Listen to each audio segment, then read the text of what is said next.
Good morning to the Felix 420 Smokes Daily channel. We provide coverage of the Alec Baldwin trial. Day one.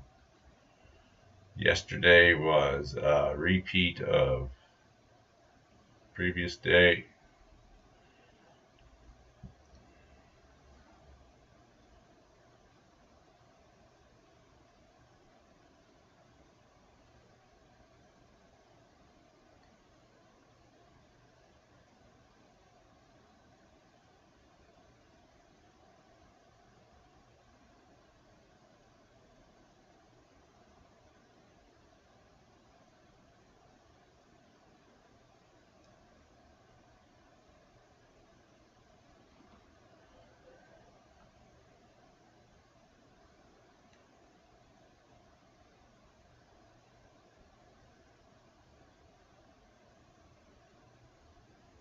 I'm not hearing any audio.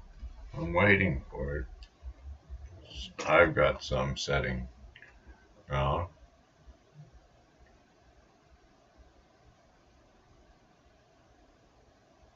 All audio is up and going.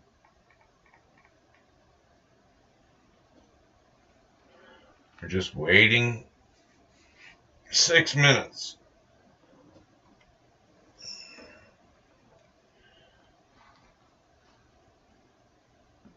I know there's lots of advertising going on. We're gonna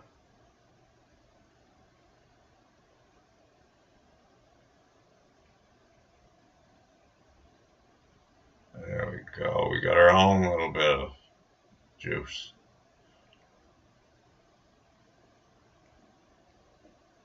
Sorry for the blackage. Sorry for the blackout. There we go. You just want to go like that for a moment. And say good morning again. Welcome to Felix 420 Smokes Daily. Copies and cards. Not today, bye. We got another one of these. We'll load her up. Anyway, transition. In me into the new frame. There we go. Gotta get smoother on that. There we go. I didn't even know I could do that. We're learning every day here at the Felix 420 channel. And that's Felix Smokes 420 Daily, referred to Felix Smokes, or Felix 420. Heck, Great White North. I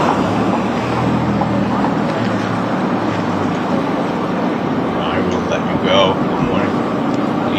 Please, and subscribe and get the job experience.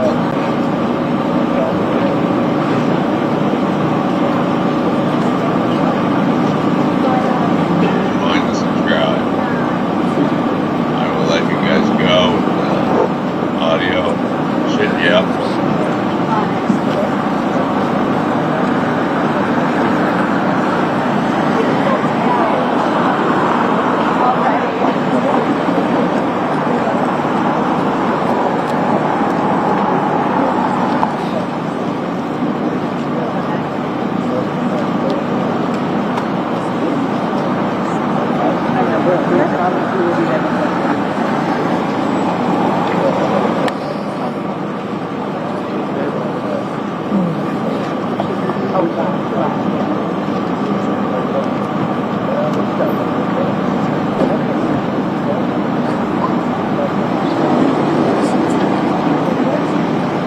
It wasn't on YouTube though, but I don't want people knowing where I try to keep that down low ever since the Johnny Depp trial. We're wanting pictures of my feet. They were saying y'all on maybe they want to be my sugar daddy and stuff on Instagram. I'm so sorry. It happens a lot. It's gross. There are just people sitting around way too much time on that. I wasn't expecting. No, like people are simply saying I want a sugar daddy. Or at least one.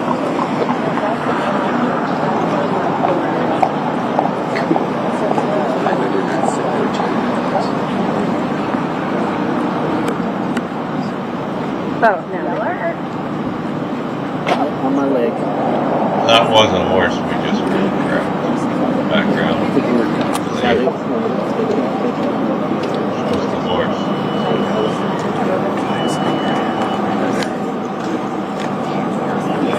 They are in New Mexico. Where's the... Yeah, shows the horse. I heard it. I think. Or some ladies. Clicky clackies. Hi, good to see you. That's the Hi, horse. Gloria. Lady. Do you have your Light. mic up? Oh, he's here. Sorry. Yeah. Valley?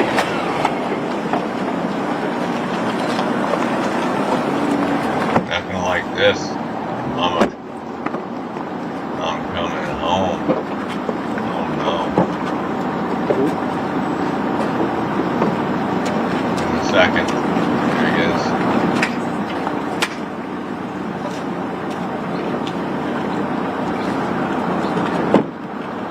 I hit. You got back in.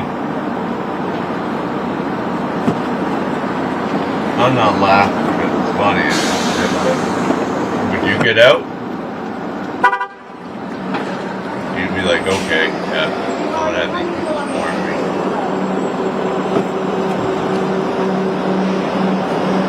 They got 71 jurors. I was wrong, 79. I said, whatever it is, under 80 and from 78. And the same come out. They probably won't get that. There's another one. They hope not. They got a short amount of time to do the trial, and it's ridiculous. Baldwin's lawyers are going to drag out.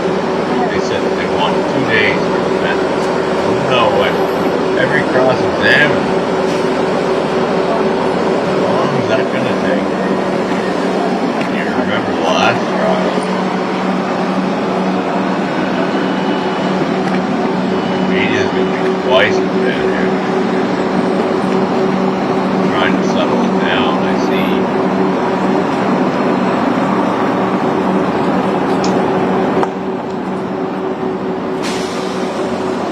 The tragedy everywhere. Baldwin being tortured, and a lady that thought it was tortured. Family, she's not tortured, she's gone, sorry.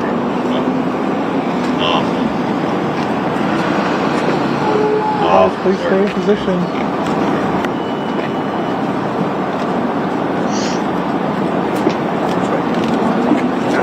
Mr. Baldwin, how are you feeling today? How are you Baldwin? Do you want to Mr. Baldwin, would you like to say anything? Mr. Deacon? feeling confident? Mr. Baldwin, Are you filming your reality show here? Are you filming your reality show from jail? Is that the plan? Mr. Baldwin, will you take the stand? Are you filming your reality show in jail?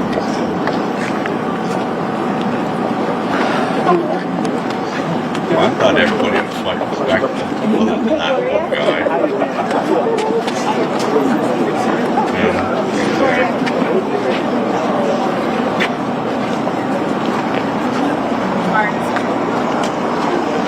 Will it pick up on the mic?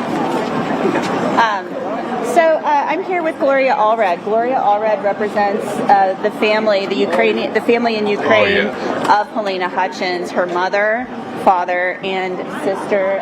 So Gloria, you're here in Santa Fe. We spoke the other day at length. You're here. You said the family can't come because they're in a war zone in Kyiv, in Ukraine. So they're looking for the truth about what happened to Helena. That's correct. I'm really I not going to represent broadcast this. the family of Helena Hutchins. Helena. Sorry, it's not relevant to the case. She's not personally attached to the case. She's repeating. This is like second-hand knowledge and a twist, dramatic twist. So I'm not even going to listen to it. We'll watch her. And yes, she's representative of the lost, but not an actual family member. I don't believe. I'm pretty sure she's a lady that goes around the media campaigns. If I'm wrong, hit me up in the chat. She did the big speech in the first trial. Gutierrez. They are allowing a lot more people in the court today than they did for those previous hearings. Everybody wants at her.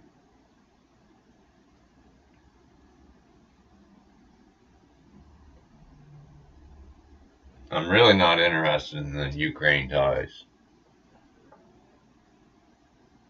In Kyiv. That's the only where to hurt. It was Kyiv. It's not about her. Her family is stuck in a bad situation. We all understand that. Some supported the ordeal and some don't support the ordeal. So that's legitimate. Everybody's allowed to have their opinions. This lady kind of enforces.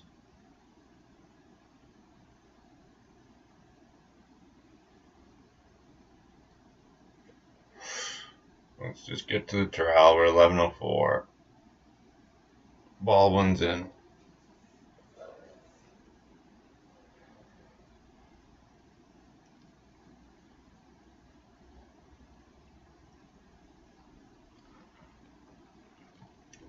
It's crime and coffee. I have one for that. We'll have to find that, will we? I guess.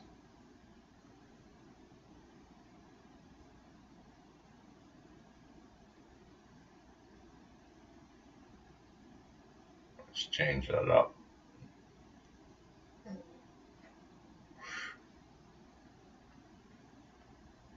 As we do have the proper one, I believe.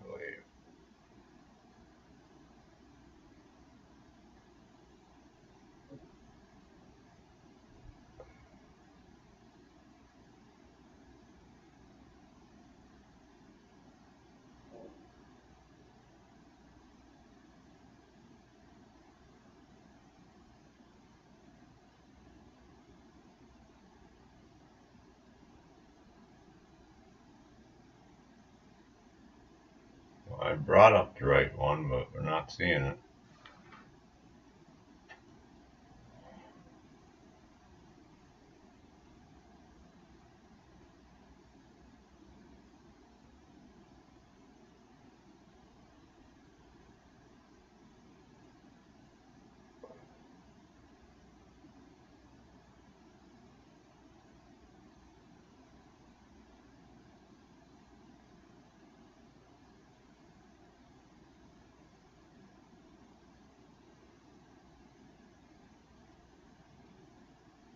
Beyond the point of Case in Santa Fe, New Mexico, and it has to be taken seriously.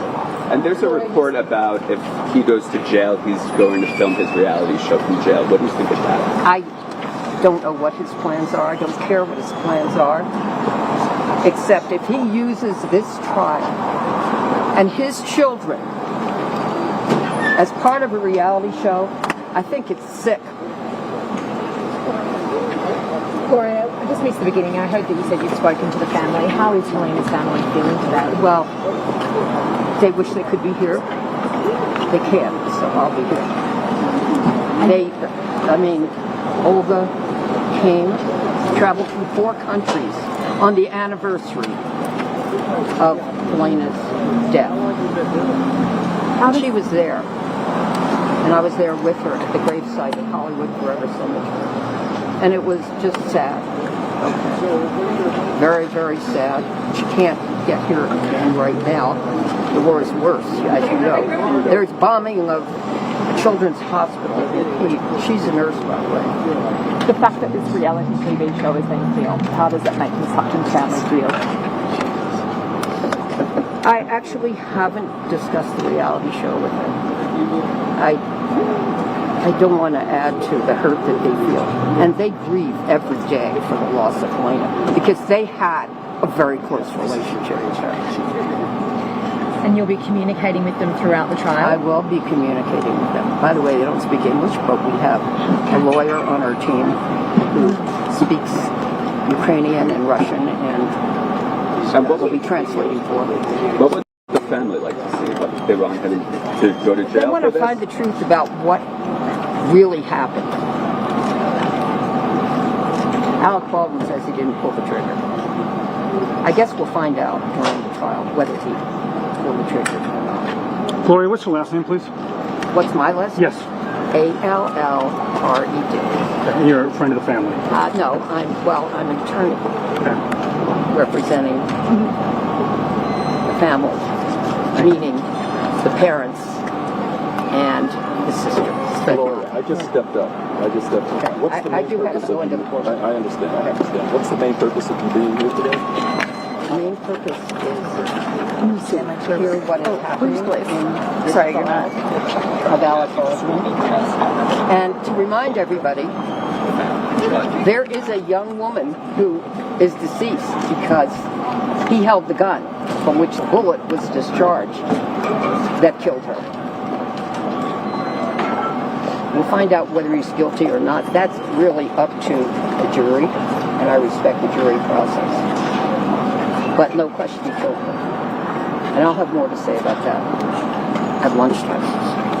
Okay.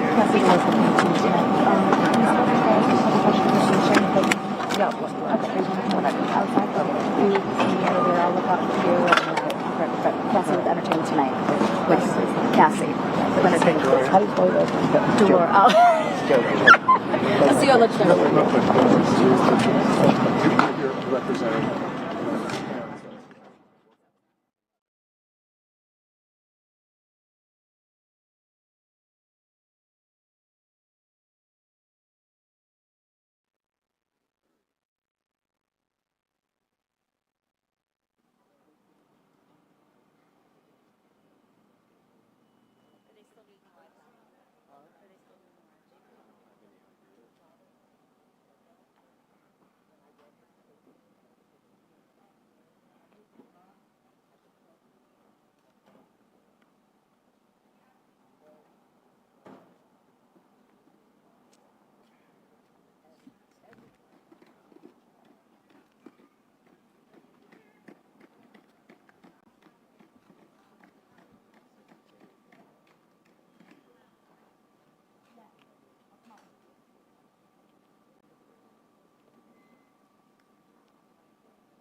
make out?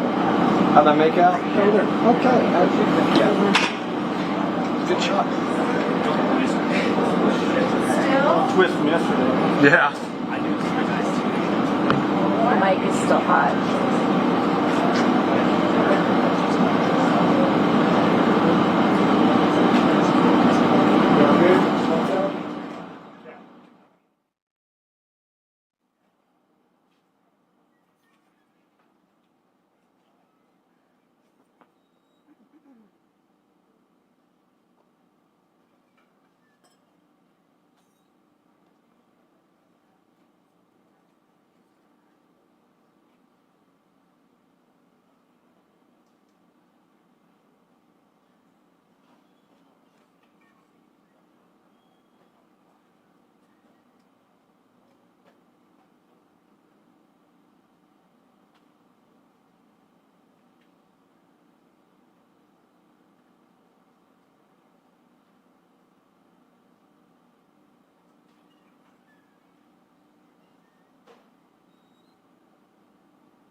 Alright, I want to spit some facts at you here. While streaming yesterday, I was barely in the 1500 kilobytes per second. Today, 9,000 right now, 10,000. explain that. I don't understand that.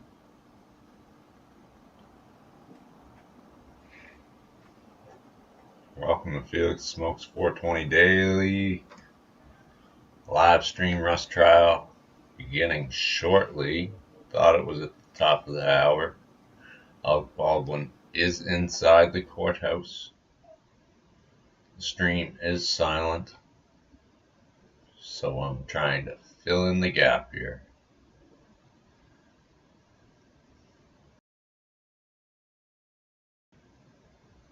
Hoping they bring us inside the court soon. Doesn't look like many left to go in.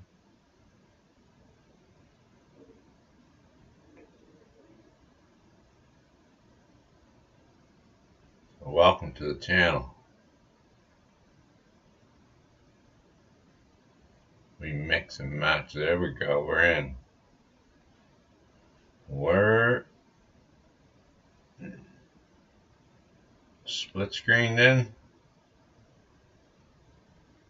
Not the same view. Ah, we ain't. We're not in. Trickery.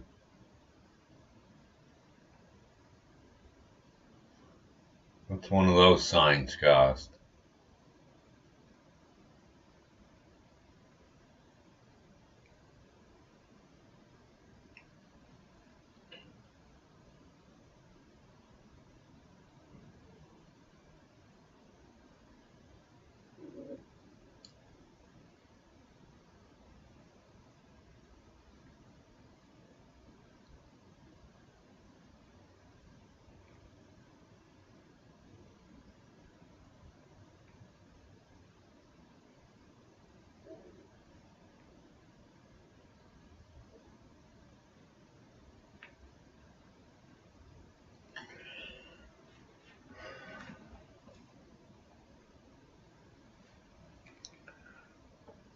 Here we go.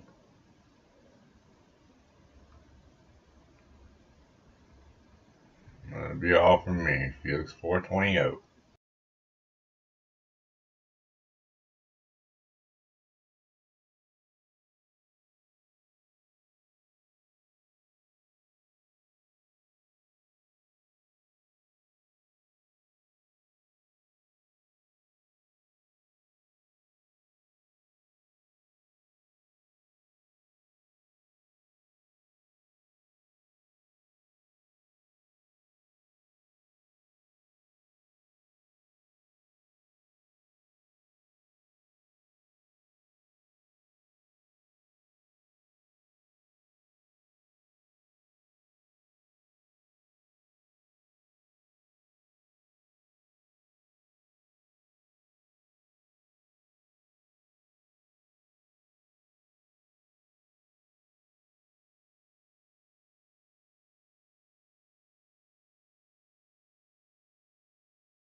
1 2 1 2 1 2 1 2 1 2 1 2.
Yet to hear any more volume.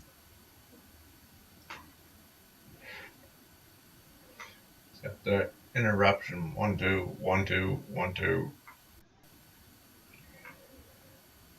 Everybody's here.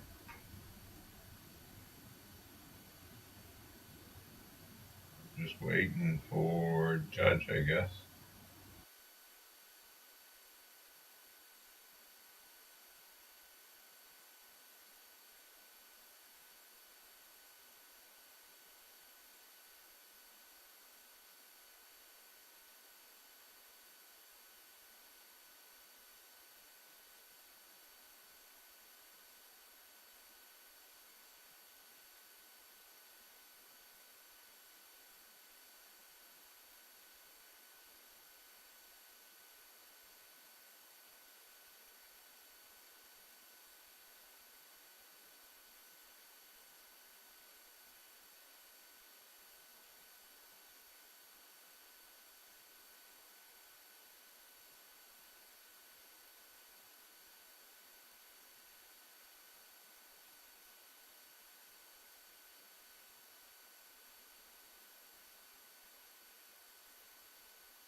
This is wild. It hasn't started yet.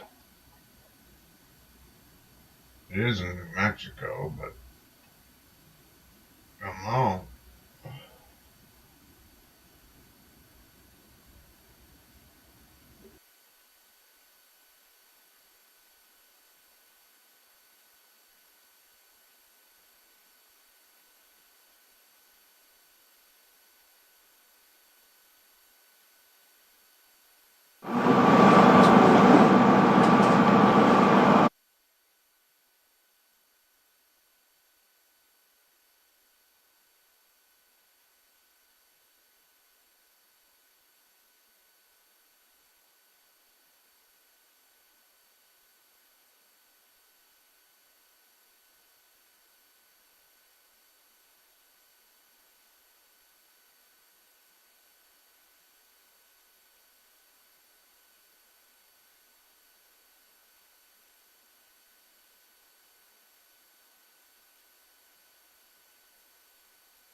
It's only 8:44 local, so that would explain.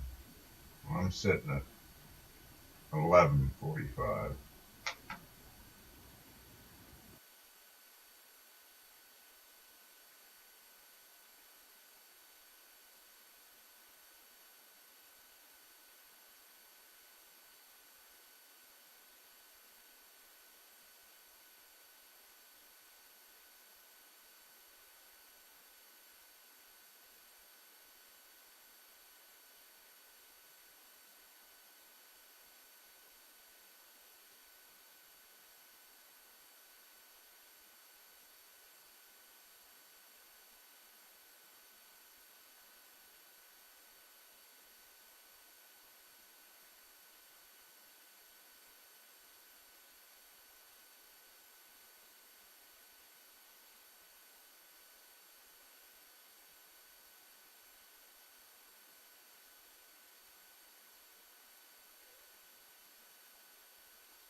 The matter I'm calling is D101CR 2024-13, State of New Mexico versus Alexander Ray Baldwin.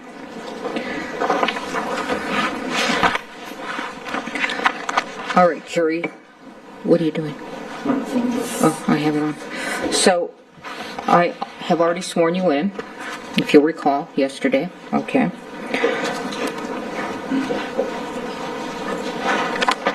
And now I'm going to explain some trial procedure. First of all, I want you to know this trial is being filmed, but you are not being filmed, and you will not be filmed at all throughout within the courtroom, okay? All right. So I'm going to, this is a criminal case, as you know. I'm going to reread the grand jury indictment. It's very formal, so we'll go with that. Count 1, involuntary manslaughter, negligent use of a firearm, in that on or about October 21, 2021, in Santa Fe County, New Mexico, State of New Mexico, at Bonanza Creek Ranch, located at 545 Bonanza Creek Road, Santa Fe, NM 87508. The above named defendant did cause the death of Helena Hutchins in the commission of negligent use of a firearm. Count 1 in the alternative, involuntary manslaughter, without due caution or circumspection, in that on or about October 21, 2021, in Santa Fe County, State of New Mexico, at Bonanza Creek Ranch, located at 545 Bonanza Creek Road, Santa Fe, New Mexico, 87507, the above named defendant did cause the death of Helena Hutchins by an act committed with the total disregard or indifference for the safety of others, and the act was such that an ordinary person would anticipate that death might occur under the circumstances. Again, Mr. Baldwin is presumed innocent. The burden is always on the state to prove guilt beyond a reasonable doubt. What I say now is the introduction of the case and the instructions.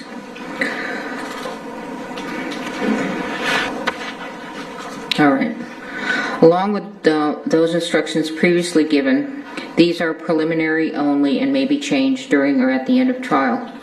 First of all of you must pay close attention to the evidence.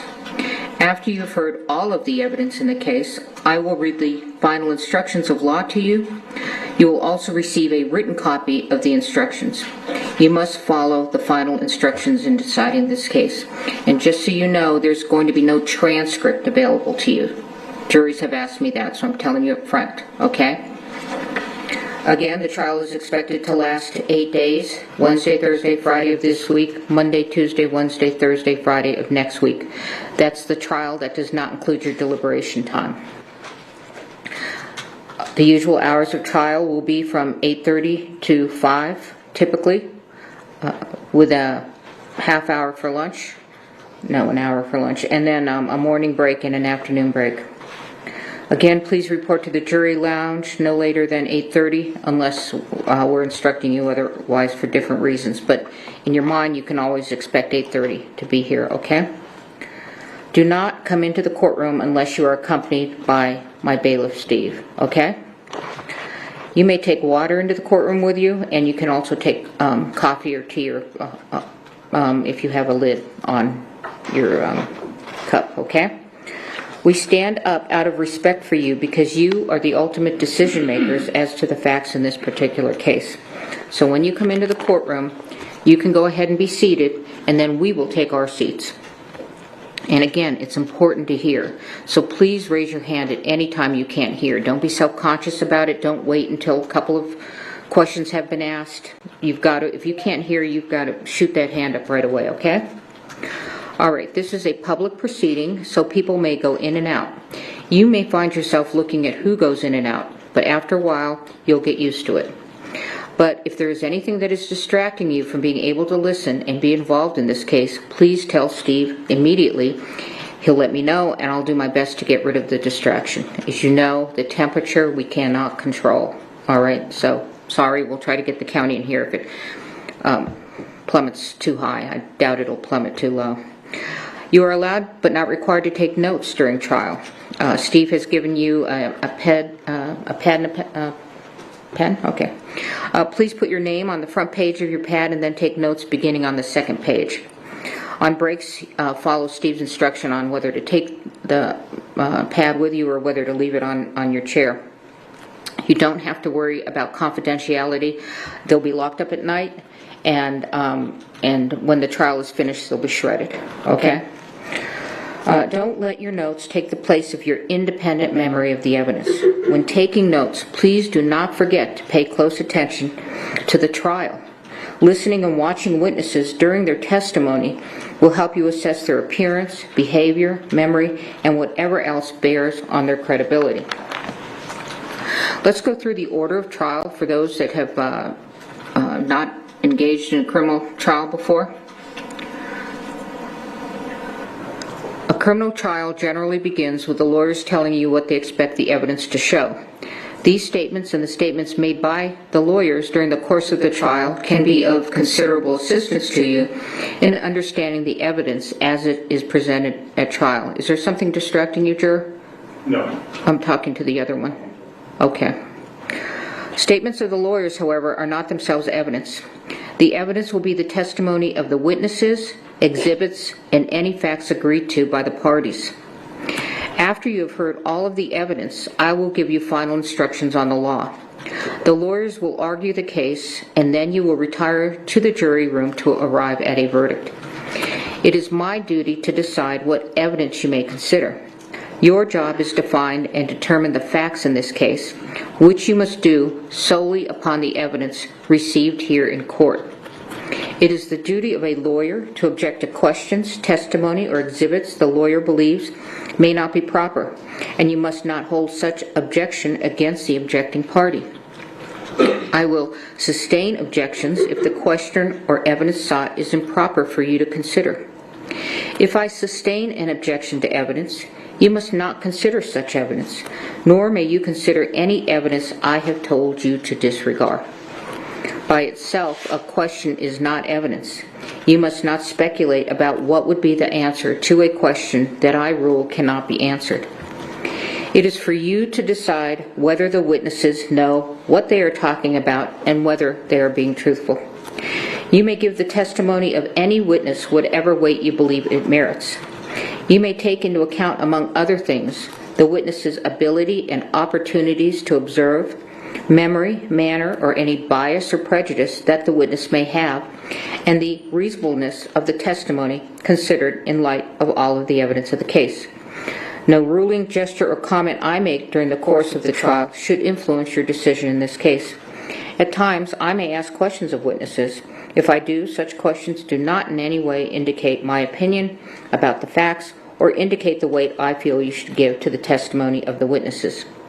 Questions by jurors. Ordinarily, the attorneys will develop all pertinent evidence. It is the exception rather than the rule that an individual juror will have an unanswered question after all of the evidence is presented.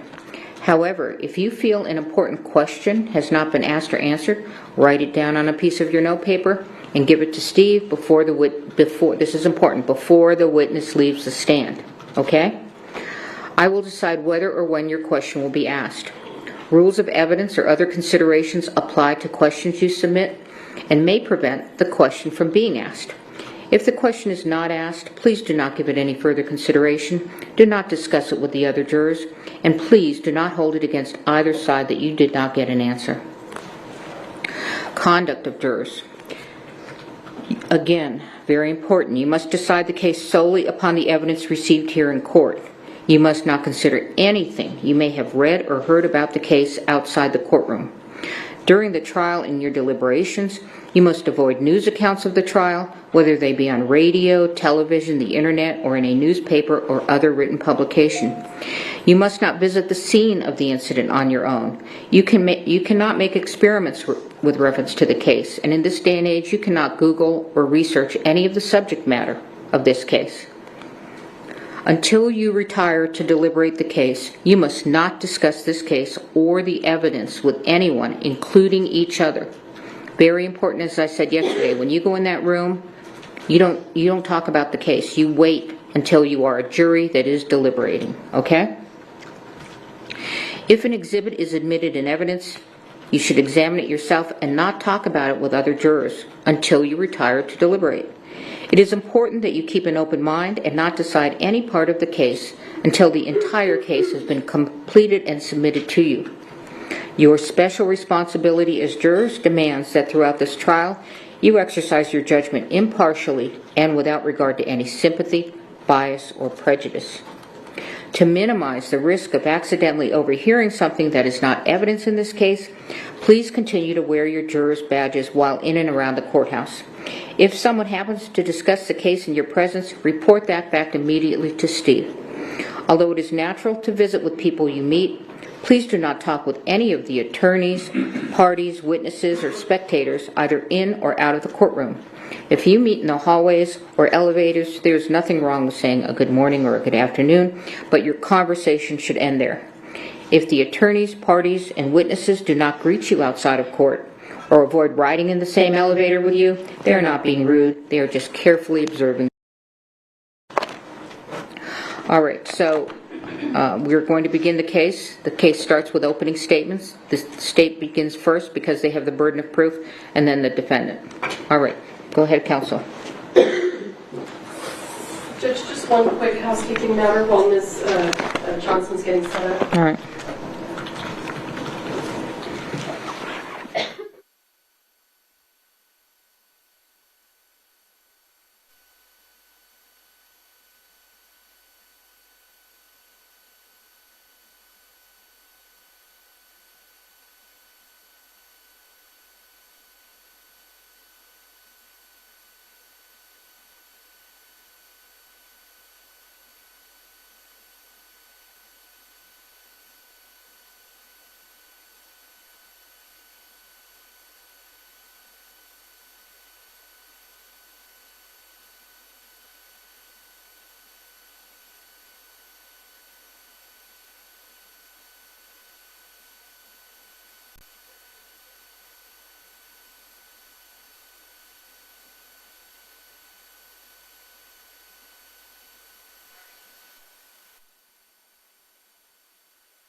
Thank you.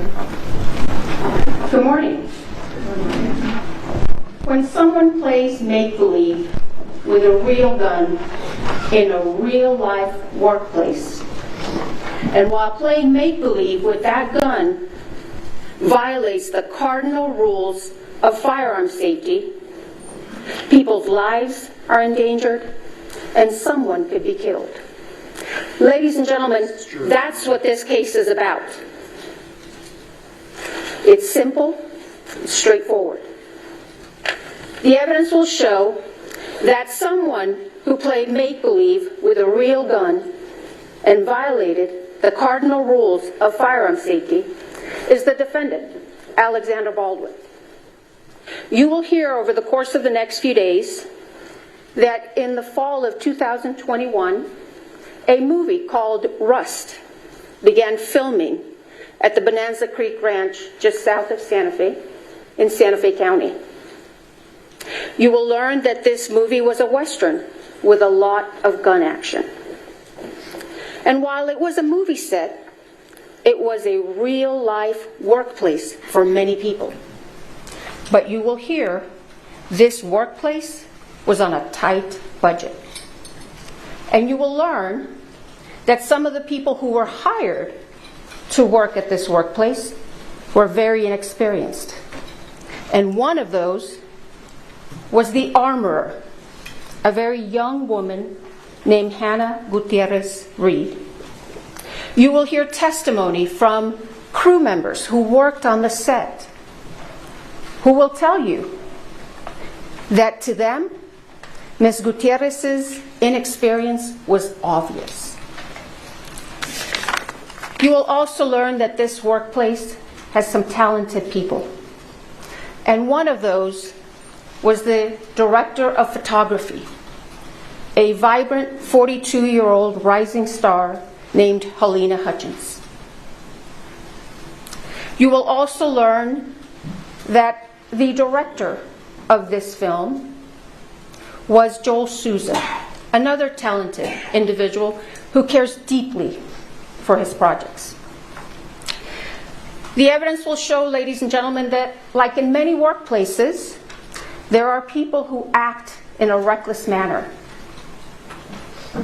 and place other individuals in danger and act without due regard for the safety of others. That, you will hear, was the defendant, Alexander Baldwin, the lead actor on this film. You will learn that this movie began filming on or about October 6, 2021. But the defendant did not arrive on set to begin working until about October 13. And you will learn that prior to arriving on the set to work, he requested to be assigned the biggest gun available.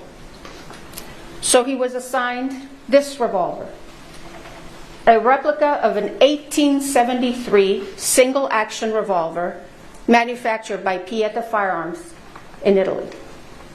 You will hear from Alessandro Pieta, who will tell you he manufactured this gun. And he will tell you he manufactured it in 2015. And he will explain the quality control measures that Pieta Firearms follows in order to ensure that firearms that are manufactured by Pieta Firearms don't have any problems or issues. Mr. Pieta will tell you that this firearm he himself manufactured, and that when Pieta sent it to EMF, which is the company that distributes firearms for Pieta Firearms in the United States, this gun was in perfect working condition.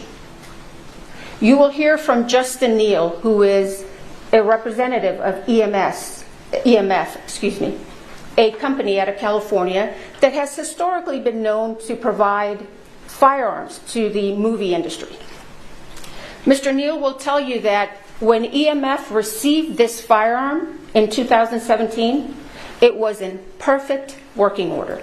And in fact, when EMF had this firearm, it was subjected to numerous quality control inspections because it was used as a show gun at gun shows.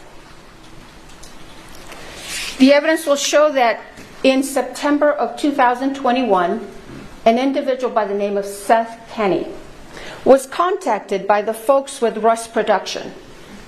They asked Mr. Kenny if he would be able to provide some firearms for the filming, for use during the filming of Rust. You will learn that Mr. Kenny owns PDQ Firearm and Prop. It's a duly licensed firearms dealership. Mr. Kenny then contacted EMF and ordered several single-action replica revolvers. And in September, or on September 29, 2021, Mr. Kenny purchased this gun. And you will hear that Mr. Kenny received it from EMF, and it was in perfect working order.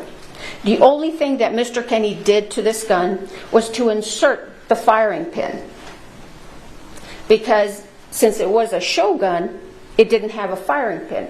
But you'll learn that that's a very easy step. All he had to do was just insert the pin, and that's it. And then Mr. Kenny had the firearms, this one and some other firearms, transferred to the set of Rust at the Bonanza Creek Ranch. And on October 13th, 2021, the defendant was supposed to have a training session with this gun and this young armorer. But you will see that during this training session, the defendant had somebody or a couple of people filming him while he's running around shooting this gun. You will learn, ladies and gentlemen, or you'll hear during this trial the use of the words prop gun.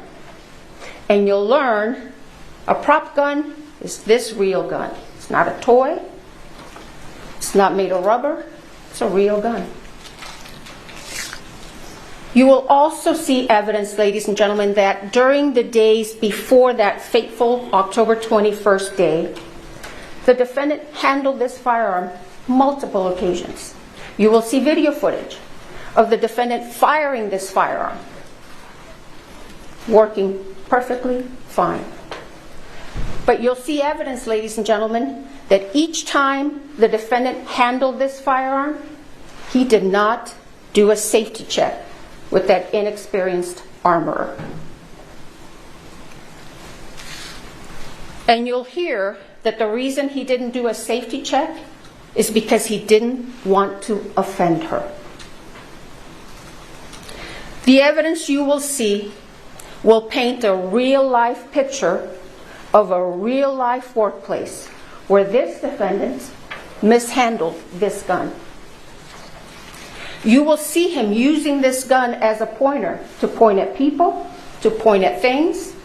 You will see him cock the hammer when he's not supposed to cock the hammer. You will see him put his finger on the trigger when his finger's not supposed to be on the trigger. You will hear about numerous breaches of firearm safety with this defendant and this use of this firearm. And the evidence will show that on the morning of October 21st, 2021, the camera crew walked off set. And you will learn that one of the reasons that camera crew walked out is because they were concerned over safety breaches with the use of firearms. The evidence will show that the morning of October 21st started out a couple of hours behind. They filmed some scenes at this church on the Bonanza Creek Ranch. And you will see that one of those scenes required the defendant to pull out his gun. This was in the morning. Pull out his gun. And you'll hear the director tell him, pull it out and hold it. And the first time, you'll see evidence the defendant does what the director tells him. But you will hear the director tell you that many times the defendant would do his own thing. So then the director in the morning asked him, okay, do it again, just like you did now. The defendant pulls out the gun, but this time he cocks the hammer. The evidence will show they then broke for lunch. And around 1:30 or so, they came back to this church to do what's called a blocking. The evidence will show that Ms. Hutchins wanted to do a blocking for an insert. And you will learn what a blocking is, just working out the details of the moves of the actor. It wasn't even a rehearsal. You will hear from one of the witnesses who walked into the church and saw the defendant kind of playing with his gun. And then you will see evidence, or hear evidence, that Ms. Hutchins and Mr. Souza were talking to the defendant about doing this insert. And the insert was just supposed to be from here to here, and it was supposed to be of the defendant just slowly taking his gun out of his holster, and just holding it at an angle. The evidence will show that someone asked the armorer to bring the defendant's gun to him. And she did. She brought it into the church, showed it to David Halls, who you will learn was the first assistant director. The gun was empty. Ms. Gutierrez then handed the gun to the defendant. But then you will hear that Ms. Gutierrez was given the gun back, and she took it and loaded it with dummy rounds. And what you will learn is that dummy rounds are inert rounds. They look like real rounds, but they are very easy to tell that they are not because they'll rattle. Ms. Gutierrez then went back to the church, showed the revolver to the first assistant director very fast. They only checked about 3 rounds, very quick. And they missed 1 round. You will learn that one of the rounds in that revolver was a real round. And the evidence will show that Ms. Gutierrez then handed the gun to the defendant. And what you will learn is that once again, the defendant failed to do a gun check or a safety check with this armor. So he takes the firearm, puts it in his holster. Then Ms. Hutchins and Mr. Souza were doing this blocking. And the evidence will show, ladies and gentlemen, that the defendant again did his own thing. You will hear from an individual by the name of Kent Jorgensen. Mr. Jorgensen will tell you that he's been involved in drafting and revising movie set safety rules. You will learn that these movie set safety rules require actors, like the defendant, to treat every firearm as though it's loaded, to never point a firearm at another person, and to never put your finger on the trigger unless you're prepared to shoot or to destroy whatever's in front of you. The evidence will show that on October 21st, 2021, after that lunch break, the defendant once again violated those set safety rules. And during this blocking, the director had instructed him to just slowly take out that gun and just hold it at an angle. But you will see that the defendant takes it out quickly the first time, points it. And you will hear witness testimony who will tell you the first time he does it, his finger is on or around the trigger. He does it again, takes it out very fast, points it. And once again, you will hear testimony that his finger was on or around the trigger. And the evidence will show that that third and fatal time, he takes it out once again, fast, hammer's cocked, he cocks the hammer, points it straight at Ms. Hutchins, and fires that gun, sending that live bullet right into Ms. Hutchins' body. You will learn that this bullet was a .45 caliber round that entered Ms. Hutchins' body right underneath her right underarm. It perforated her right lung. It traveled through her spine, lacerating her spinal cord, and then it exited on the left side of her back. That bullet then went into Joel Souza's right shoulder, and it came to rest in his back, from where doctors removed it once he was transported to St. Vincent's Hospital here in Santa Fe. You will learn, ladies and gentlemen, that Ms. Hutchins did not have the same fate. You will see the aftermath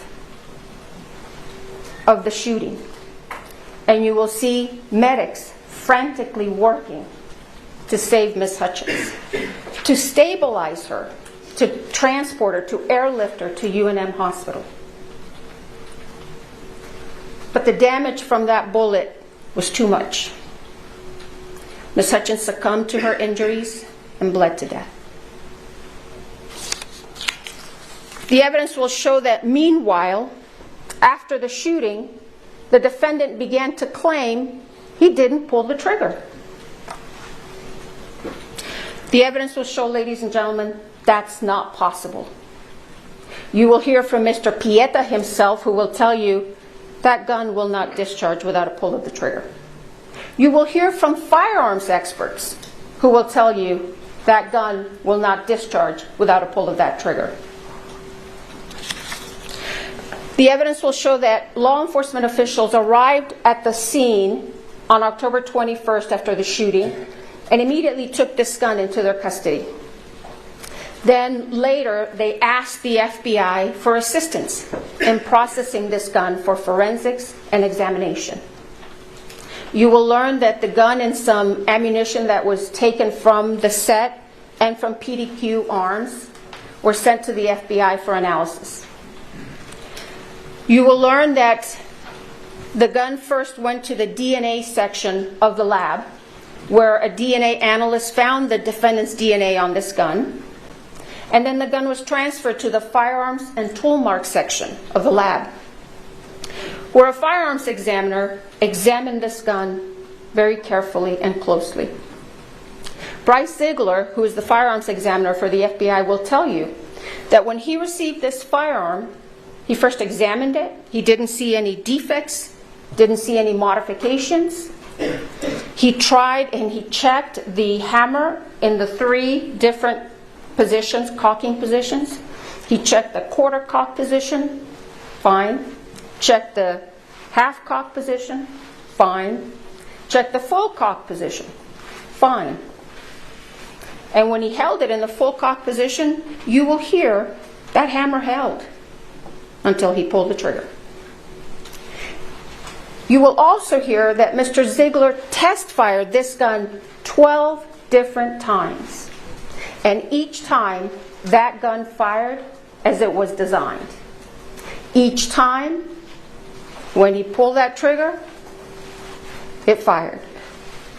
And he will tell you that not once did this gun malfunction or discharge on its own. Now, the evidence will show that because the defendant had been claiming that he didn't pull the trigger, Mr. Ziegler suggested one last test to the Sheriff's Department. Mr. Ziegler told the Sheriff's Department that he could do what's called an accidental discharge test. He obtained authorization to do this test, and you will hear that he left that test for last because that test could potentially damage the gun. Mr. Ziegler went forward after he received this authorization and conducted the accidental discharge test. And you will hear, ladies and gentlemen, that during that test, a couple of the internal components of this firearm damaged. You will hear that the trigger sear and the full cock hammer notch were damaged during the accidental discharge testing. The evidence will show, however, that before this accidental discharge testing by the FBI, this gun functioned and worked perfectly fine. You'll see the video footage of the multiple occasions during which the defendant used this firearm on the set, and each time he fired it, it was working just fine. And in fact, you'll hear evidence that the defendant himself admitted in December of 2021 that this gun didn't have any mechanical problems. You will hear from the 2 of the country's leading experts on firearms forensics, Michael Haig and Lucian Haig. And they will tell you that they examined the revolver and the damaged pieces extensively. They will tell you that the damage to the full cock trigger notch is consistent with the accidental discharge testing that was conducted by the FBI. Lucian Haig will tell you that in August of 2023, he examined the trigger sear, the other piece, and that when he looked at it initially with the naked eye, there was nothing wrong with it. He couldn't see anything. But then he put it under the microscope, and he noticed some kind of rough microscopic diagonal lines on the surface of the trigger sear.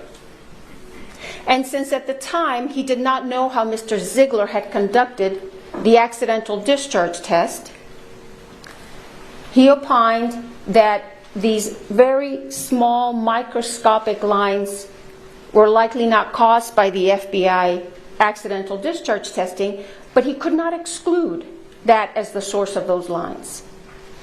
Then a few weeks ago, Mr. Haig will tell you that he spoke with Mr. Ziegler and he learned how Mr. Ziegler had conducted the accidental discharge test. Mr. Ziegler explained that he affixed that firearm onto a fixed platform and then struck the firearm on 6 different planes with a rubber mallet. And Mr. Ziegler explained to Mr. Haig that he had not affixed the mallet to another fixed device. Instead, he did it freehand. Mr. Haig will tell you, with his 50-plus years of experience as a firearms forensics expert, he opined or concluded that those very tiny microscopic diagonal lines on the surface of the trigger sear were likely caused by the FBI's accidental discharge test. The evidence will show, ladies and gentlemen, that regardless of how those tiny microscopic lines got on that trigger sear, these firearms experts will tell you that those would not affect the functionality of this firearm.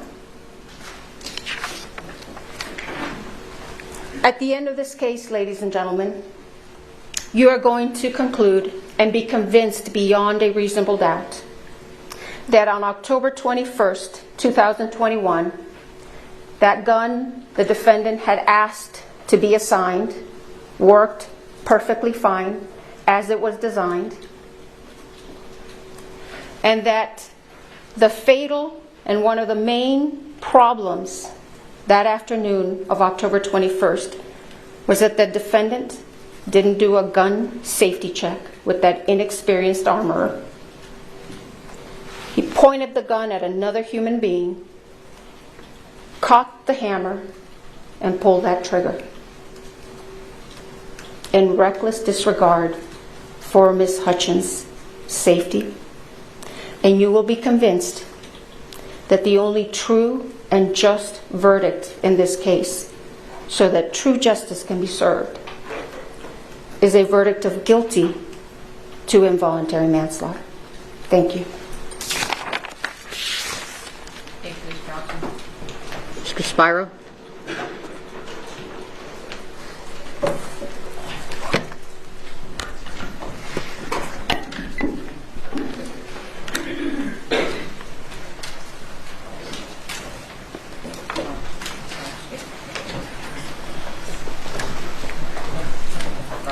Just touch the screen. You have to touch it harder.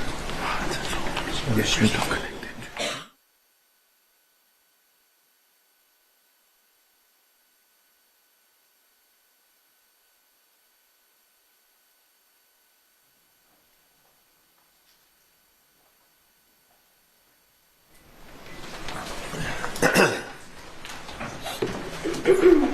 All set?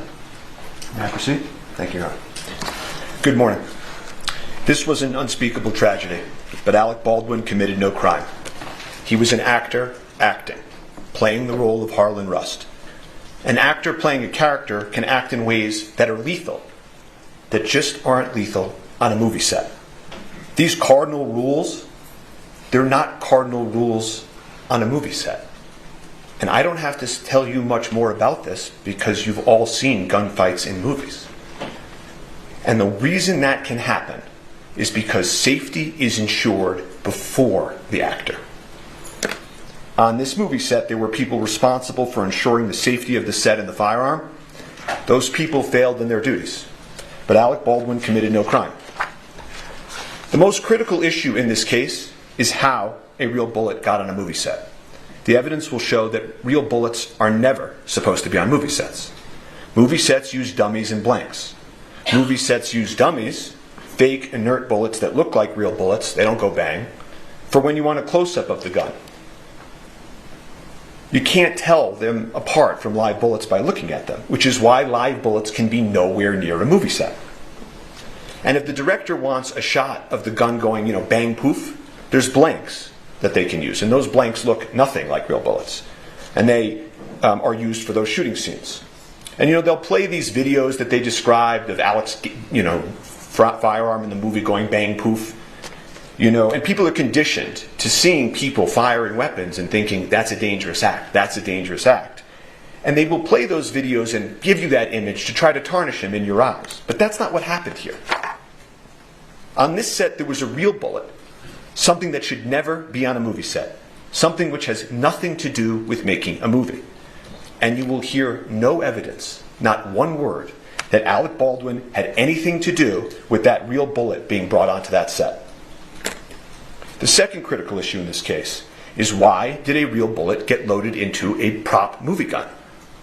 It is undisputed that the bullet was loaded into the gun by the armorer, the person on set whose responsibility it was to ensure the gun was safe. And so picture that moment of the armorer placing a live bullet into that firearm. You hear the prosecutor say, he did this, or he performed in a certain way, he picked out the biggest gun as his prop. It's to tarnish him in your eyes. You will hear no evidence whatsoever.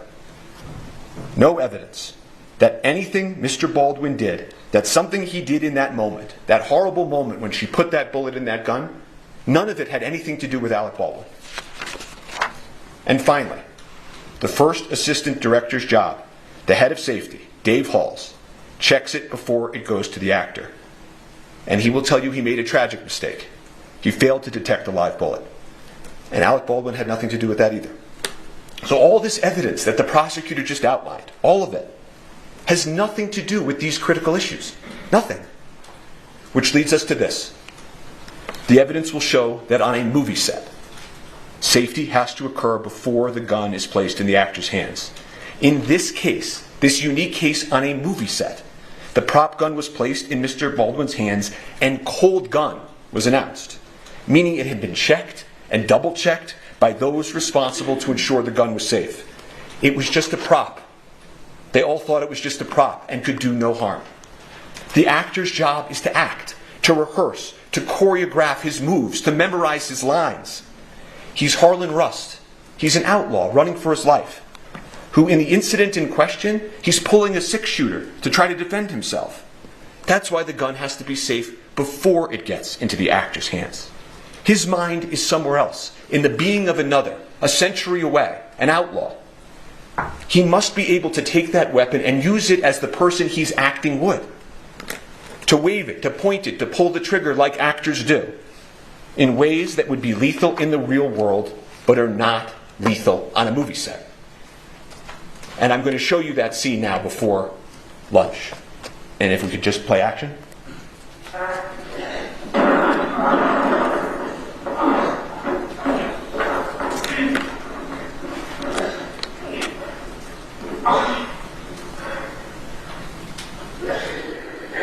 I'm gonna go find some help. I don't need no damn help.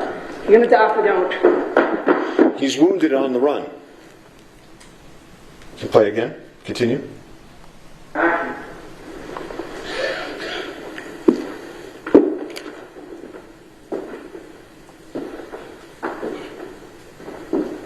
Harlan Rust.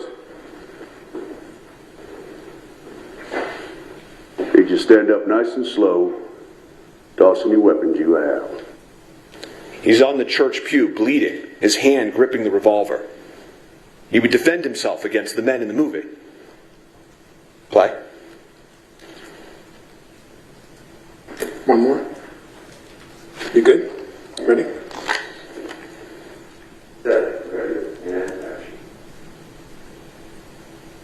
Harlan Rust.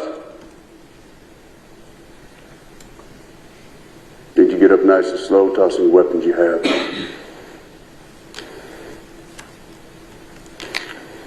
Well, how close can I get? Right there?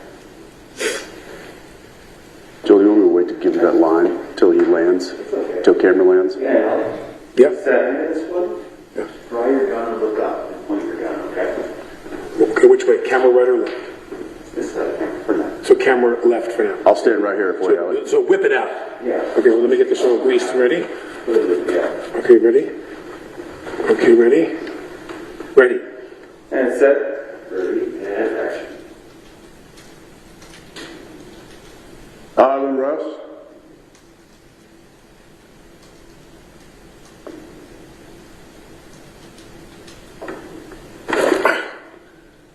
Do one more just like that. You got one more? Yeah. Ready? You wanted me to to do it again. There's no danger. They want him to do it again. And set, ready, and action. Harlan Rust.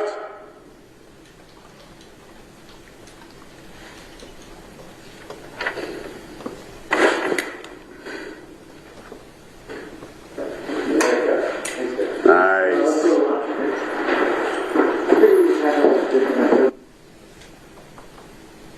It's a scene similar to scenes we've all seen in movies and television, performed by thousands of actors. And the scene that continues after lunch is the same scene, it's just not unfortunately captured on videotape. And the scene they envisioned and acted out, that prop gun was positioned in the afternoon so close to the camera that you could see inside, that you could feel it. You could feel that it was loaded, and it was loaded, of course, with dummies. Dummies to make it look like a real gun. But this one time, one of those dummies was a real bullet. The real bullet was not known to anyone in that church. Amongst the actors, directors, and crew in the scene, everyone was doing exactly how they go about their business every day on a movie, not as if some lethal element had been included in the environment.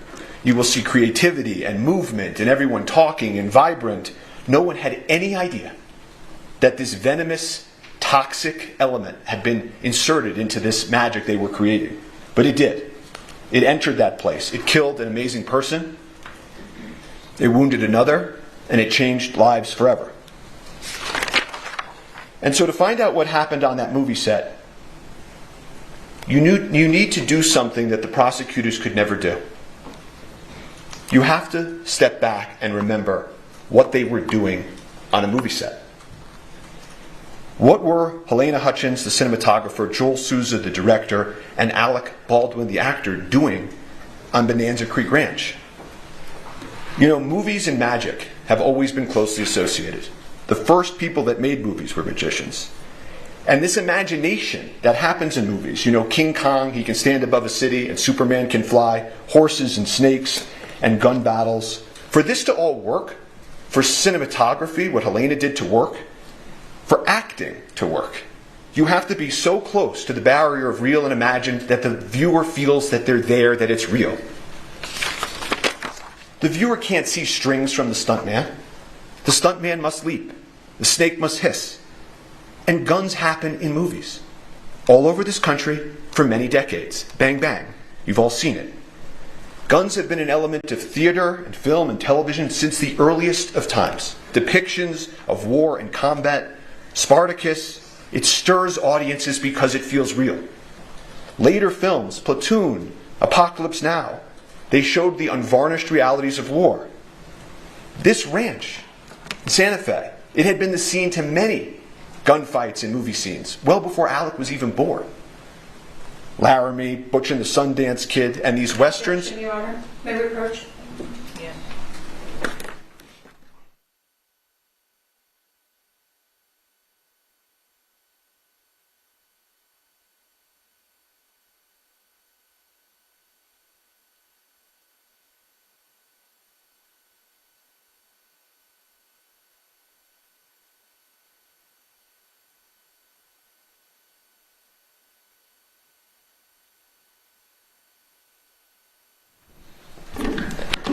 The evidence will show that guns are in movies because movies are about people's lives and guns are in people's lives. So let's talk about the evidence and how the lethal bullet got there. How did this happen and how did it unfold? The evidence will be the following. Everybody on a movie set has a role. The armorer armors, the director directs, the actor acts. They work in harmony, but they have a division of responsibility. Safety being important has the first assistant director, whose name is Dave Halls, above the armorer and the sort of the safety of the set. And on that day in question, the cast and the creative directors and crew in the church, it's a fake church, their actors are not in their normal clothes, it's costumes, there's debris falling from the ceiling, it's fake debris, and they yell out cold gun. And that is an important term you're going to learn in this case. It means that the gun is cold. No one need worry.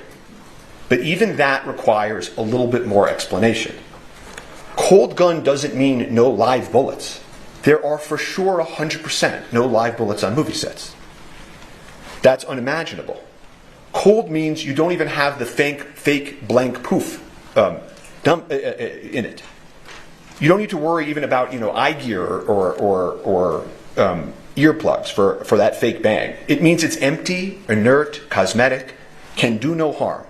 Cold guns can't hurt people. It's impossible. Literally impossible for a cold gun to hurt somebody. You could hurt you more by dropping it on your foot. And that's why these artists are carrying on in their art. Cold gun, all clear to go. And the armorer on this set hands a prop gun to Alec, like she had done times before, like people have done with him in movies for a generation. And he's there. He's in the movie set church with his movie set gear and his holster, and he takes his movie set gun. And he's deeply focused in that moment on his character. The artists, the crew members, they're moving around him. Again, no eye gear or earplugs, nothing to protect against. They carry on.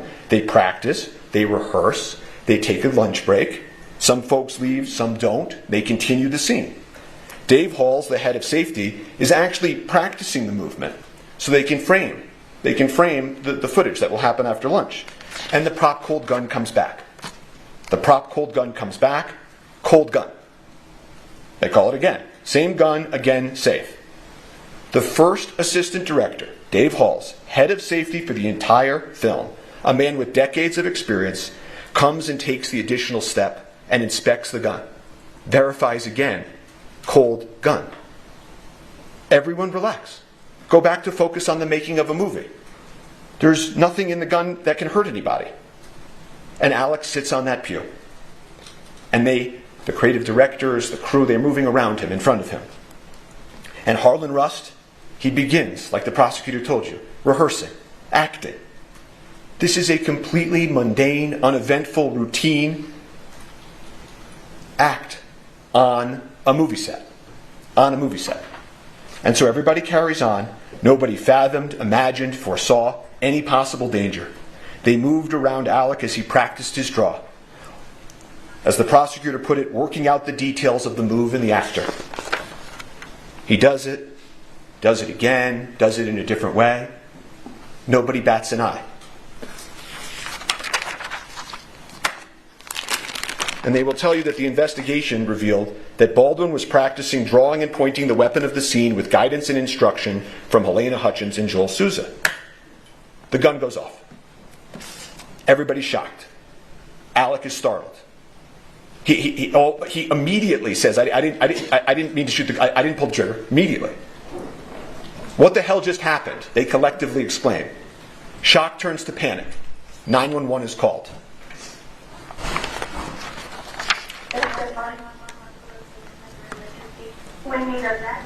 Ambulance out at Bonanza Creek Ranch right now. We've had 2 people shot on a movie set accidentally.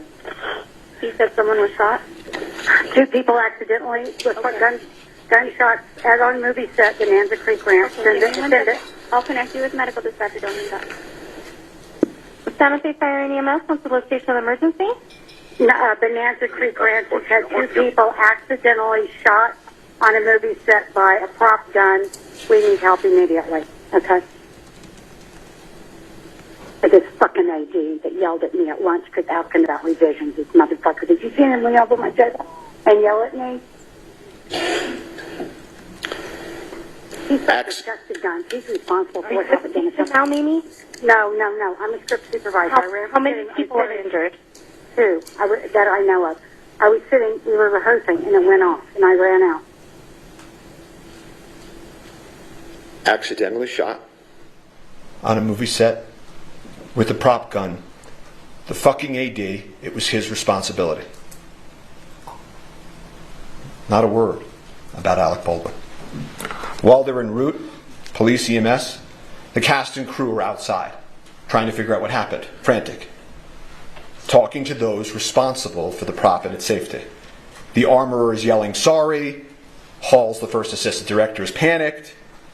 The prop master, Sarah Zachary, I don't know exactly where she is at that point, but they check the gun feverishly. They take the ammo out of the gun. They look at it, what the heck happened? They go back to the prop cart that houses the ammo. They're touching the gun and manipulating the gun, emptying it. They go and move some stuff off the prop cart, trying to figure it out. Sarah Zachary, the head of props, will tell you she threw some stuff out. And eventually, of course, EMS and police arrive pretty soon thereafter. And Helena Hutchins and Joel Souza, the director, are transported to the hospital where Helena tragically passes away. And I'm not going to be asking questions about her condition after she was wounded or the medical interventions that followed. Her injuries, the efforts to revive her, are not in dispute in this case. The evidence will be there. The prosecutor may present some of these emotionally charged images, but we're not going to be asking questions about that, and it's not an issue in dispute in this case. You jurors are allowed to ask yourselves whether or not that should be the focus or the focus should be the evidence. So police enter the scene. They have lapel cameras. Thank God they have lapel cameras. You want to see what happens? The evidence will show you can play the videotape. Want to see if they take the right gun? Play the videotape. Want to make sure what the people said or did they're remembering correctly? Play the videotape. And so they immediately recover the prop gun and they secure it. That's off to the side. And the reason that you preserve things in the moment is so that you know what existed in the moment, the evidence in the moment, the people and the witnesses and what they said in the moment. These folks, the members of Rust, they'd never been through anything like this before. That is why what they originally said matters so much in this case. If you remember anything I say today as the evidence proceeds, remember that. Look at the evidence of what the people of Rust said and did that day. Life changes, memories change, there are human motivations, internal pressure, external pressure. That's why preservation is so important. So the police continue. In terms of the prop cart and the prop ammo that's on the cart, it's manipulated, altered, kind of messy. And at this accidental shooting on a movie set, the police begin to make some mistakes. No one had ever investigated a prop gun on a movie set before. They recover the prop gun, but they don't wear gloves. They don't have the prop car inside the crime scene. Someone moves it onto the crime scene. People start touching it and showing, okay, this is a dummy, this is a blank. And then they make another mistake that matters in this case with some more significance, which is that they don't secure the prop truck that houses the cart. See, that cart that they roll off comes from a truck where all of the ammunition, all of the firearms are, and that's where they're stored. They don't secure the prop truck for several days. And then the prop house that supplies the truck, that supplies the cart, they don't secure for over a month. A lot of mistakes. They had never investigated a case in a movie set. But they had the prop gun. That was key. And so they needed to figure out where the live bullet came from. They had the shell casing, Starline brass. That's the sort of make. You'll hear that phrase, Starline brass. And the police were right to focus on that. That was the lethal element. And so they work outward. Makes good enough sense. Folks around the ammo and the gun to be interviewed at the precinct. The armorer at the precinct. She loaded the live bullet. Halls, head of safety, he double-checked. And Alec walks up to the police. You'll see this early today. And he says, I'm here, whatever you want to do, whatever you need me to do, just tell me where to go. And Sarah Zachary, the prop master who threw out the stuff at the cart, they missed her that night to bring to the precinct. But the rest of them at the precinct. And thankfully, we have the lapel cameras. And then they cleared the gun outside after his request, and I witnessed them clear it and saw the bullets. Okay. So the one was the one that was yesterday, the one that fired, we don't know, but all the other ones were proper. I can pause this. I can turn this off. Move on.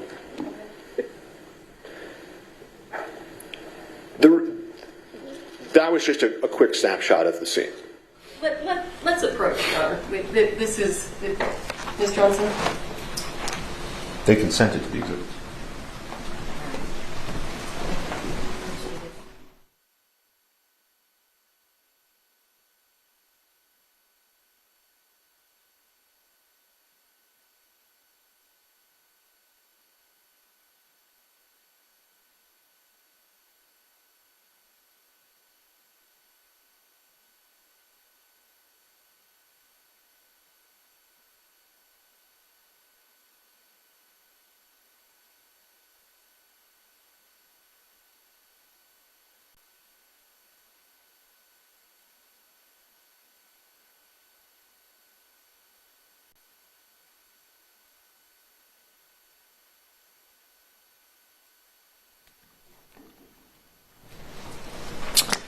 The remaining witnesses from inside the church are interviewed on the scene. They're interviewed with lapel cameras. They're interviewed by the lead detective, Detective Cano. And those witnesses, some of them will come in here and testify. And not a single one of them will tell you anything different than what I'm about to tell you about the evidence. The gun was double-checked, verified it was a cold gun, not an actor's responsibility to check. Safety was ensured before. Alec was doing his practicing, his rehearsing, his movements. People manipulate and point guns on movie sets. The gun went off during the rehearsal. No one saw him intentionally pull the trigger. It was obviously a tragic accident, but Alec committed no homicide. Alec took the gun from those charged with its safety. He did not tamper with it. He did not load it himself. He did not leave it unattended. It completed his costume and his character. It was an actor handling a prop and integrating it into the character of Harlan Rust. There was a dedicated professional there, off camera, whose sole sacred responsibility was that prop safety. And Dave Halls, the head of safety, was there by her side. Everyone relied on that. And it was tragic that they let them down. He was just acting as he has done for generations, and it was the safety apparatus that failed them all. So law enforcement continues. They need to find the live bullet. That was the lethal element. So they, led by Detective Cano, execute a search warrant on the church. And that's what law enforcement does. They immediately go to a judge. They say, this is what we need to do. They go into the church urgently before anything can be altered. They're confirming it was an accident, not a crime in the church. They search for guns and ammunition, videos and photos. There was no further answer in the church. They had the prop gun. They had all those witnesses secured. Their statements are clear. Alec had committed no crime, but the bullet was a mystery. And so they focus on the bullet, the critical, lethal bullet, and how did it enter the movie set. So they had the prop cart, and then they go do the warrant on the prop truck.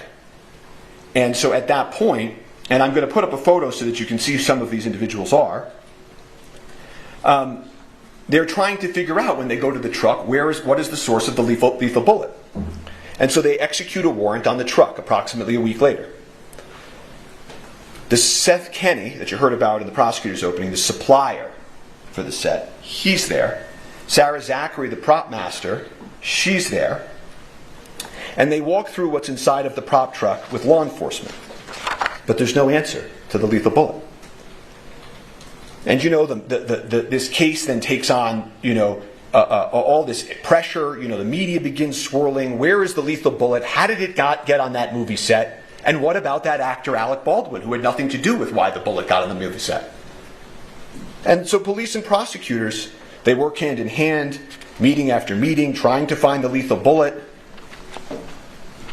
Meeting with Seth Kenny, meeting with Sarah Zachary, the prop master, the supplier. Where is it? And about a month after the incident, Sarah Zachary finally sits down with law enforcement to answer some questions. And she explains to them that she threw away some stuff. She disposed of some stuff. And the prosecutors and police keep meeting, swirling media, and then at that point, they go to the last step, right? We've done the cart, we've gone to the truck, we met with Sarah Zachary, and they go execute a search warrant on, as the prosecutor told you, PDQ, the prop house. And again, Seth Kenny's there to greet them, let them in, and they don't find the lethal bullet. They never did. They never did. And as things roll into police and prosecutors, cell phones and photos and forensics, looking for this shiny object, they found another shiny object. Instead of trying to find the source of the lethal bullet,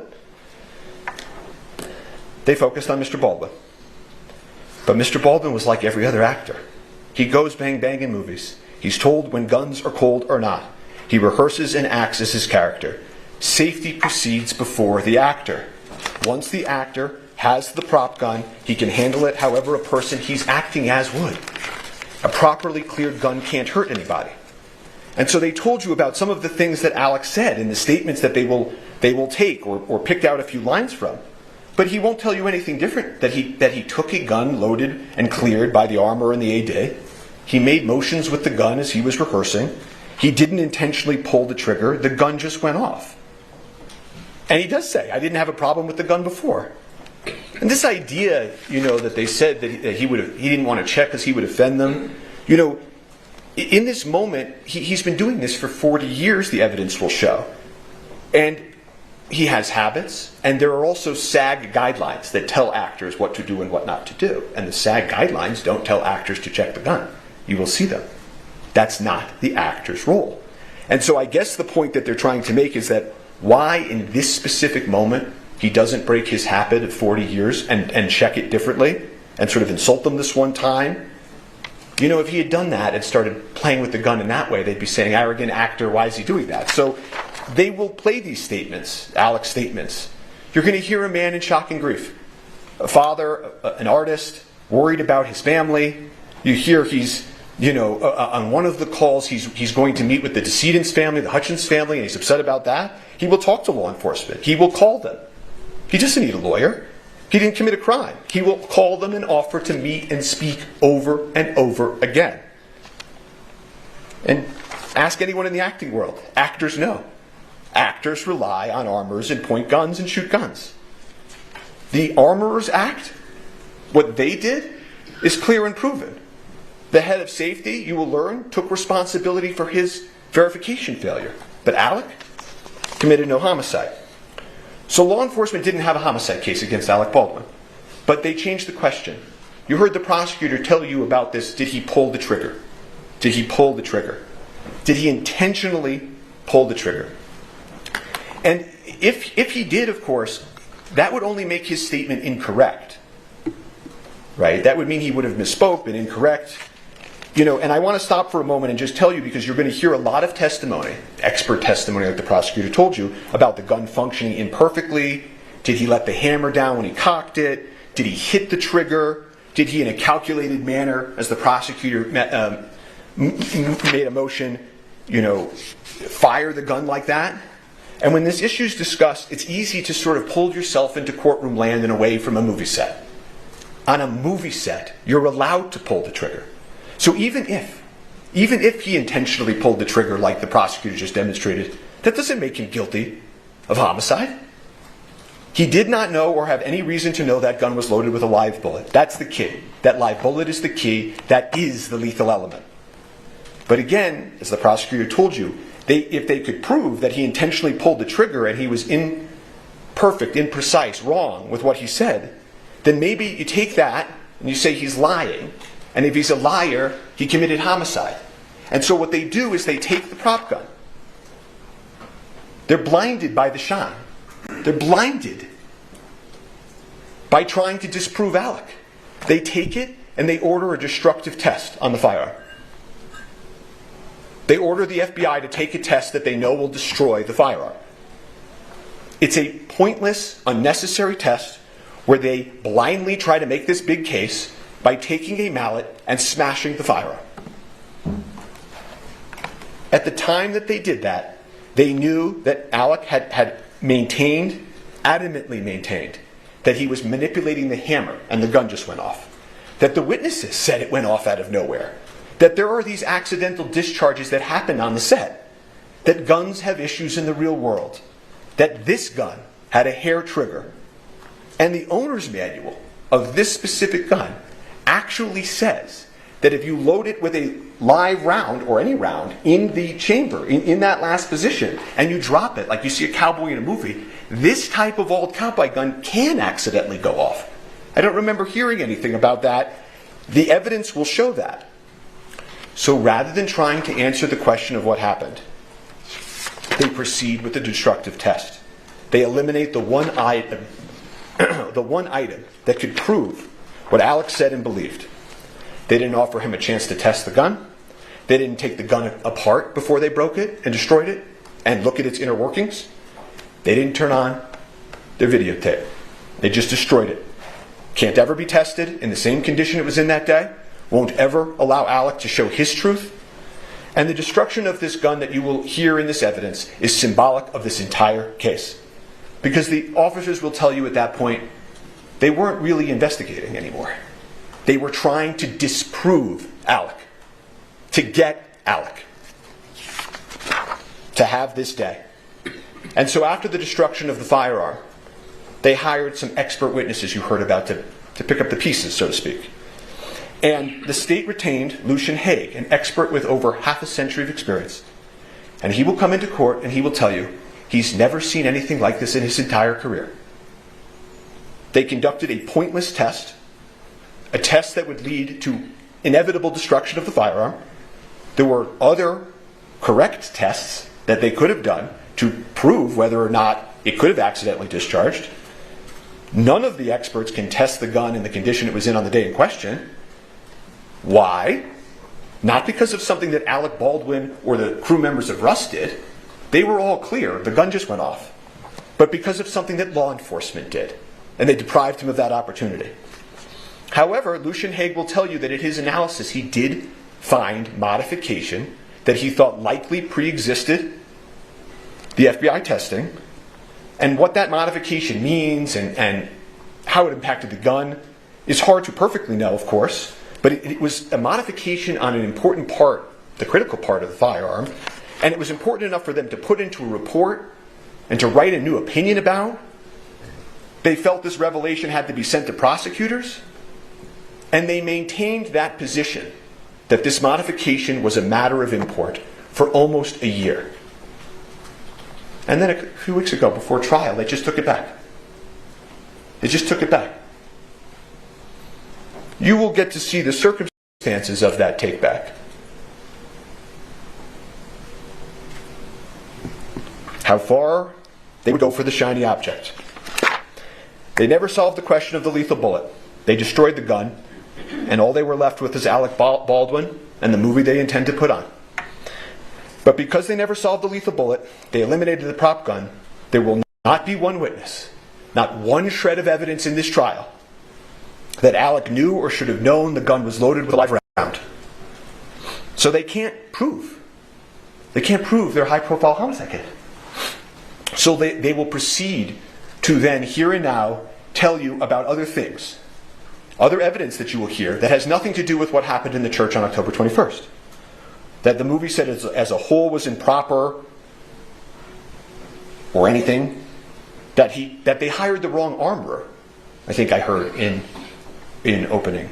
The evidence will show that the armorer was hired by somebody else, trained by somebody else, had done gun scenes on Rust with somebody else before Alec even got there. She was the daughter and the apprentice of the most famous and well-respected armorer in Hollywood. And she had just left serving, being an armorer for Nicolas Cage on another Western. Then they'll come in and they'll say, but what about the movie guidelines? You heard about Mr. Jorgensen and the movie guidelines. That one of the protocols wasn't followed. Or there was a set safety issue about something unrelated to this. Like these movie guidelines on a set, or the things of Navy SEALs and NASA. The guidelines were followed. They followed the safety guidelines. Actors don't check the weapons. Safety is ensured by dedicated personnel. So they will say, but there had been accidental discharges on the set, that guns had fired accidentally prior. Not related to Alec, by the way.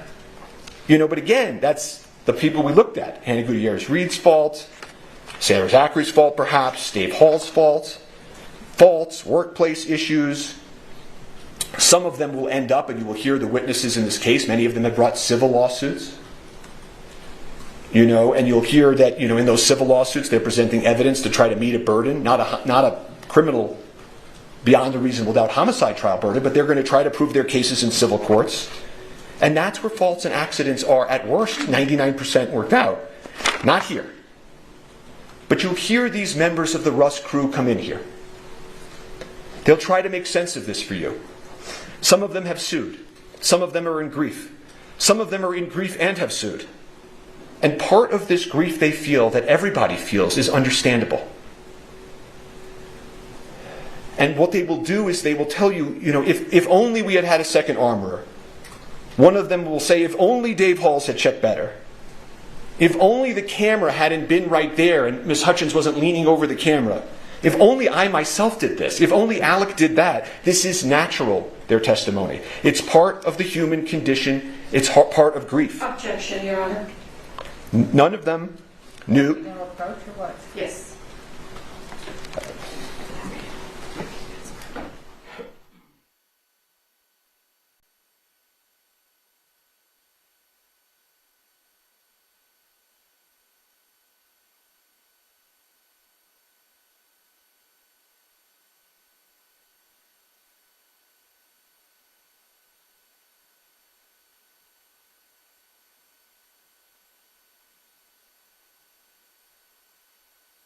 As I was saying, the witnesses, in their grief, will look for reasons to try to make sense of this tragedy. But again, none of them knew or should have known about the lethal bullet either. No one had any idea that it was on that set or in that gun. In that world, they were all in it together. And you will hear that none of this other stuff has anything to do with those two critical questions we started with. Why there was a live bullet on set, why the armorer placed it in the gun, and of course, why the head of safety failed to detect it. None of it speaks to whether Alec knew or should have known those things.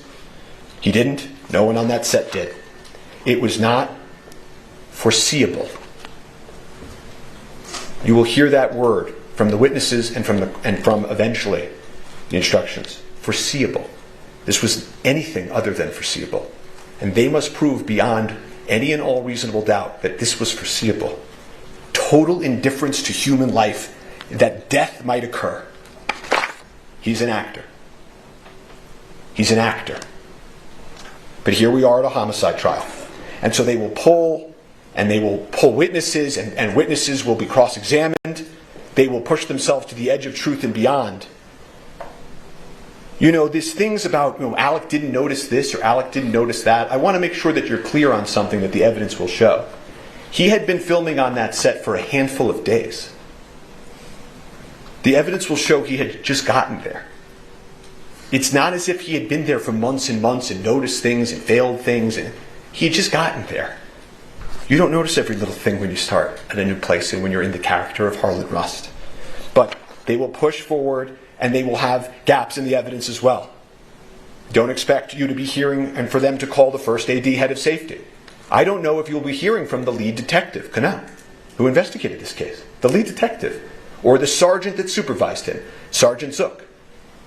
I don't think you'll hear from Mr. Schilling, who was the lead investigator for the prosecutors. And so as you hear this, you jurors can assess about that gap of evidence. And there's one thing that I can tell you will not hear also. You will not hear from an actor or an expert in acting. And so they will play the videotapes of Alec Baldwin, the actor, acting. They will show you perhaps over and over again him in shooting scenes. Bad Alec shooting a gun the wrong way in a movie scene. They will try to get you to picture that and forget that this was a movie set in the first place. And you will see actors in a Western acting. And your mind might go to your favorite gun scene in your favorite movie. You may picture actors and actresses doing exactly what you see here. The other actors in Rust doing the same thing that Mr. Baldwin was doing. But when you come back from that moment, remember, this is a homicide trial. And you will see soon that the reason they play those videos of him over and over is because they don't have any evidence of actual homicide. And you will learn the truth. Not a day goes by when we don't wish Alec had saved her life. But never, the witnesses will tell you, in the history, is something that an actor has done. Intercepted a live bullet from a prop gun. No actor in history. No one could have imagined or expected an actor to do that. So just remember that truth. So when they cry out justice, justice is truth. This was an unspeakable tragedy. Alec Baldwin committed no crime. Thank you.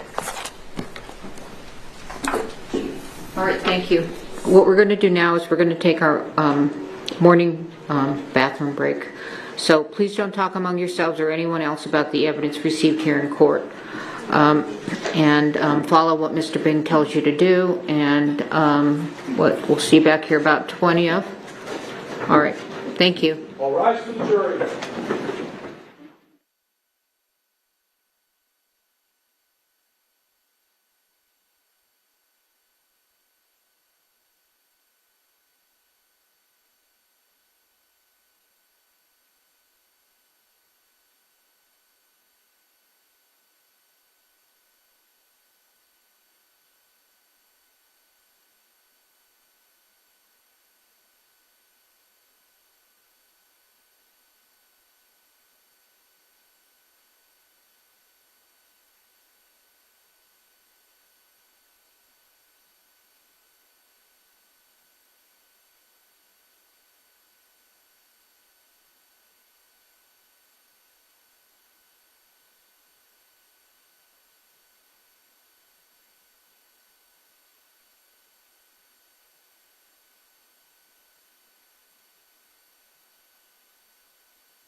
Hey there, everybody. Thank you so much for tuning in to watch our coverage of the Alec Baldwin trial. Look, it's cases like this one that show you not only how scary the world can be, but also how unpredictable it can be. And truly, one of the scariest things that can happen to you, something that comes out of nowhere, is if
want to say call your first witness. Call your first witness.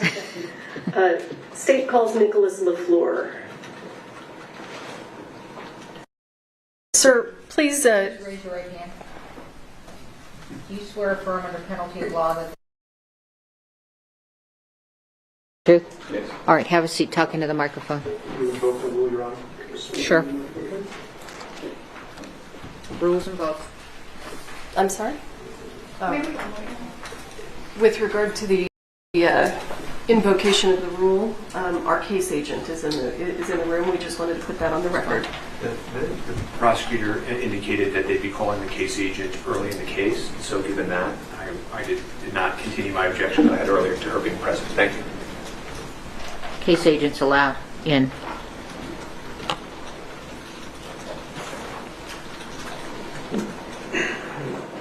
Sir, state your name and spell your last name for the court record, please. My name is Nicholas LaFleur. My last name is spelled Lefleur. And how are you currently employed? The City of Santa Fe Police Department. And what do you do there? Police officer. How long have you been employed at the City of Santa Fe? 2 years. Can everyone hear Officer LaFleur? Okay. And prior to working for the Santa Fe Police Department, did you work anywhere else? Yes, ma'am. Where did you work? The Santa Fe County Sheriff's Department. And how long did you work at the Santa Fe County Sheriff's Department? About 2 years. And were you on duty on October 21st of 2021? Yes. Did you receive a dispatch call? Yes. Can you tell us what you received and what you did? A call came in that there was someone shot at a movie set. Unclear who shot, how many were shot. I happened to be the closest person to the call and arrived on scene first. So when you arrived on scene, when you say first, were there other law enforcement officers there? No, not at the time when I got there. Were there any other first responders present? There was some fire personnel and what they called the scene medic for the movie set, I guess. You said a scene medic? Yeah. Okay. So when you, let me ask you, when you receive a call for a shooting, what's your primary concern? Priority life. And what do you And mean when you say priority life? Make sure whoever needs help gets help and that the threat is stopped. And when you arrived on the scene, and where was it? Bonanza Creek movie set, I guess. It's quite a ways off the interstate. Okay. And what county and state is that in? Santa Fe County, state of New Mexico. Okay. So when you arrived there, give us an idea of what you saw. What was going on? It was a big, old, like cowboy western themed, like city or a town. There's a bunch of people running everywhere, bunch of cars, bunch of people waiting. When I got there, people were pointing towards a church, and I got out. I attempted to grab my medical bag and went in and saw. Hang on, I'm gonna stop you there. Approximately how many people were there on scene? I don't have the direct number, but there was more than 100 people. Have you ever been called to a shooting where there were 100 people already on scene? No. Did that present any specific challenges for you? Yes. Explain to us what those challenges were. Just there's a lot of moving parts. Just got to take it one piece at a time, see who's hurt. I make sure that, one, that nobody's continually getting hurt, and then two, the person who's hurt, medical attention is being given to them, and then go from there. Okay. And when you arrived on scene that day, were you running your body-worn camera? Yes. The state moves for the admission of State's Exhibit 4. No further objections, Your Honor. Am I? Are you? I want to just make sure I'm connected. I'm ready to play it. Permission to publish? Was you going to recognize it first, or are you satisfied with the foundation? Yes, Your Honor. We've consented to both lapel videos Right, today. that's fine. Okay. So you may publish. This is States 1? 4. States 4. How do I get the monitors to come on? Ryan's going to do it with Okay. Do you know how to do it? Go ahead, do it.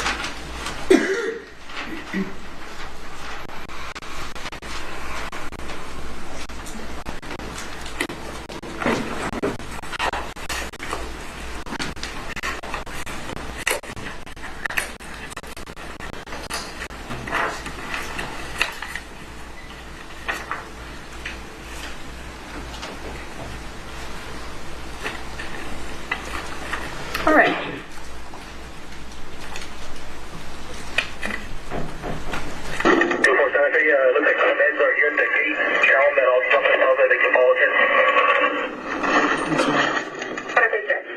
Hold on, his monitor's not on. Are your monitors on? Yes. This one's not. We'll turn it on. It's on, but it's green light. Green light's on.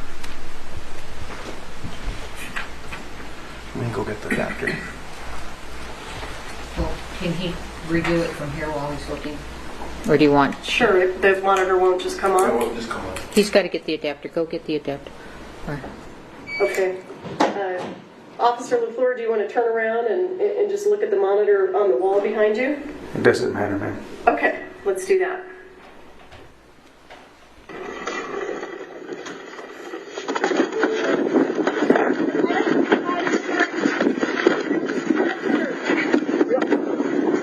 You got your timer kit? Yeah, I'm trying to get it out. Stupid new truck. Are we inside with the PPMs? Officer LaFleur, tell us what's going on in the video right now.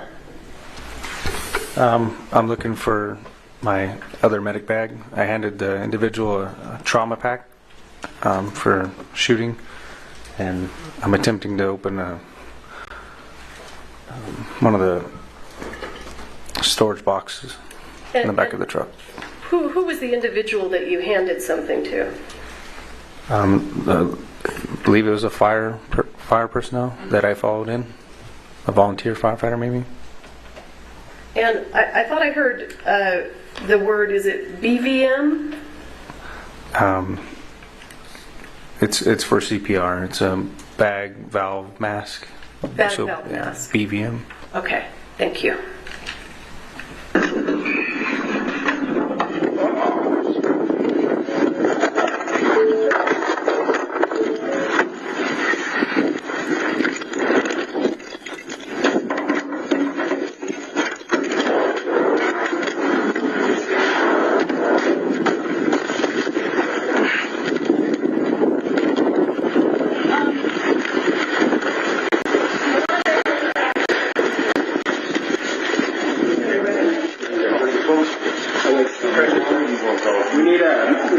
Where you at? A seal. You have a seal? A seal? A seal.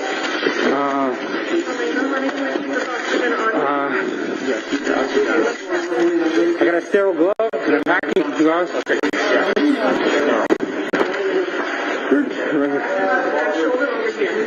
Are you over there? Over there? Yep. Yeah. My hand is on it. You talking? Where's that? Right shoulder. Stop. Oh, we're going to get you up. Who was she shot at?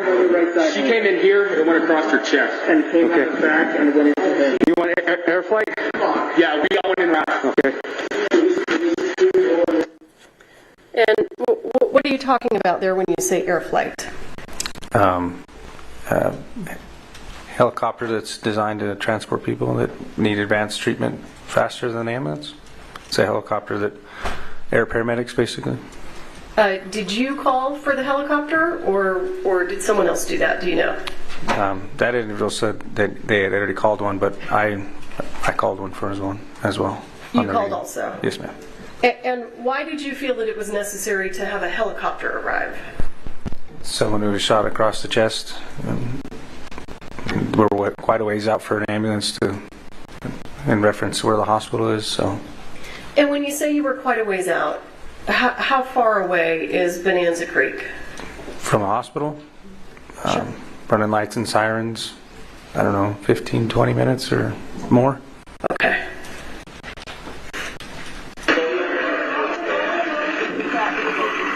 Santa Fe, one female shot in the chest, male shot in the stomach, requesting air flight.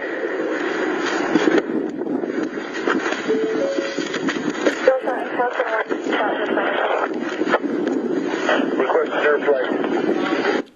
I heard you there say male shot in the stomach. Is that what you said? I'm not sure.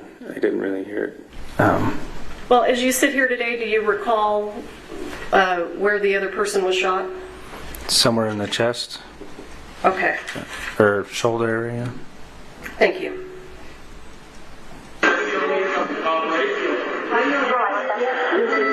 GPS? GPS forward. It's okay. I got you right here. 2432, how many people yell out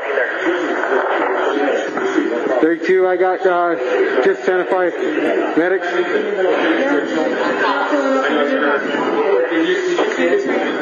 No.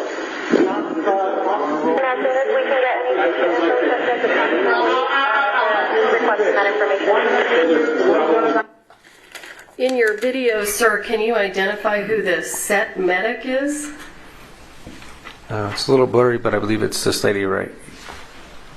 The one that's bent over with their blondish brown hair. Is the monitor working now? Yeah. Yes. Joe. Come on, Joe.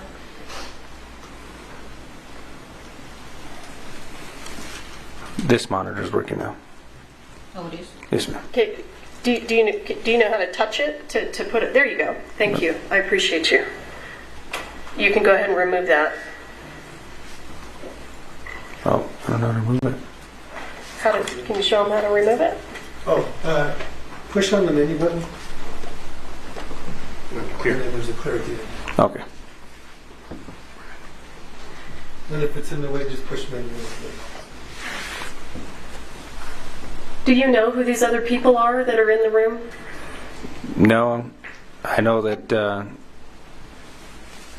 that person, and somebody over here, the battalion chief, they were wearing Santa Fe county fire medic shirts. So, and they came in the vehicle in front of me.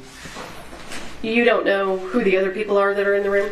I know the other person shot, and then Elena Hutchins, or I maybe misspelled her name or pronounced it, and then the other assistant director, and that's about it. Okay. And you mentioned that there was a truck pulling in ahead of you. It was a volunteer firefighter truck. So did the first responders that we see here in this scene, did they arrive about the same time you did? Yes.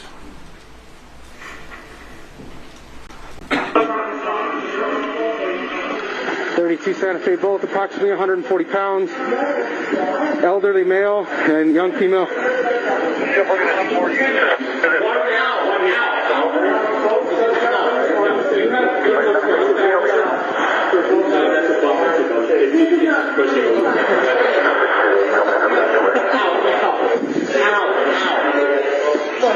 What do you need me? No.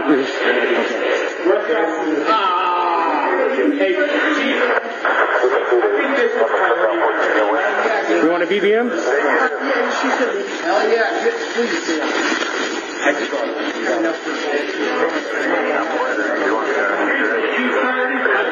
He's good. He's got a broken shoulder.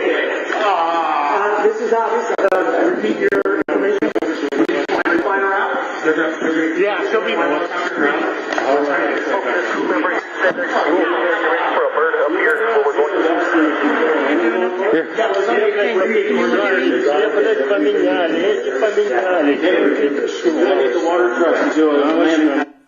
Officer LaFleur, tell us what you're doing now and why. I looked over and seen that they were getting the oxygen tank out. Noticed that they were using on a bag valve mask, which is more appropriate for that situation than the one that goes around their face. I'm just helping them, doing as much as I can to help. So give us a little bit more information. What causes you to believe that the bag valve mask is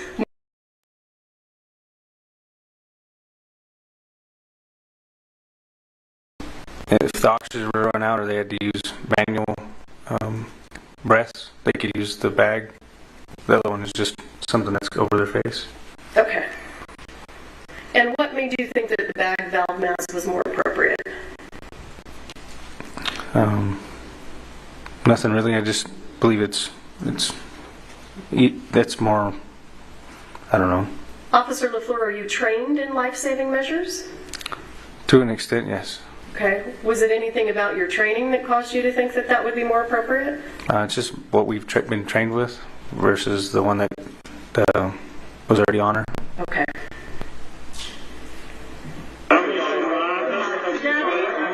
Gabby, can you just make sure nobody else comes in? Yeah, we got air. Do you have ears, ma'am? Do you have stethoscope? Yes, they're in that bag. Hang in there. Right there at the top. Hang in there. Purple? Nope, at the top.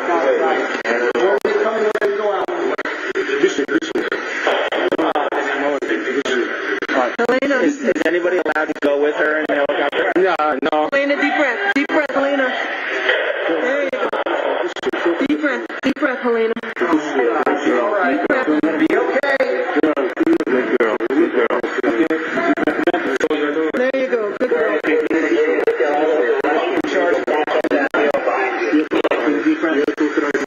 Deep breath.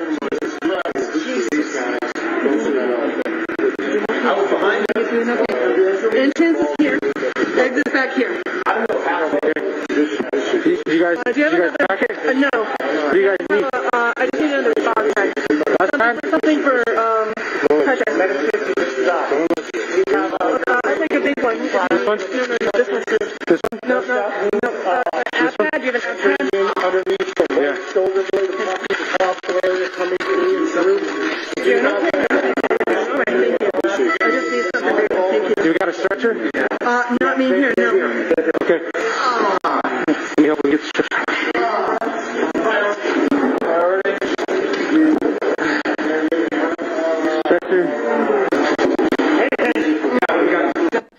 What are you doing now? Just trying to stay busy, help clear the way for the stretcher. The ambulance is here. Thank you. Here's priority number one. Okay. Let's clear it all this out. Get it right in here and get it out. All right, we got air flight en route. Not calling me here. We can get to you. Helena? This is Helena Hutchinson. What size?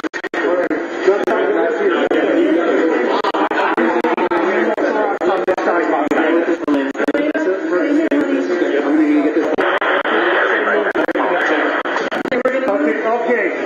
So I got the air. Thank you. I'm just flying that. Get all that out. I'm not behind you guys. All right, see what you're looking at.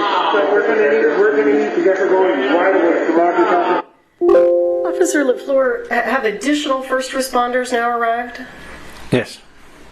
Can you give us an idea of who's on set assisting now?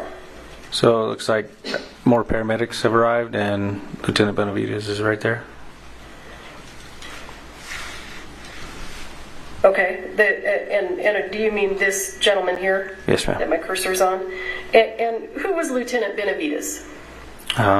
He was our day shift lieutenant at the time. Was he a supervisor? Yes, ma'am. We got a through and through on her. We went through and through on her, through the chest, and then you got one in the arm over there.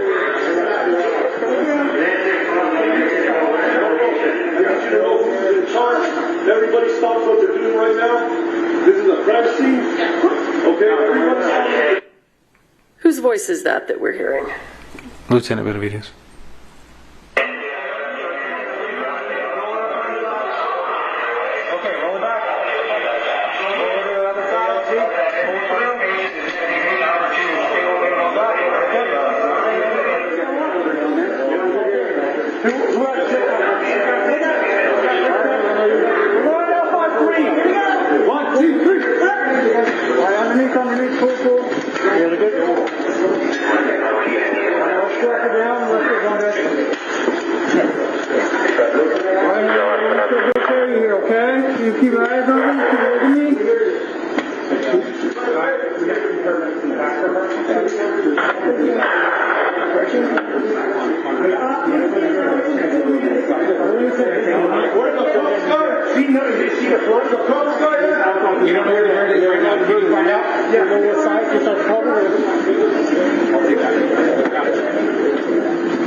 Alright, we got some stairs, guys. On the first step.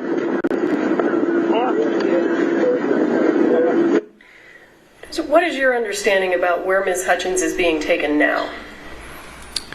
Into the back of the ambulance. And can you explain why is she going into the back of an ambulance rather than the helicopter? The helicopter hasn't arrived yet, and my understanding is that they have additional medicines and equipment and measures they can take inside of an ambulance. All right, thank you.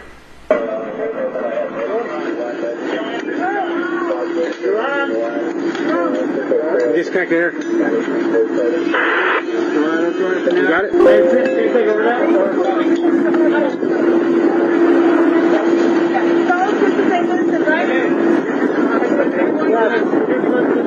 You guys want to see Vincent?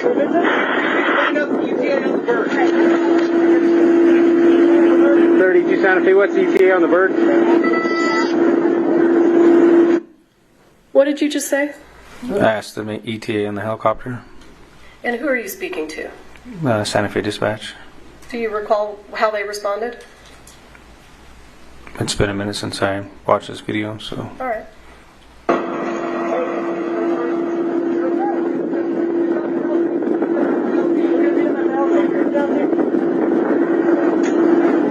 Oh, we got the bird right here.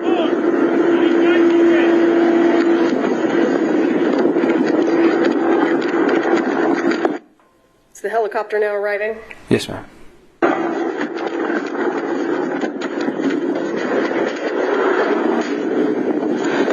What are you doing now? Appears I'm grabbing crime scene tape. Why are you grabbing crime scene tape?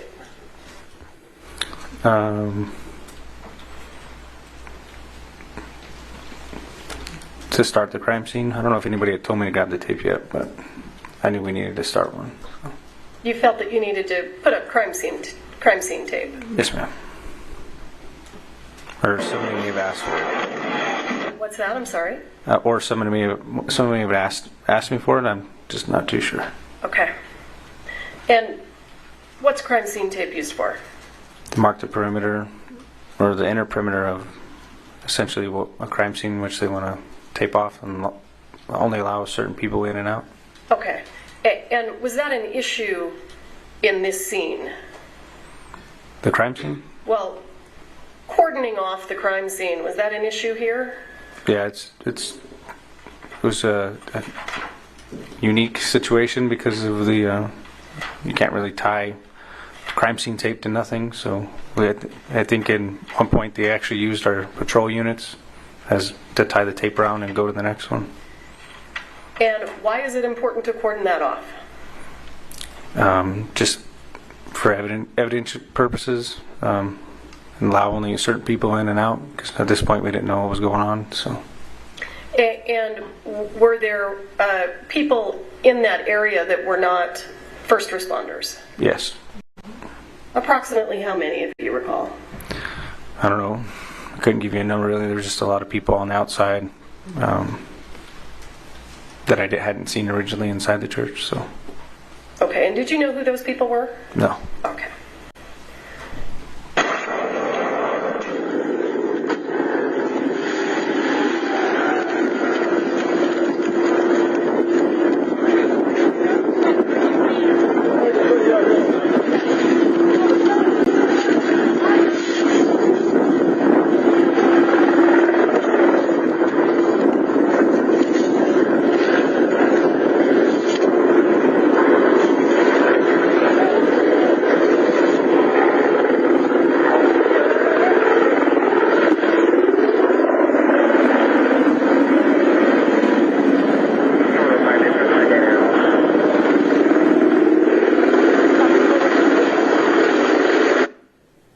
Do you see this person here in the gray shirt?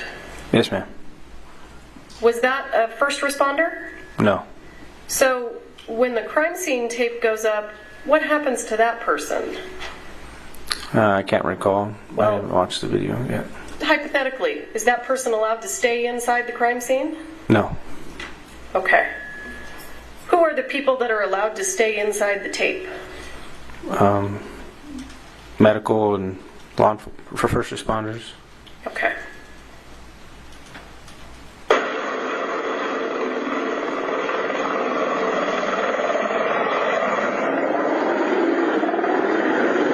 What do you need, Chief? I'm radio in for my command for my mind. Tell you guys, this was in the middle of a shot, and I have live ordnance on the ceiling up there. It's safe. Okay. But it is here, right above here. Okay. Right there, that's... Okay. And if you get to the point where you say you want me to move... All right. Oh my God. Okay. Where's the bird? It's right here. Okay.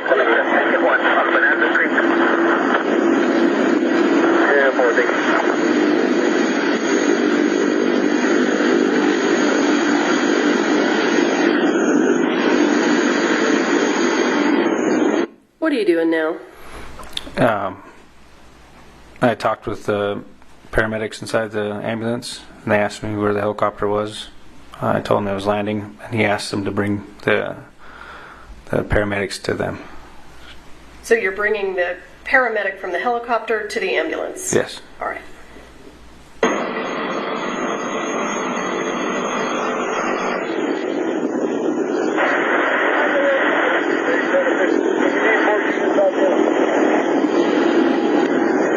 We got approximately 23-year-old female in the back of the ambulance right now. Gunshot underneath the right arm. Went through all the way to the back left. Can you carry this back for you, sir? I got it. You got it?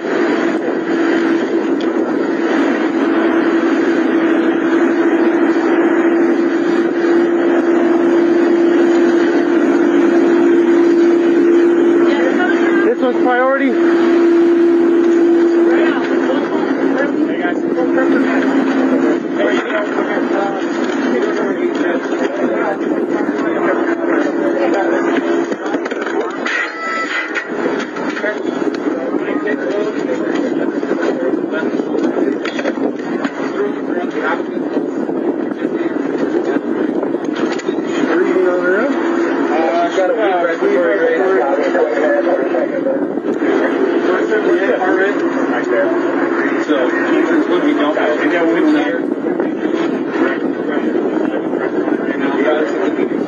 Guys, just get a couple IDs. I don't care whether they're IOs or not. There, grab the IO stuff. Can you open your eyes for me? Yep. I'll have to work on the IO. I'm going to come around. Yep. That's it. I'll shoot back. Here, if I could just have you guys just step over there for us, okay? Can I have you guys get over there for us? We're going to have to gather everybody up, get everybody's names, everybody who's on scene, okay?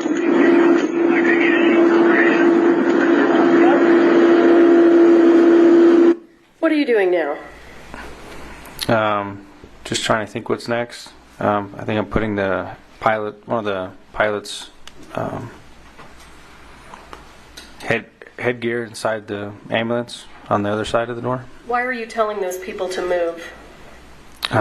Just to start to gather people up, because they're just standing around the church where the said incident happened.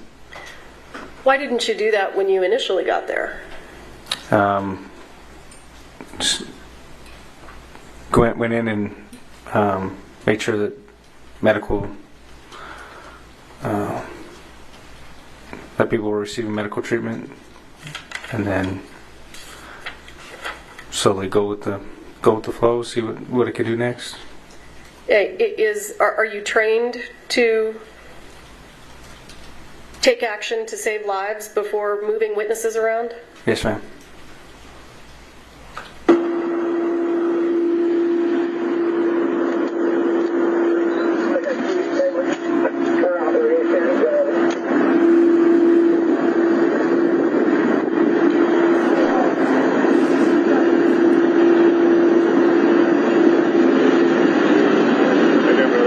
going, sir? I believe you guys will be taking this one. In the bird then? Did she go in the bird? No, not yet. They're in IVs, getting IO, and then they're going to take in the bird. They're coming out, watch yourself. They're moving in from this one? Yeah. Yeah. A couple of them still. Is that your stuff?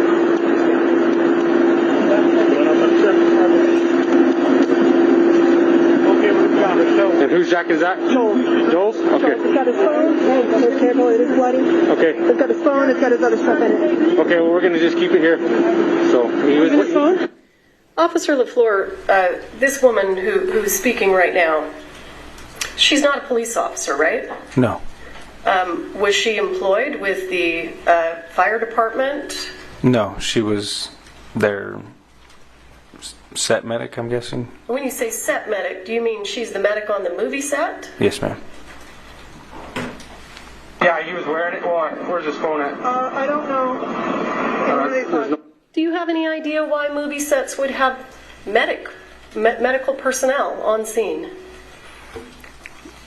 It's probably for safety reasons. Someone closer than the paramedics or fire department. For safety reasons? Yeah.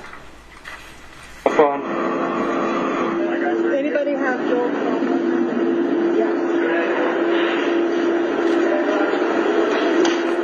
All right, gentlemen. How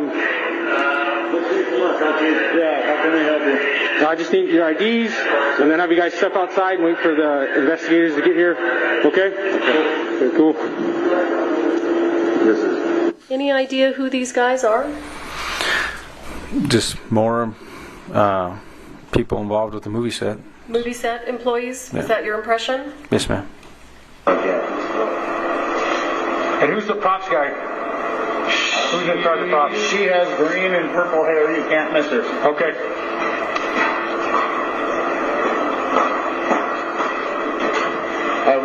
I was here when it happened. You were here when it happened? Yes, sir. Who else was here when it happened? My dad was Serge. The camera operator. It's in his front pocket. I think he put it in his pocket. How many people you think were in here when it happened? 3, maybe 4. 4? Maybe. Okay. So 2 more other than you 2? Reed, as soon as I see him, he Reed, camera operator. Reed, yes sir. Okay, who else? Reed Russell was here. Alec Baldwin was the actor on set that pulled the trigger. Alec Baldwin? Yes sir. Where's he at? We got one. Yeah, you'll help me find him? Yes sir. Baldwin's right there on the cell phone with the cowboy hat. Okay.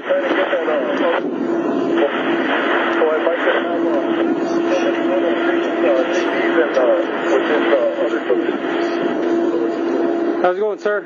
So my understanding, you were in the room when someone was shot? Holding the gun, yeah. Okay, alrighty. What do you need? Well, I know your name, so it's pursuant to the stipulation, I'm going to go ahead and jump ahead. Very good. I want to make sure this is the right part. Okay.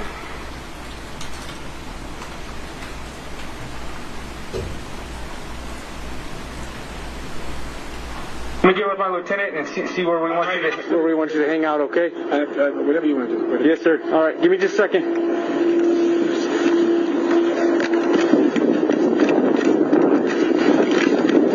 LT.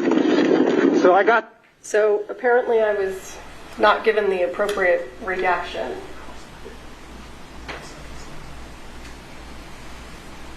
You want me to jump ahead 5 seconds now? What? I need to know what to do, or I just press play. What do I do?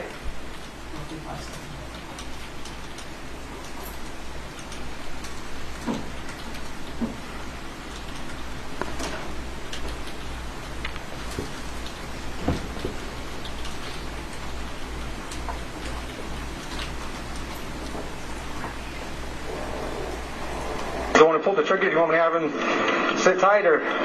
Yeah, you're gonna have to sit tight. Sit tight in the I unit? have the armor in here. This is all their stuff. I have the gun used is in there. And I got the 2 people that were in the room. Okay. You may have Alec Baldwin take a seat in the back of my unit, or? No, we know where he's at. We know who he is. Yeah. We just need to stay. Is he in a trailer? No, he's right there in the gray and black. Okay. All right. So try to keep him away from everybody. Okay. Have him talk to anybody. Okay. I can just have him sit. I can sit with him in my unit. That's fine. Okay. Okay. Officer LaFleur, at this point in time, what's your intention?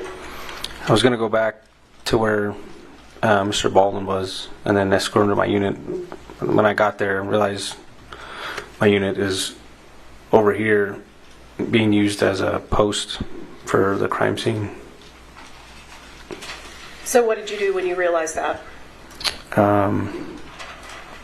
Just had him sit where he was and had everybody just hang out there. Started writing down people's names. Okay.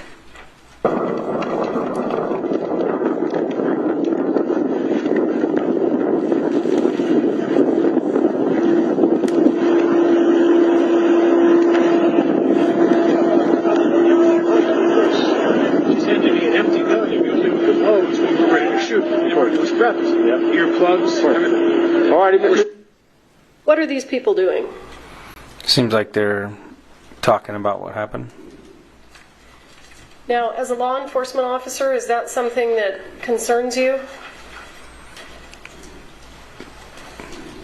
Yes. And why? Why does that concern you? They could be, one person could be telling them what they saw and mess up what they have to say what they saw.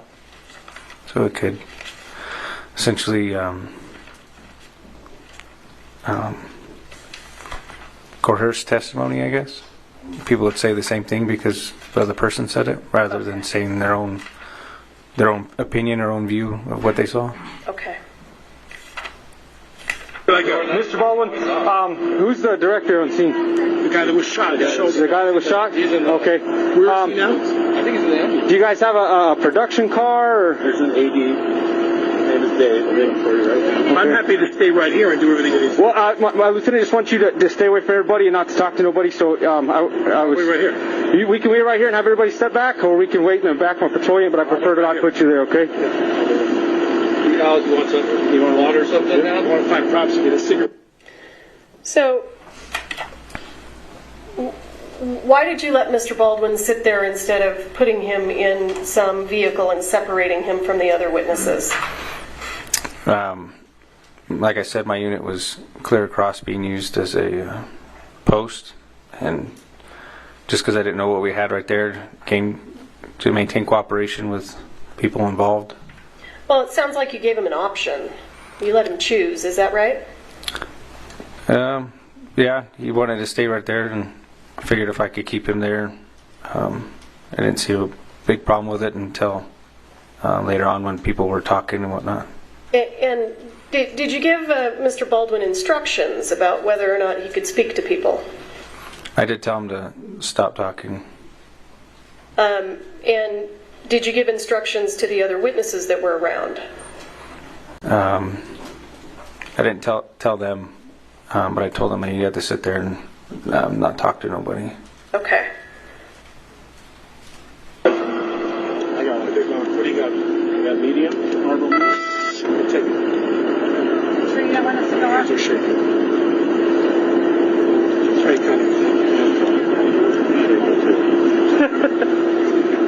Yes, sir. Right, I'm right there. The silver car is Alex's vehicle. You want to put him in there? Mr. Baldwin, is that your car? Yeah. We can wait in there.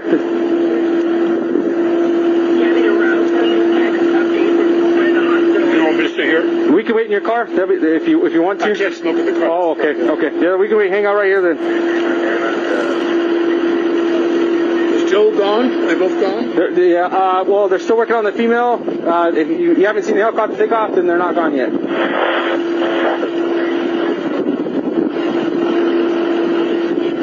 If you know, Officer LaFleur, why hadn't the helicopter taken off yet? I don't know exactly why, but my guess is they have to stabilize the patient before they can put him in the air. In the air, okay.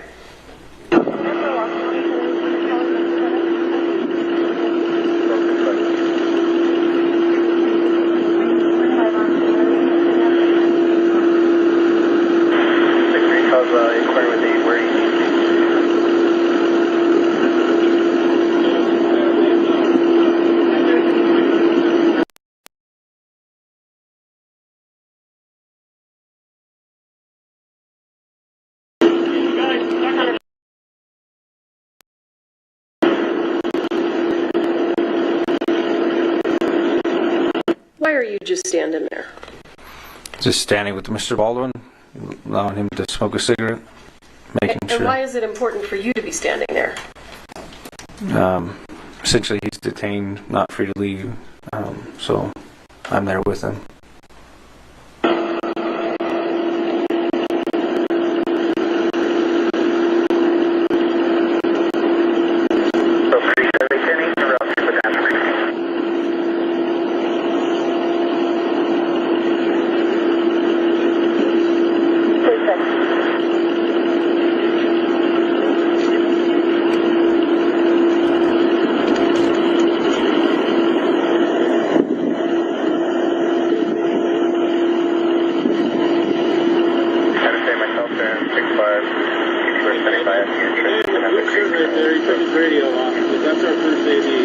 Y'all went there? Down in front of that sheriff's car with the gray hair kind of in the Okay. shirt. Okay. Thanks, Dave. Hey, I got an officer over here by now. The electric truck.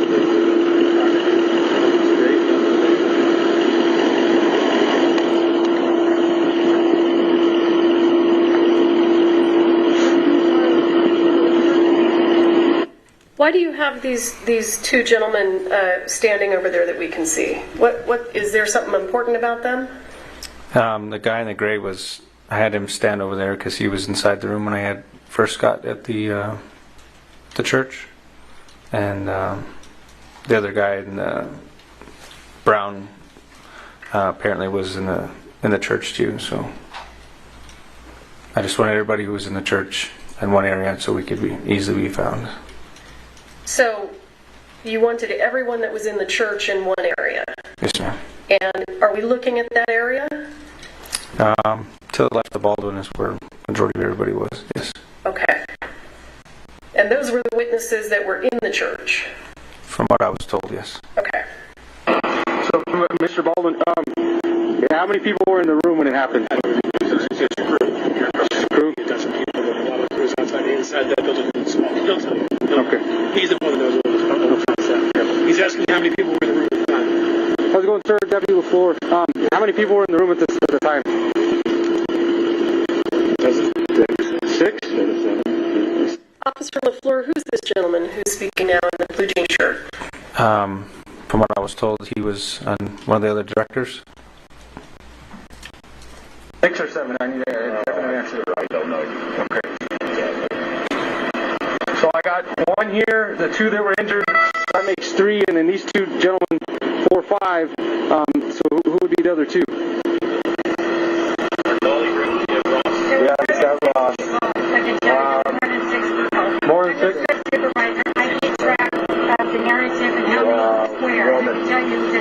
Okay.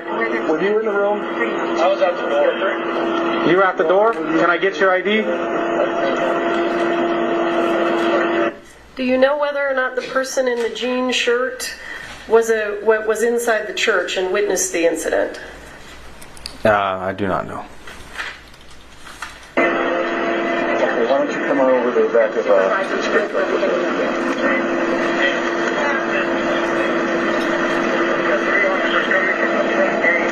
Gabriel, you have a phone? 32 to 24. I have 380 for requests. Just really just yelling at everybody and screaming at the police. Report back to George. Well, he was inside. Does it appear to you that Mr. Baldwin is speaking to the other witnesses? I think he was talking about who would know who's in the room. Okay. I can't really hear it. And then apparently the guy's son was working there as well. Okay. Is this an ideal way to separate someone from witnesses? After looking at it, probably not, but that's what happened. Okay. Understood. You're right at the door? Do you have an ID on you, sir?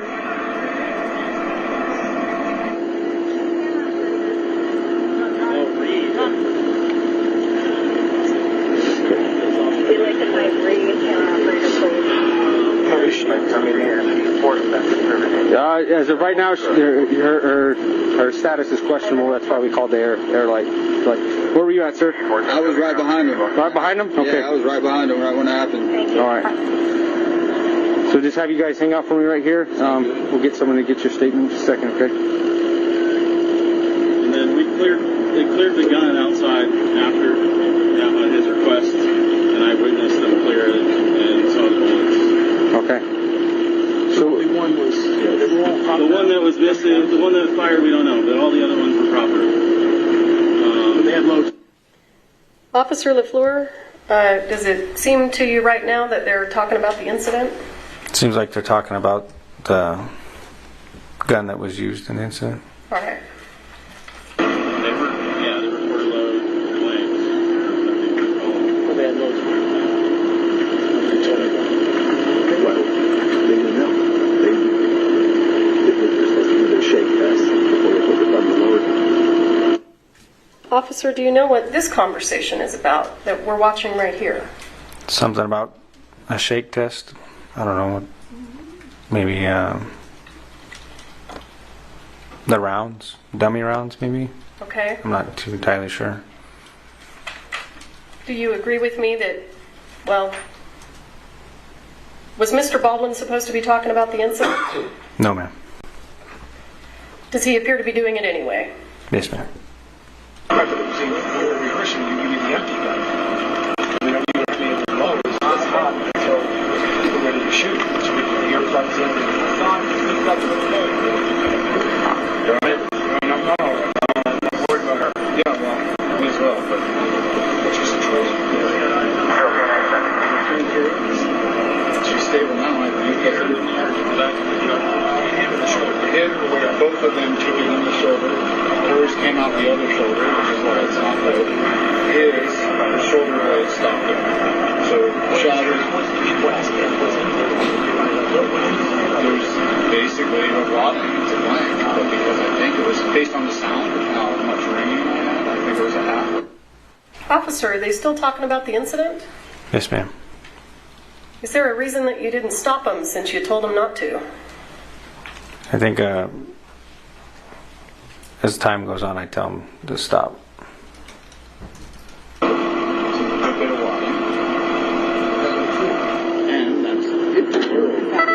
Okay. Who knows what else is in the room? My other hand. You were in the room? Effects crew. Okay. Get your ID, sir. That's what I said. I think there was more than 6 or 7 guys. I think it was about 8. You see this gentleman over here on the left? Yes, ma'am. Any reason to believe he was inside the room at the time? I'm not sure at this point. Okay.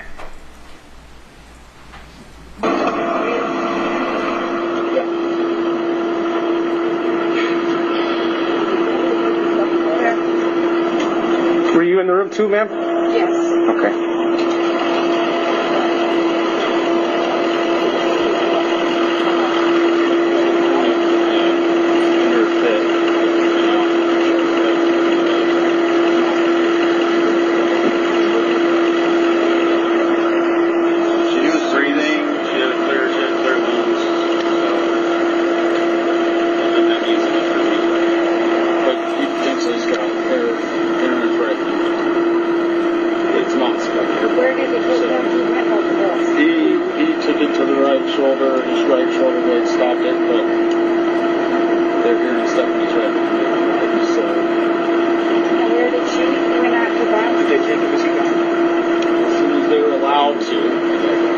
Stabilize both, and then once the sheriff says you're good to go, we'll let them go.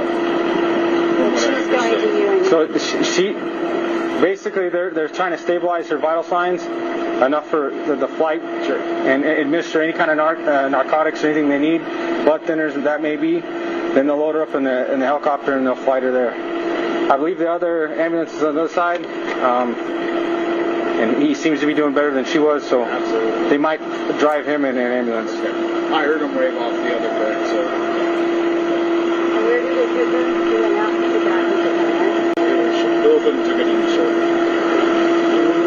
When I was up in Joel, I didn't see nothing on him before they put me out. You just went over. Yeah, I ran out. He came back and accused me. I was helping him. I didn't see nothing. I was asking if he was all right. He couldn't hear me.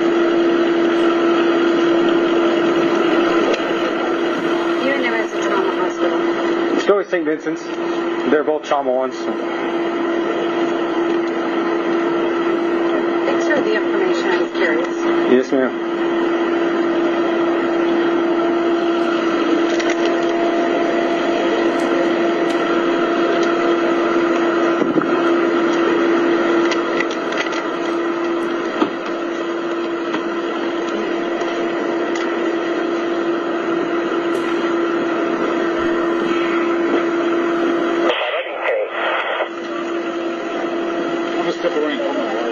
Yeah, no problem. I got more out.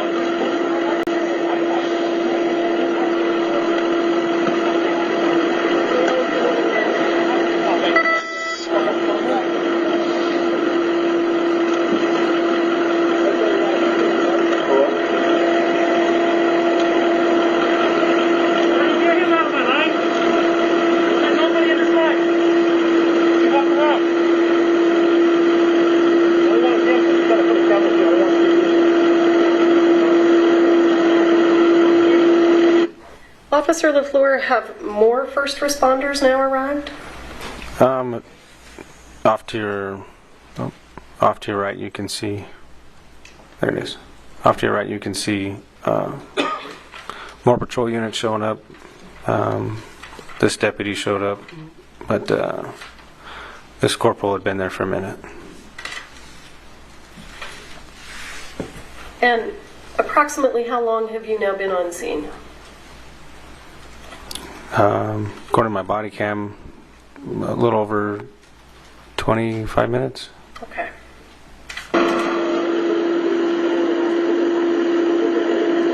Hey, Corporal. I got 7 people there in the room when it happened, all their IDs, so. Okay. Just get it all brought down. I'm not sure what the CID put out there. It's okay. At that point in time, what was your understanding of how many people were in the room and witnessed it? I believe I said 7. Okay. Do you know whether or not that turned out to be true? I think there was actually more. I wrote all the people who said that they were in the room in my report. Okay. Hey, sir. And I'm just hanging out with him because, he's the one who pulled the trigger. So. Okay. Yeah, he tried it. Sorry, I was trying to set things up a while ago and do what you're going to do. Whatever you're going to do.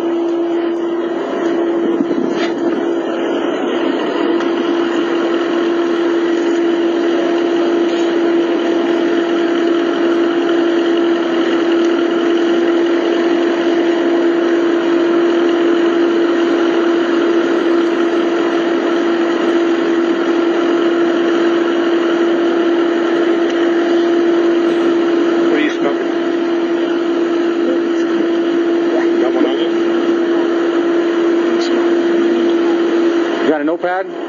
Ready? Alright. Do you have a notepad? Officer LaFleur, at this point in time, I know he's no longer in the frame, but the gentleman in the blue denim shirt, do you know whether or not he was in the room at the time? I don't recall if he was in the room or not. Okay. I know there was some director or whatnot there. Okay. I don't have mine either. Yeah. So I can start. Yeah, I know. It came off when I was given, trying to pack wounds. Yeah. Okay.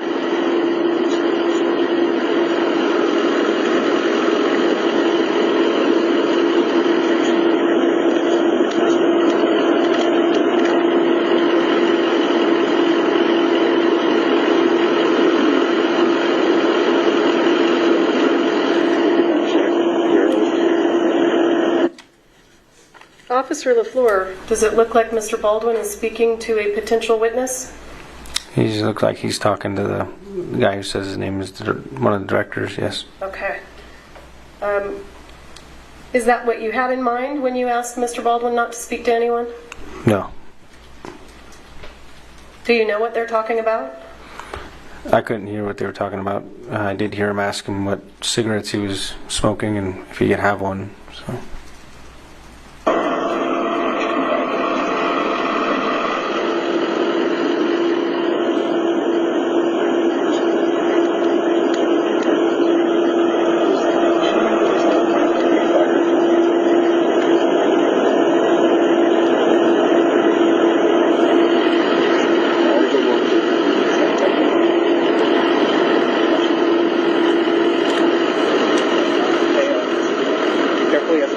cards in there? Oh, geez. All right. Or do you want to just try some pages off? No, because I'm going to be writing quite a bit. Everybody's in the room. I mean, I have my phone on me. Yeah.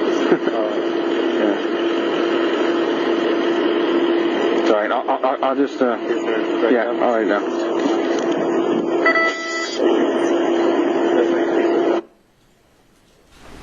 Do you see the gentleman in the denim shirt gesturing? You want me to back it up? Yeah, which one? Are we talking about this gentleman? Yeah.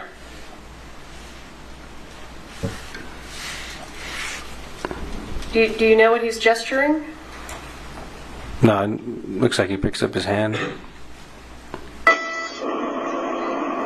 Now that you play it back, it looks like he's shaking his hand. And had you seen him do that previously? No, not until just now. I thought you testified earlier about a shake test.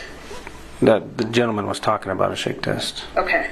But I had not seen the director do it until reviewing the footage now. Okay. My eyes aren't always exactly where the body cam's pointed, so. Absolutely. When you tell people not to talk about the incident, do you have an expectation that they'll follow your instructions? Yes, ma'am. Does it look like they're following your instructions? No, ma'am. Okay. Officer LaFleur, I'm going to stop the video there. What else did you do on scene that day? I helped essentially just wait with other witnesses, I guess, or people that wanted to give a statement or they needed a statement from at a different location. It was their base camp is what they called it. So you needed to take statements from people that were at another location? Is that what you said? No, we took people from where essentially where we had them, and they took them down to their base camp, and that's where they started interviews. And the people that you take to base camp, are those the same people that we see here in the video? I believe so. Those people, and I don't know how many people they ended up interviewing. At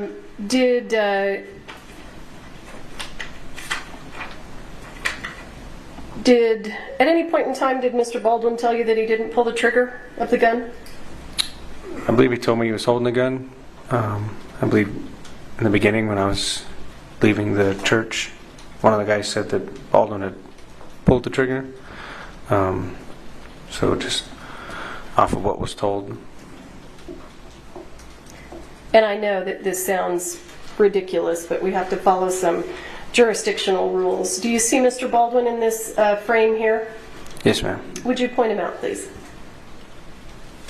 And do you see that same gentleman in the courtroom today? Yes, ma'am. And would you point him out, please? He's sitting in the middle with the glasses. Okay.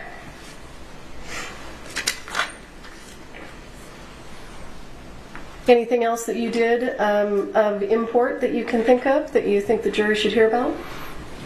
I think that's about it. How long were you on scene, if you recall? From when I got there was, I don't know, about 10 hours maybe or so. I was there until dark. You were there for 10 hours? Yeah, until they were done interviewing people. Is that typical? It is if that's what they need to be done, so. Okay.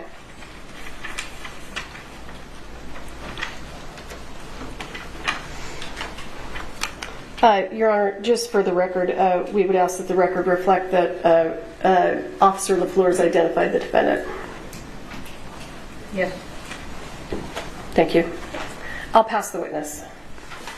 Gotcha.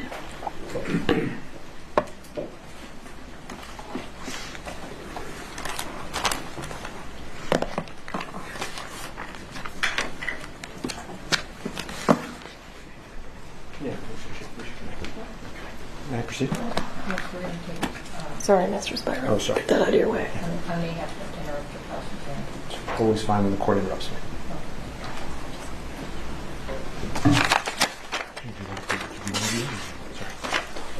Then may I proceed? Yes. Yeah. Thank you, sir. Thanks so much. When you got to the scene, Mr. Baldwin walked up to you and said, I was holding a gun. He blurted it out, right? Yes. And in fact, he was very shocked, if you could picture Alec Baldwin in a pale state, very unsure of himself. You could say an actor out of character. Fair? Sure. Object to the former question. It is Mr. Spyro testifying in the question. We are not going to do these without this. May we approach?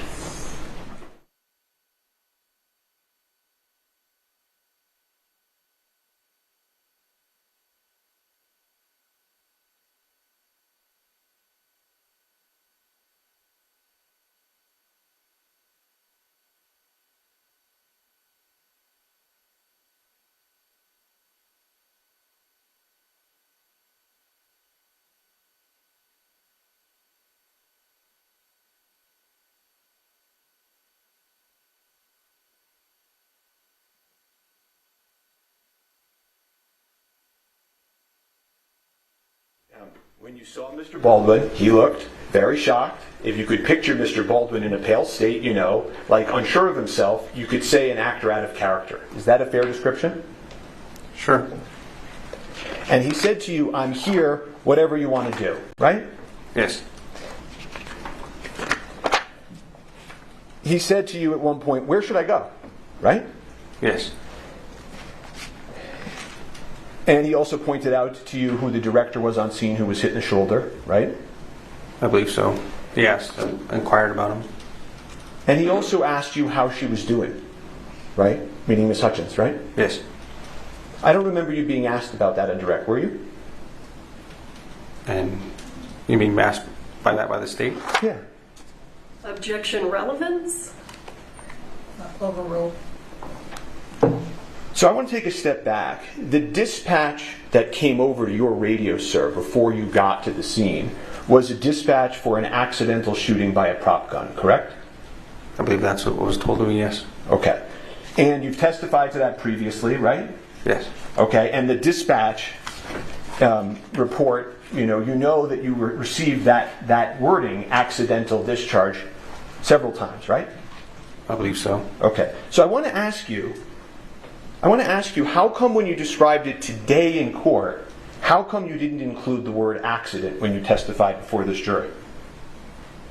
I'm not one to say if it was an accident or not. Just there to initially respond to it, and then the detectives determine whether or not it was an accident. Well, sure, but every other time you've been asked about this, you've said it was an accident. And now today at the trial of Alec Baldwin, when you're talking to this jury, you left that word out. Isn't that true? Not intentionally, no. Did you meet with the prosecutors before you testified here today? Just briefly in the room outside. For them to tell me who was in order of what witness. You've discussed your testimony previously with Ms. Morrissey, correct? Before today? Just in a pre-trial interview, yes. We've talked about your lapel that was on. It's true, right, that the lapel is actually mandatory. Yes. Right? And so they came to the officers, passed a law, and told you had to wear your lapel, right? Yes. And the way it works is it secures all of these statements, and when you're done wearing it for the day, you go back to the station, you log it in, and then it exists, right? Essentially, yeah, but it's more complex than that. It uploads on itself. Oh, it self-uploads so that it maintains itself? Yes. Okay.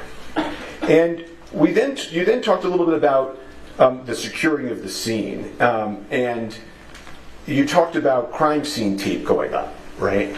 Yes. But as you just told this jury, at the time, you don't know whether this is an accident or not, right? Yes. It's not like a crime scene tape is some evidence of a crime, right? And whether it was an accident or a crime scene is still essential. And you've been very candid that you made some mistakes at the scene, right? Yes. And that you've learned since then about some of these mistakes, right? Yes. You've said hindsight's 20/20, right? Yes. And you can Monday morning quarterback decisions, but you made them in the field, right? Yes. Okay. And you've said that based on your training and experience, you know that if witnesses are left to speak to each other, they can taint each other's memories, right? Yes. And sometimes that's incidental and accidental, right? Yes. And sometimes it's purposeful, right? Depends on who's there, yes. Well, if you were with somebody and somebody was talking to you about the 911 call, right? And they kept saying to you over and over, it wasn't an accident, it wasn't an accident. And then you testify and you leave out the word accident. That could be an example of taint, couldn't it? Sure. And also, non-witnesses can taint people's memories too. You agree with me? I guess. Well, at one point in your testimony previously, you had said that there was a lawyer on the scene that was talking to some of the people that were on the scene.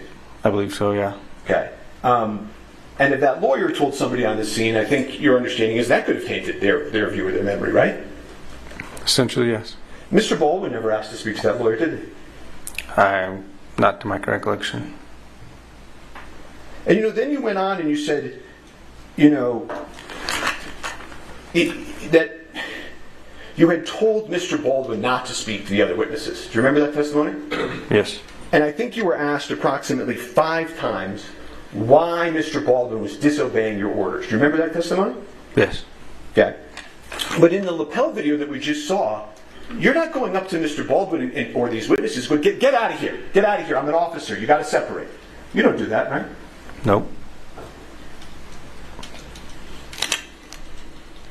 And also in that video, you can see a lot of these people are coming over to Mr. Baldwin, right? Yes. One of them comes over and shakes his hand, right? Yes. Have you ever seen that in all of your experience? Somebody commit a homicide, and everybody and all the witnesses are on the scene, circling around the person, shaking his hand and talking to him about what happened. Have you ever seen that in your entire career? No. And then you went on to say, well, you didn't put him in the cruiser. You didn't put him in the cruiser because your cruiser was being used. Was I guess the reason that you gave? Was that? Did I understand that right? My patrol unit was being actively used as a post on the other side of the field for a crime scene. When you say a post, do you mean like it goes somewhere else and you put the tape around it? Is that? The side mirror was wrapped around with crime scene tape. Uh-huh.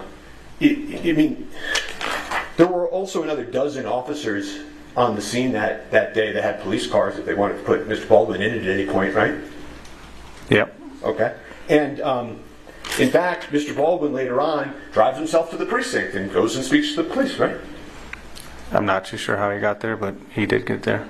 Well, he wasn't under arrest, right? Not to my knowledge, no. And so you use this word detained. When Miss Morrissey asked you, well, were you detaining Mr. Baldwin? Do you remember that question? Yes. Isn't it true that even today, years later, no police officer has ever arrested Mr. Baldwin or detained him in a police car? True? I don't know.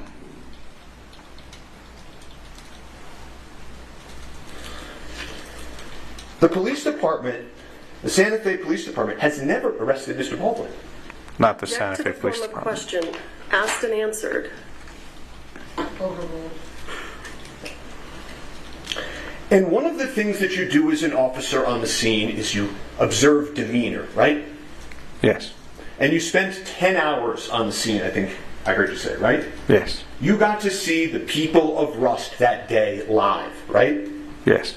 And the truth of the matter is that you took it as a way how everybody was acting, and that the individual who claimed to have been holding the firearm was still there, that there was the way he was, his demeanor was that there wasn't any intention behind the act, as you could say. Isn't that true?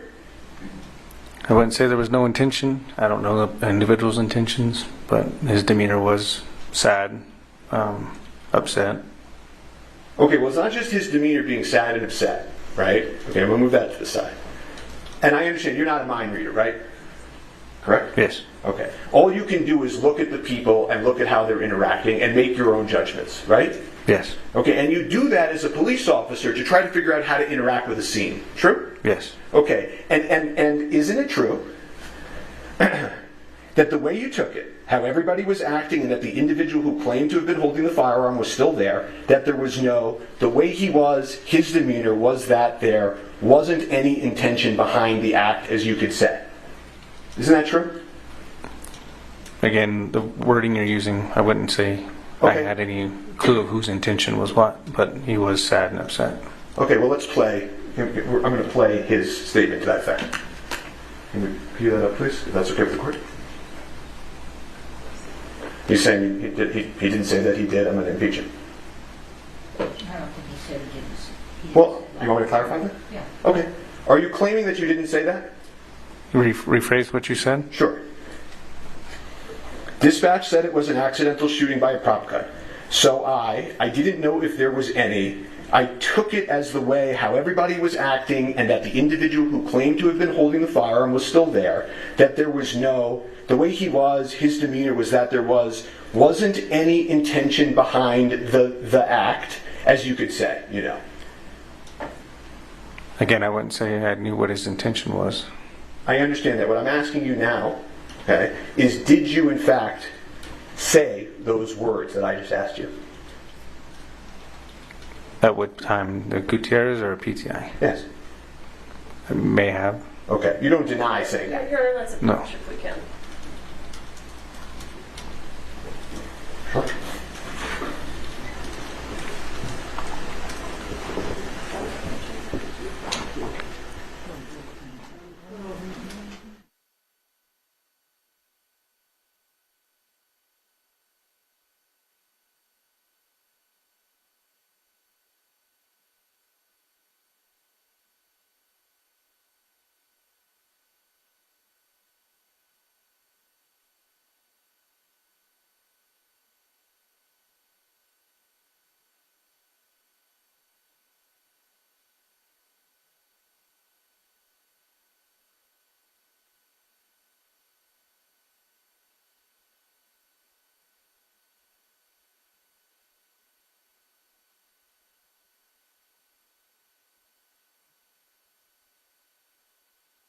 So one more time, I'm just going to ask you, did you say that statement that I read? If you're reading a statement and it says my name next to it, then I more likely said it. I just don't recall when.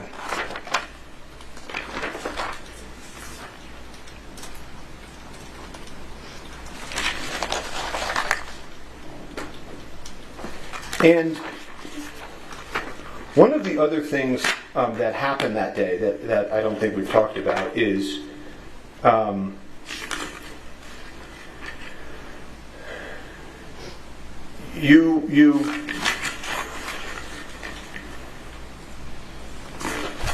you spoke to a witness who told you that a woman named Sarah was crying and shaking and going through the bullets and saying, I don't know how it got in there. Objection, hearsay. I'm asking the witness if he had that information. He's making the statement, the hearsay statement is coming in. Do you know whether anybody at the scene was, before you got there, shaking and going through the bullets and saying, I don't know how it got in there? I don't know. Okay. If we could refresh the witness with his lapel, and I would ask that can I put it up on just his screen? Sure. Okay. I don't think you can do that. I would object because that's not proper refreshment. We don't refresh in front of the jurors. That's my objection. What do you mean? Well, if we're refreshing... You know what? We're going to take a lunch break real quick, and we're going to be back at 1 o'clock, okay? Please don't talk among yourselves. All rise for the jury.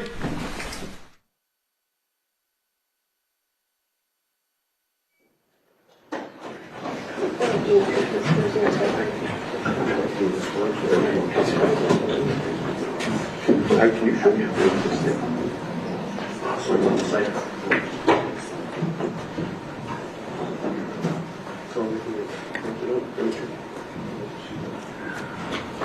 All right, you're excused. You can move over. And this thing is a battery, and counsel approach.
Hey there, everybody. Thank you so much for tuning in to watch our coverage of the Alec Baldwin trial. Look, it's cases like this one that show you not only how scary the world can be, but also how unpredictable it can be.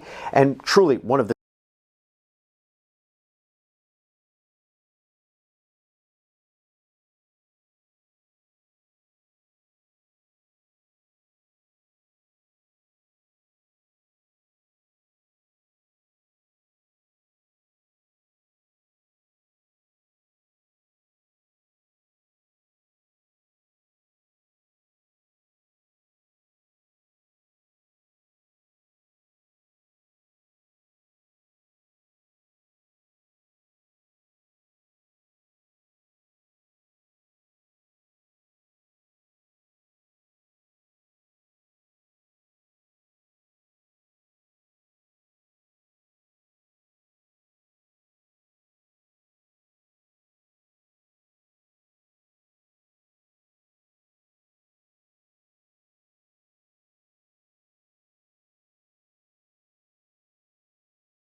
dozen officers on the scene that day that had police cars if they wanted to put Mr. Baldwin in at any point, right?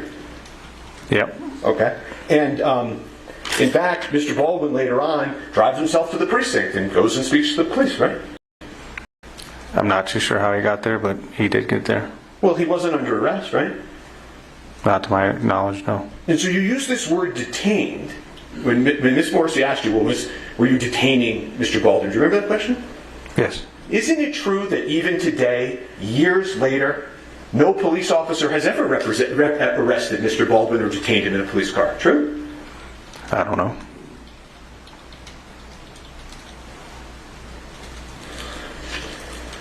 The police department, the Santa Fe Police Department, has never arrested Mr. Baldwin. Not the Santa Fe Police Department. Question asked and answered. And one of the things that you do as an officer on the scene is you observe demeanor, right? Yes. And you spent 10 hours on the scene, I think I heard you say, right? Yes. You got to see the people of Rust that day live, right? Yes. And the truth of the matter is that you took it as a way how everybody was acting, and that the individual who claimed to have been holding the firearm was still there, that there was the way he was, his demeanor was that there wasn't any intention behind the act, as you could say. Isn't that true? I wouldn't say there was no intention. I don't know the individual's intentions, but his demeanor was sad, upset. Okay, well, it's not just his demeanor being sad and upset, right? Okay, we'll move that to the side. And I understand you're not a mind reader, right? Correct? Yes. Okay. All you can do is look at the people and look at how they're interacting and make your own judgments, right? Yes. Okay, and you do that as a police officer to try to figure out how to interact with a scene. True? Yes. Okay, and isn't it true that the way you took it, how everybody was acting, and that the individual who claimed to have been holding the firearm was still there, that there was the way he was, his demeanor was that there wasn't any intention behind the act, as you could say. Isn't that true? Again, the wording you're using, I wouldn't say I had any clue of whose intention was what, but he was sad and upset. Okay, well, let's play. I'm going to play his statement to that effect. Can we cue that up, please, if that's okay with the court? He's saying he didn't say that he did. I'm going to impeach him. I don't think he said he didn't. Well, you want me to clarify that? Yeah. Okay. Are you claiming that you didn't say that? Rephrase what you said? Sure. Dispatch said it was an accidental shooting by a prop gun. So I didn't know if there was any. I took it as the way how everybody was acting, and that the individual who claimed to have been holding the firearm was still there. That there was the way he was, his demeanor was that there wasn't any intention behind the act, as you could say, you know. Again, I wouldn't say I knew what his intention was. I understand that. What I'm asking you now, okay, is did you in fact say those words that I just asked you? At what time? The Gutierrez or PTI? Yes. I may have. Okay. You don't deny saying that? Here, let's approach No. if we can. Sure.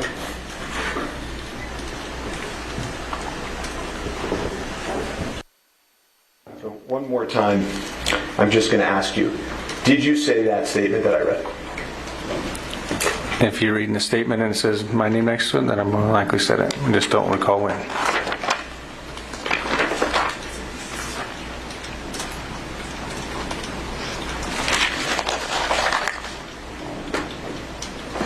And one of the other things that happened that day that I don't think we've talked about is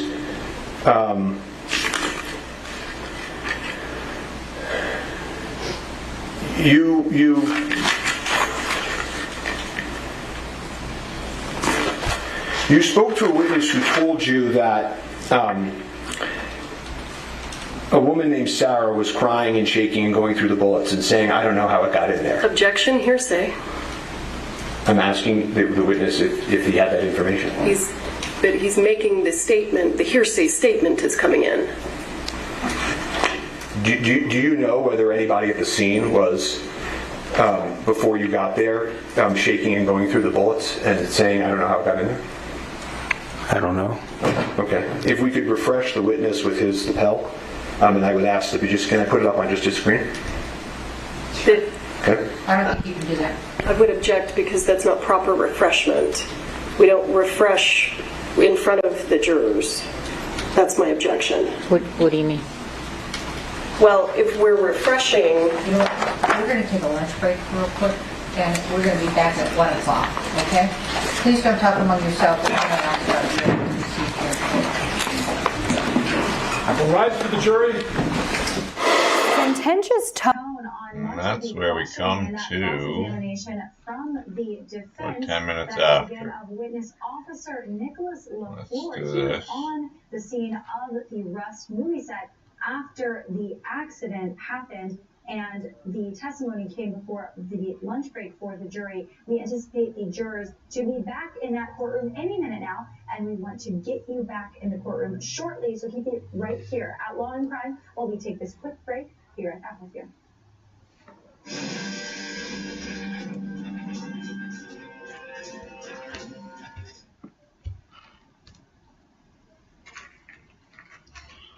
There you go.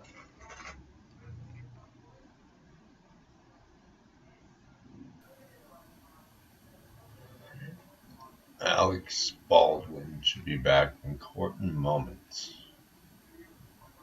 4:11 is the time. They were due back 11 minutes ago.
There's an abundance of ladies there, is there not?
10 days is what they have to do this trial, and this is what's going on already. 420 just passed. Salute. Get this party started. Amazing, it's only 12. Here. Oh, 120.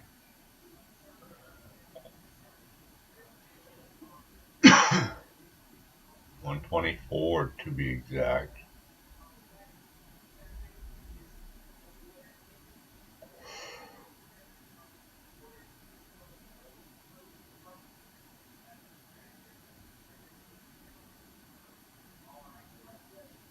Everybody's professional now in this case as well.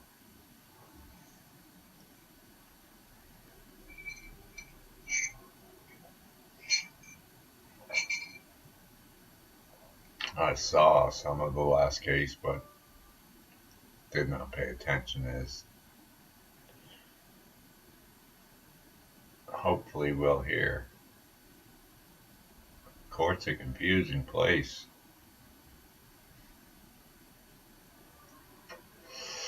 A lot of manipulation.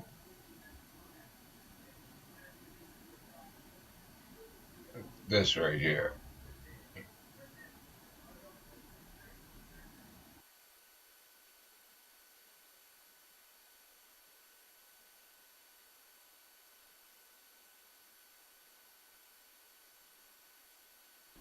And welcome back. Felix 420 Smokes Daily. We just refreshed on a fresh one. Let's hear it. The jury's in.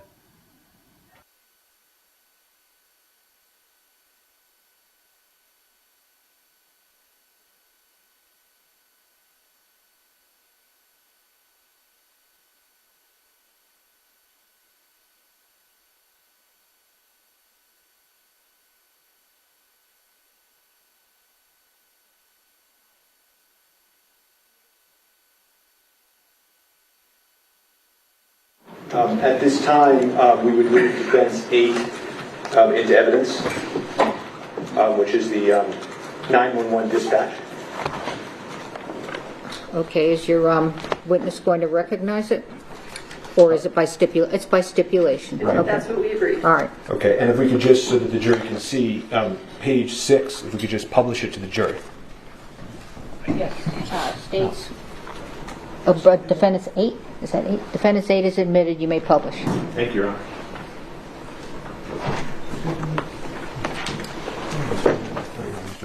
Just a we were using numbers. We assumed you guys were using letters for exhibits. We filed. Oh, 8. It's DX. Okay. Okay. Understood. Numbers too? Yeah, defense 8. Are you doing numbers? Yes, we filed our exhibit list first. Okay, so you do letters. So It's DX8. It's DX.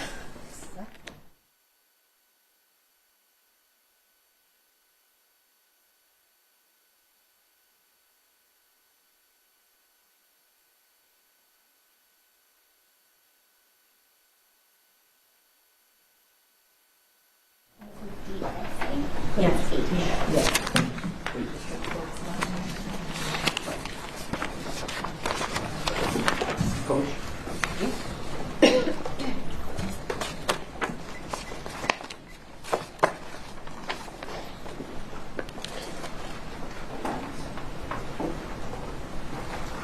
Okay, and is this page, I can't see the page at the bottom, is this page 6?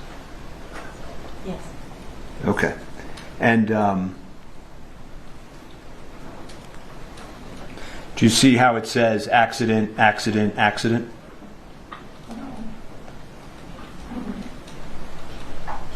I can touch it? Oh, accident. Yes, sir. Okay. And then I would ask, the 911 is exhibits 9 and 10, which is now I and J. Exhibits 9 and 10 that was entered into and played at opening by stipulation, and I'd ask to play and enter them and play exhibits I and J. And this is by stipulation? Yes, Your Honor. I and J, which are, again, the 911 calls? Yes. Why are they two exhibits? It just splits because of the EMS. It's the same Okay. thing. All right. So, upon stipulation, not being corrected otherwise, go ahead. Thank you. Can we turn the volume up? You may publish. This is 911. What's the location of your emergency? We need an ambulance out at Bonanza Creek Ranch right now. We've had 2 people shot on a movie set accidentally. You said someone was shot? 2 people accidentally with gunshots out on a movie set, Bonanza Creek Ranch. Okay, give me 1 second. I'll connect you with medical dispatcher. Don't hang up. San Jose Fire and EMS, what's the location of the emergency? Bonanza Creek Ranch has had 2 people accidentally shot on a movie set by a prop gun. We need help immediately. Okay? This fucking AG that yelled at me at lunch because asking about revisions, this motherfucker. Did you see him lean over my table and yell at me? He's supposed to check the guns. He's responsible for what happened in the company. Now, Mimi? No. I'm a script supervisor. How many people are injured? 2 that I know of. I was sitting, we were rehearsing, and it went off, and I ran out.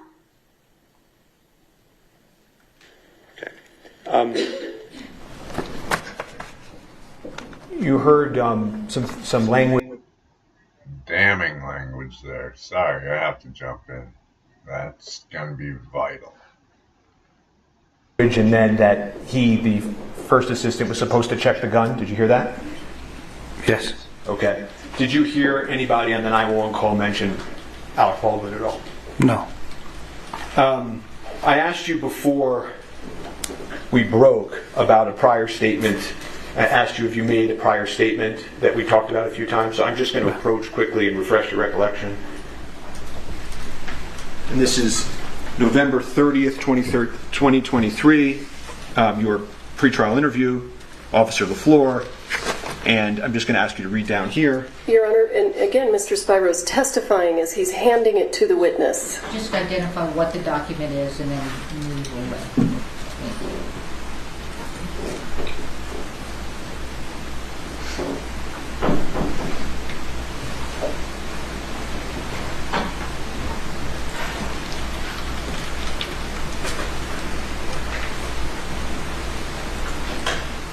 Does that refresh your recollection, sir? Yes.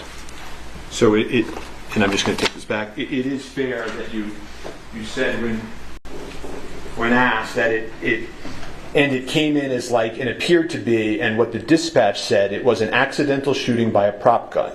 So I didn't know if there was any. I took it as the way how everybody was acting, and that the individual who claimed to have been holding the firearm was still there. That there was Objection, Your Honor. the way he was. Objection, Your Honor.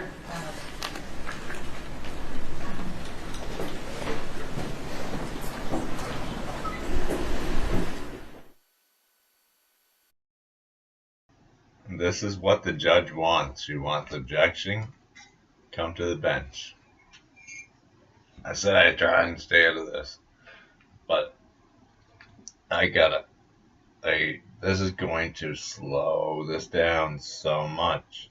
Defense doesn't want this. Judge wants this.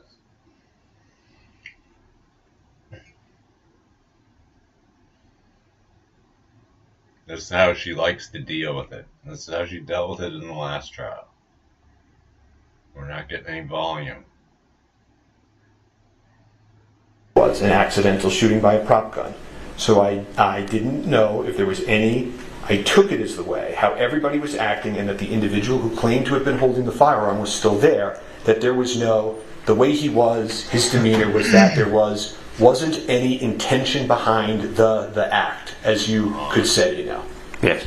You made that statement, correct? Yes. And I asked you also whether you remembered receiving any information as to the ammunition, whether they be prop or otherwise, that was at the scene. If you recalled Duran Curtin, one of the individuals in the church, giving you information. Do you remember that? There's a lot of people in the church giving information. Can you identify which one it was? Sure. I asked you, do you remember whether or not somebody told you that Sarah was shaking and going through the book. Objection, Your Honor. This is hearsay. This is hearsay coming in. Can we approach? I don't know what to do.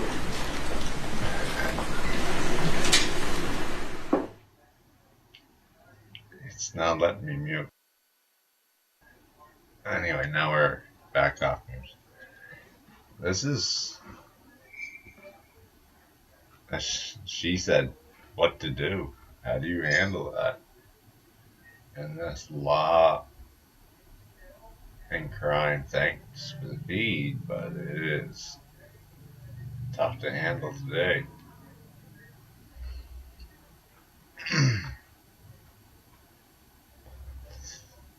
Not that this is my day job or anything, we're just catching up, getting some knowledge. Knowledge is power, right? That man there at the bottom has a lot of power.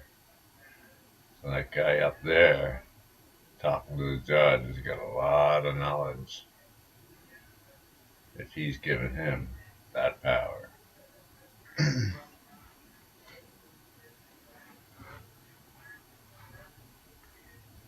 I haven't quite figured out who the head of the team is yet. And is that his wife?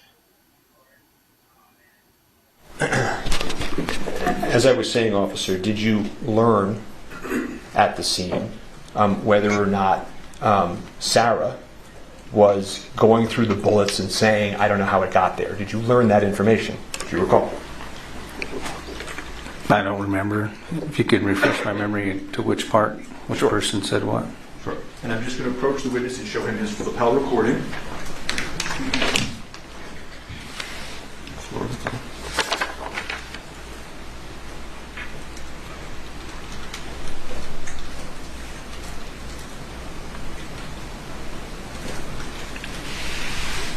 Okay.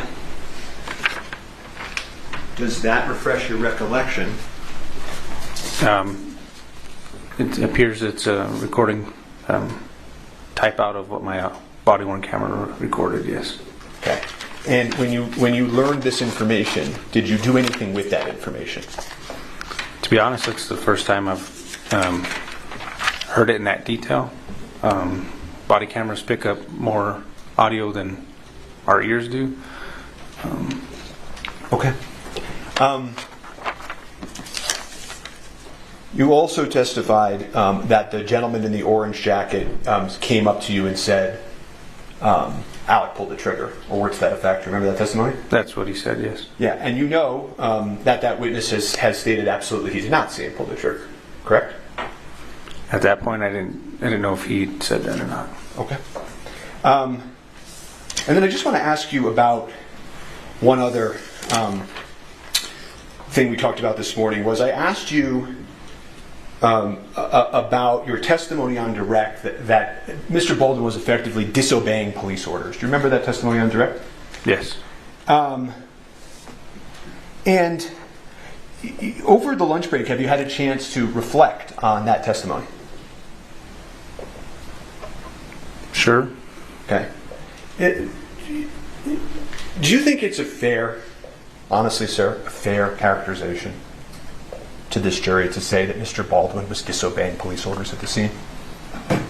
He was given an order, but I didn't repeatedly tell him not to. I was on my bad. And so don't you think that given what actually happened at the scene, that really, in all fairness to Mr. Baldwin, he wasn't really disobeying police orders, was he, sir? To an extent, yes. You were the first officer on scene. Yes. And you did your best, no question, right? Yes. And you're aware, right, because a lot of this testimony I'm not going to get into, you're aware as you sit here that the issue of Ms. Hutchins passing is not a contested issue by the defense. You know that? Yes. Okay. And you did sort of corral the witnesses, I think you said, right? Yes. And then after you did that, you turned them over, in essence, to the lead detective, Detective Pinnell. Yes. Okay. And he interviewed those witnesses, right? Yes. Okay. And do you know if he's testifying for this state in this case? Objection. I don't know. Your Honor. on or withdraw? Sure. Ignore the question and the non-answer of where we got one. Do you know how the live bullet got on set? I do not. Do you know why the armorer loaded the live bullet into the pop gun? I do not. Do you know why the first assistant director, head of safety, failed to detect it? I do not. I have no further questions for this witness.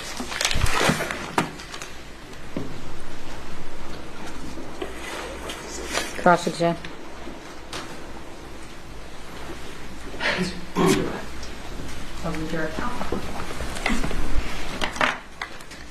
Can I use the Elmo, please?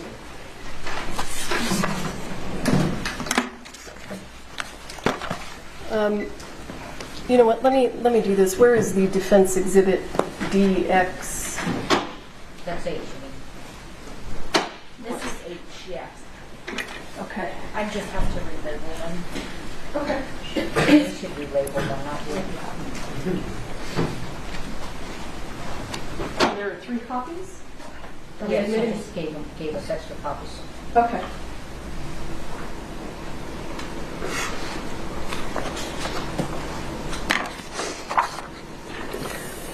Officer LaFleur, let's back up a little bit, okay?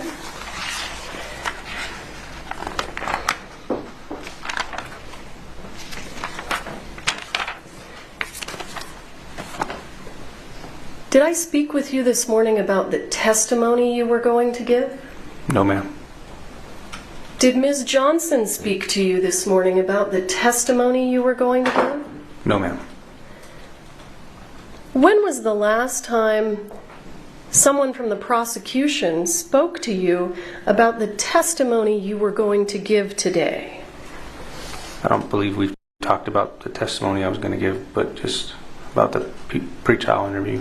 So you mentioned a pre-trial interview. So let me ask you, do you recall when your pre-trial interview was? Would it refresh your memory if I showed you a copy of the transcript? Yes. May I?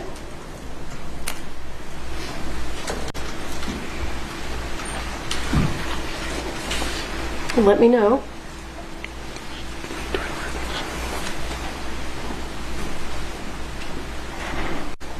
Officer, when was your pretrial interview? In May.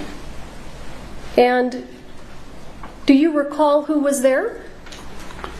Somebody from the defense and somebody from the state. Someone from the defense? Yeah. It was a female. Okay, so just to be clear, at your pretrial interview, it wasn't the state just speaking to you. The defense attorneys were there also, right? Yes. And they got to ask you almost all the questions, isn't that right? Yes, if I could recall, the state didn't have anything to ask. So the prosecutors didn't ask you a single question? Not that I can remember, no.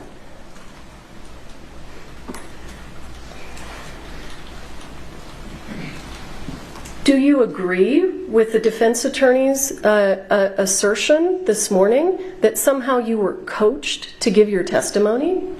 I would object to that characterization, but he can answer. Can you rephrase that question? He's objecting to the word assertion, I believe, so why don't you rephrase it? Did Mr. Spiro indicate to you on cross-examination did he attempt to imply that the prosecution had told you how to testify? Essentially, it sounded like he asked if I was coached in my testimony. But the prosecutors haven't actually told you what to testify to, have they? No, ma'am.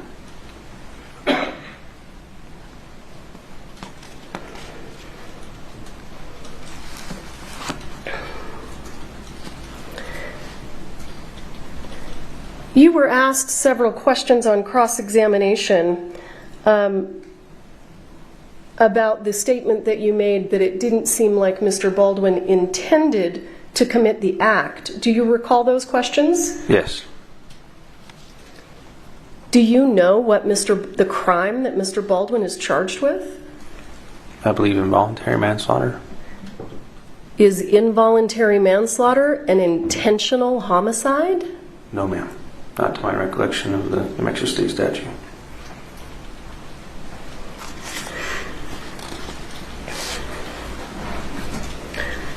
Are there criminal offenses that are intentional homicides? Yes. But that's not what Mr. Baldwin's charged with, right? No.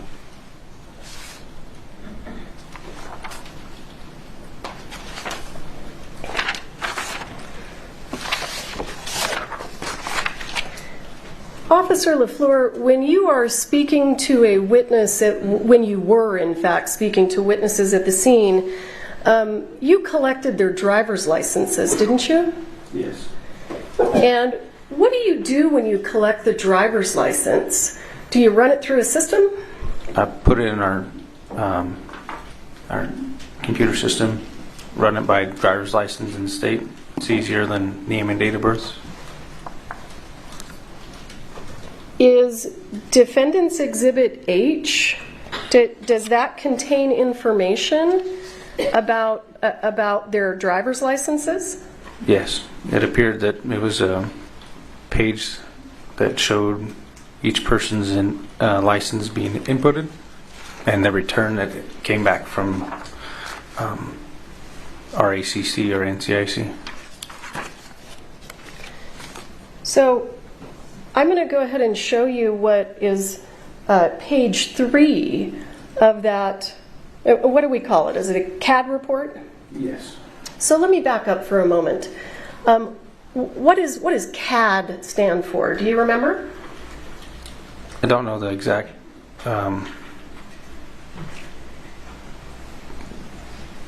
exactly what it stands for, no, but it's a reporting system that we use. The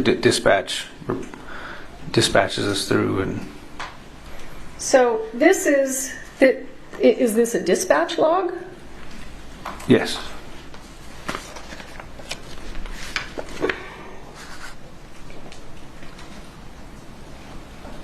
I don't know what.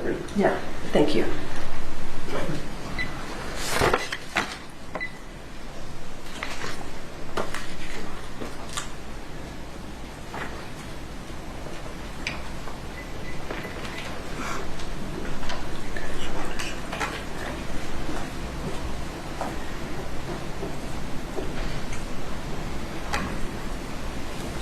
Let's see if I can.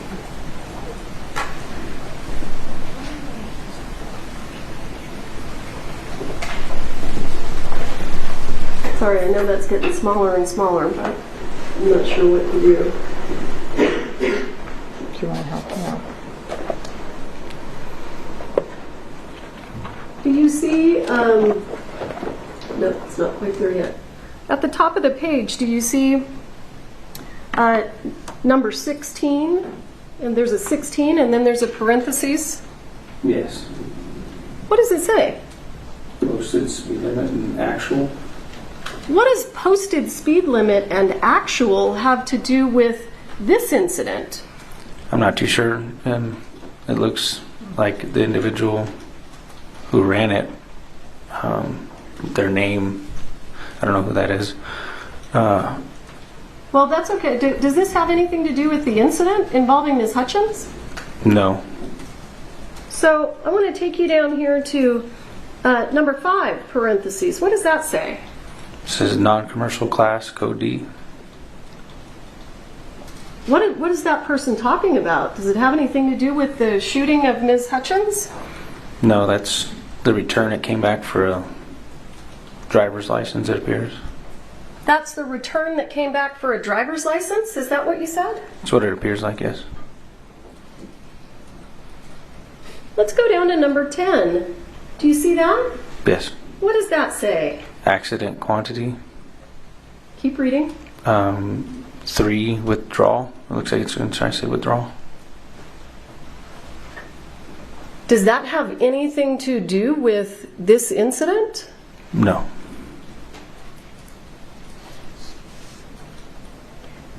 And look, I want you to look down here at number 21. Do you see that? Yes. What does that say? Of alcohol or drugs. That you're aware of? Does that have anything to do with this incident? No. Let's jump down to number 26. 6. What does that say? Objection, relevance cumulative.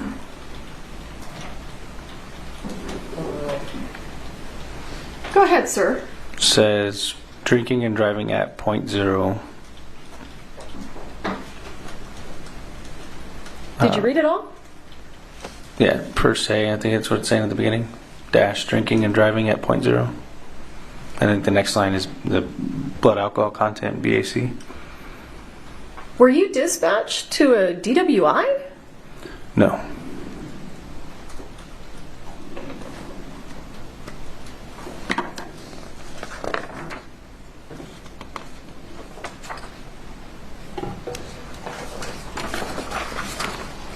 Let's have a look at page 5.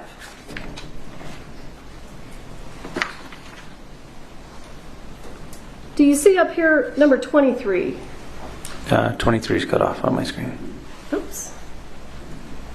Yeah. Of alcohol or drugs. Was this an incident that was related to alcohol or drugs? Not that I'm aware. Let's jump down here, if you would, to number 10. Do you see that? It says accidental quantity 0 and then withdrawal. Does that have anything to do with this incident? No. Why are we seeing that language? It's what the NCIC return gives our CAD. As you can see, it's all within the same 1/10 of a second. So it's generated by the computer system itself. So I've now turned the page to page 6. Do you see 10 there where it says 10 parentheses? Accidental quantity 0 withdrawal.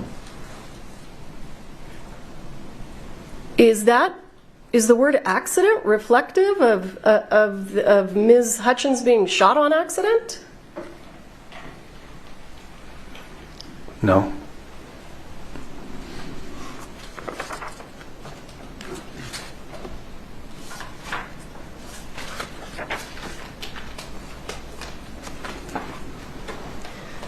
Is the word accident in that report? Does it appear anywhere where it's talking about what happened to Ms. Hutchins?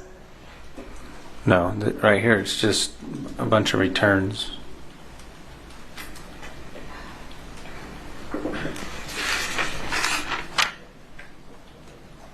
Thank you for your time, sir. I don't have anything further. All right, thank you. This witness is excused. Next witness. The state calls, I'm sorry, were you? We would now move to page 14 of the exhibit. Come over here.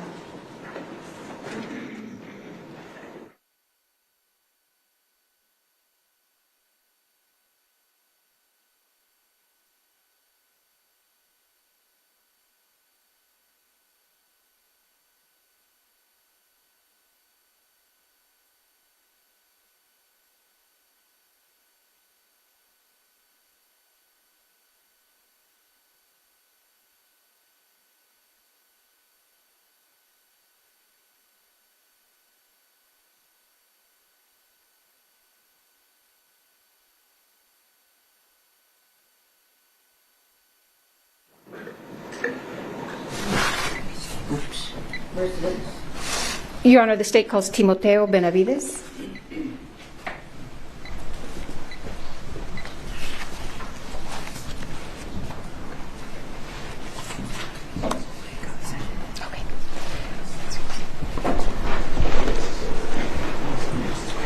Mr. Judge, raise your right hand, please. Do you swear affirm under penalty of law? Sorry, Major. Sorry, What's going on? Do you swear affirm under penalty of law that the testimony you'll give in this case will be the truth, the whole truth, and nothing but the truth? All right, have a seat talking to the microphone. May I proceed? Good afternoon, Mr. Benavides. Would you please introduce yourself to the members of the jury? Yes, my name's Timoteo Benavides. And sir, on October 21st, 2021, how were you employed? I was employed by the Santa Fe County Sheriff's Office as a lieutenant. And are you still employed with the Santa Fe County Sheriff's Department? I am not. And why not? I retired doing 20 years of law enforcement for Santa Fe County. And what was your rank when you retired? Lieutenant. And on October 21st, 2021, were you working? Yes, I was. And what were your duties that day? That day I was day shift commander, which entails taking care of Santa Fe County during the day, and 7 deputies we had. How large is Santa Fe County? It's pretty big. It goes from the city limits of Espanola to all the way to I-40 down in Edgewood, and to Pecos, and then to the off-ramp to Cochiti. You said you were commander that day. What does that mean? What duties did that entail? I'm pretty much in charge of the county on what happens, and responsible for the deputies that are working. On that day at approximately 1:48, did you receive a dispatch to a call? Yes, I did. And what was that call for service about? The call of service was on a movie set for an accidental shooting. Okay. And where was that located? It was located at the Bonanza Creek Movie Ranch. Okay. And is that in Santa Fe County? It is in Santa Fe County. Okay. In New Mexico? In the state of New Mexico, yes. Okay. And do you recall approximately what time you arrived? I was dispatched about 1:50. I didn't arrive till almost I think it was like 2:20. Okay. Why did it take you a while to arrive? I was pretty much on the other side of the county when the dispatch call came in. Now, when you arrived, do you recall what you observed? When I arrived, there was a security guard at the gate, and he told us that he was gonna drive us into the movie set where the incident happened. Were other deputies already there when you arrived? Deputy LaFleur was already on scene from what I heard over the radio, and I had at the time Corporal Darrete was in front of me, literally in front of me when we got there. Were there other first responders present when you arrived on scene? Yes, there was. There was already medics on scene when I arrived. Were you wearing your police uniform? I was in full uniform, displaying my badge of office at the time. And were you equipped with a lapel camera? Yes, I was. Are you familiar, or were you familiar with how your lapel camera works? Yes. And how does it work? As soon as I activated my lights and sirens, my lapel goes off right away, and it starts recording from as soon as I activated my lights and sirens. And how long does your lapel camera record? It records until I stop it, or until it runs out of battery. And how does your video that's captured on your lapel camera uploaded? How's it preserved? Do you know?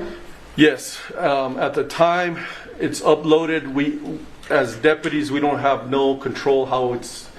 We show up to the sheriff's office and it downloads automatically from our. I take off my lapel, I put it in a docking station in my unit, and everything downloads into the sheriff's office room servers. Okay. On October 21st, 2021, did your lapel camera capture what you observed when you arrived on scene at the Bonanza Creek Ranch? Yes, it did. Okay. And what did you do with your lapel camera after you left the scene? When I completed my duties on that scene, I put it in my docking station, which is also a charger, and I proceeded to the sheriff's office so it could download. Now, have you viewed your lapel camera video since October 21st, 2021? Yes, I have. Okay.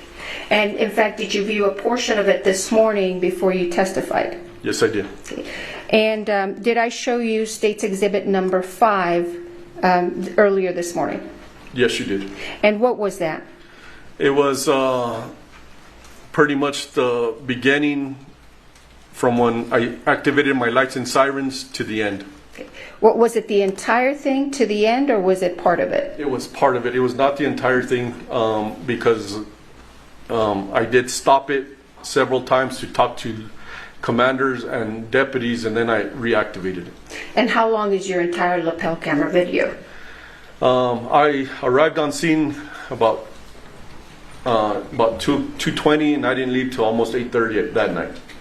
So State's Exhibit 1 is just a portion of your lapel camera? That is correct. Excuse me, video? Yes. Okay. After you viewed it, did you notice if it's been modified or changed in any way? It has not. Okay. Your Honor, I would move into evidence State's Exhibit number 5. No objection, Your Honor. Stage 5 is admitted and made public. Thank you.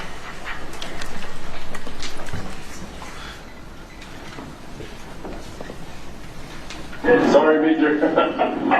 What's going on? They said that they...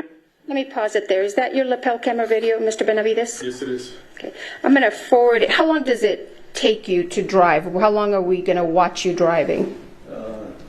It's about 20 minutes. Okay. So I'm going to fast forward a little bit here to about 17 minutes, or excuse me, 15 minutes.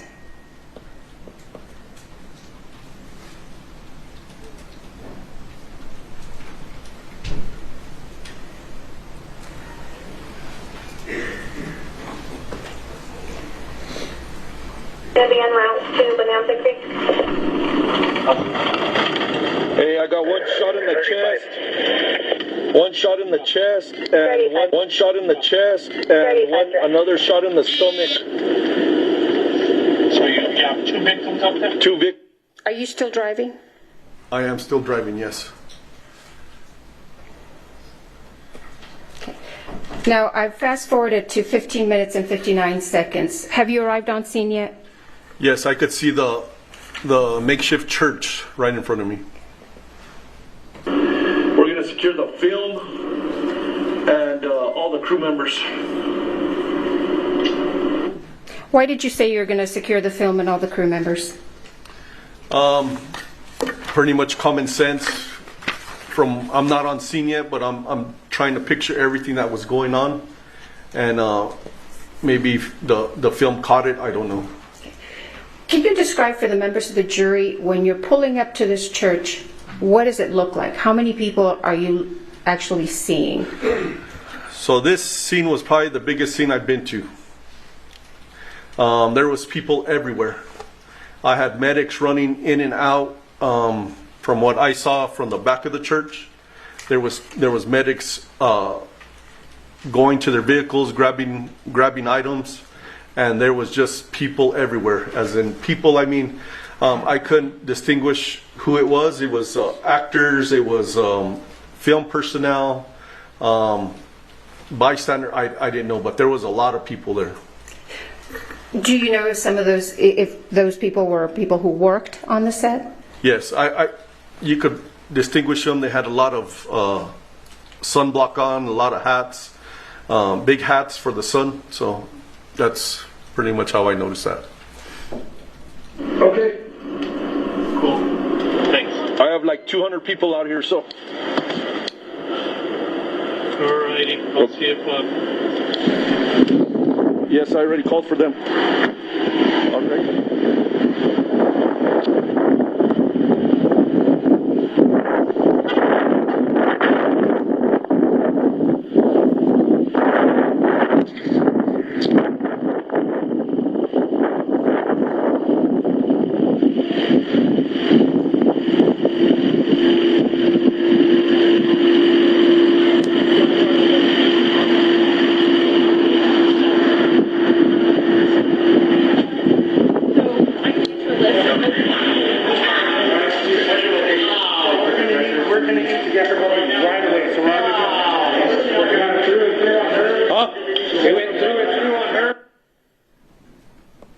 What's happening at this excuse me, at this point? So as soon as I walked into the makeshift church, Deputy LaFleur started to let me know what was happening and what was going on with the victims. How would you describe this scene as soon as you walked into the church?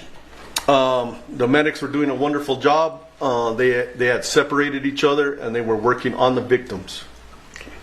How many victims did you have? I saw 2 on the ground. Okay.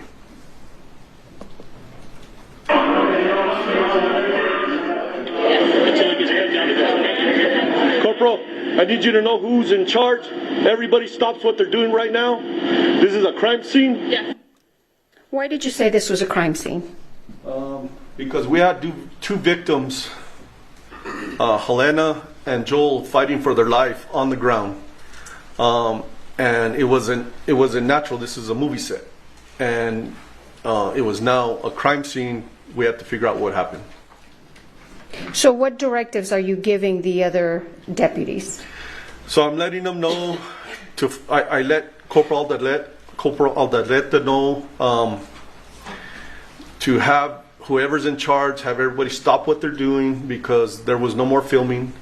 If they were, I did not know. And so we could try to control what we could. Everybody stops what they're doing, and I need the film secured by whoever's in charge of the...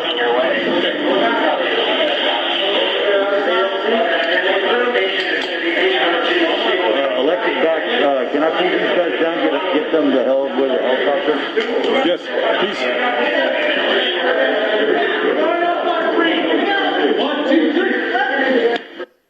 Did you ask for anything else when you were out there speaking with those people? Yes, I asked who was in charge to help me out, and then I asked Corporal Aldaleta to start taking pictures. Did you ask for anything else? Not that I recall.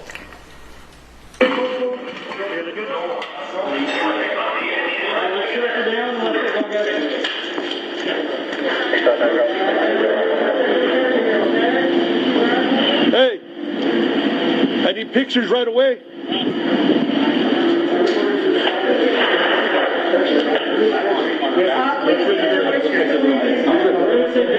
Where's the props guy? Why did you ask for pictures?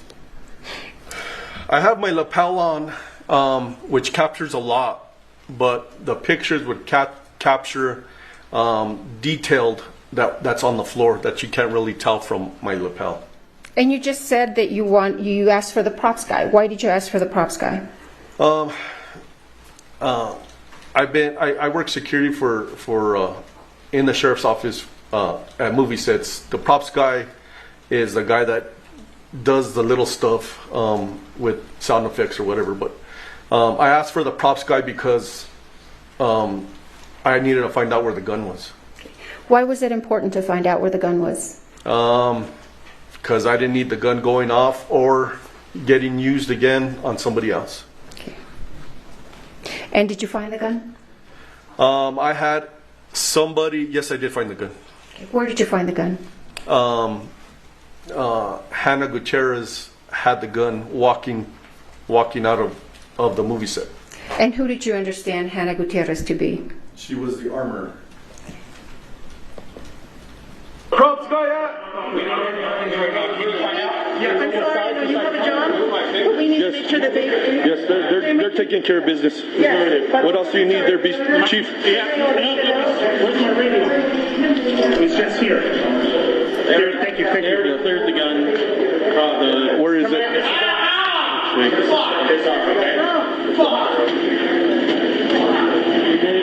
got the cleared gun? I'm already going. It's all back to the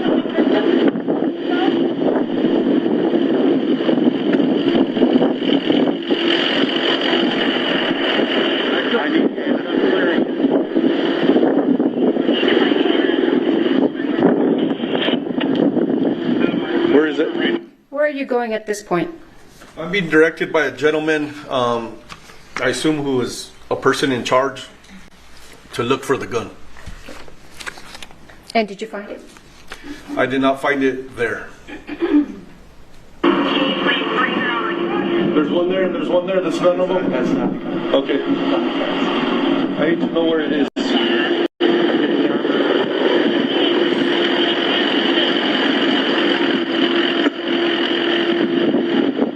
What is it that you are pointing at with this gentleman here?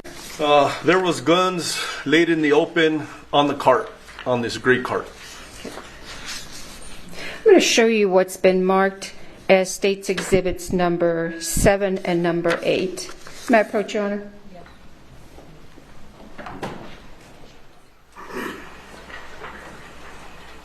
No objection, Your Honor. No objection. All right, that's 7 and 8. Yes, Your Honor. I would move into evidence 7 and 8, but I'll publish it in a second. I'm going to finish the video. Stage 7 and 8 are Okay. and you can publish them. Thank you, Your Honor.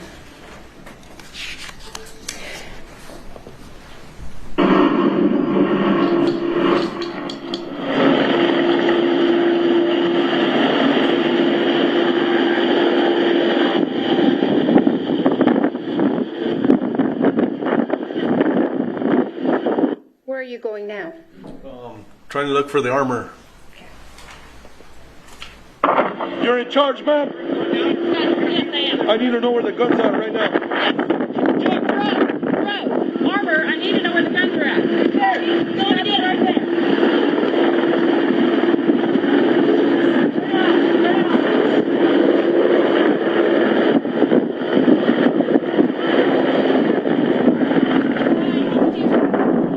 How do I know this is a gun? That's the gun. Okay. Come with me. Who is that? That is Hannah Gutierrez. And who is she? She's the armor on set. And did you obtain anything from her? Yes, I did. I obtained a revolver she was carrying. And what did you understand that revolver to be?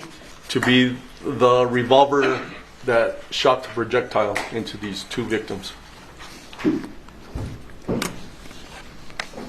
May I have a minute, Your Honor, to bring up Exhibit 6?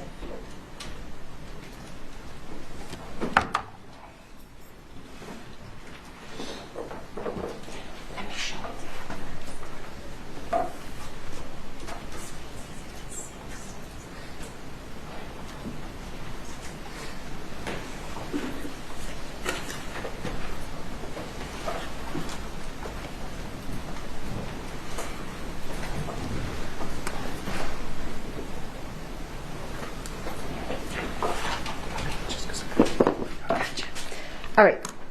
State's Exhibit 6 is going to be handed to you, Mr. Benavides.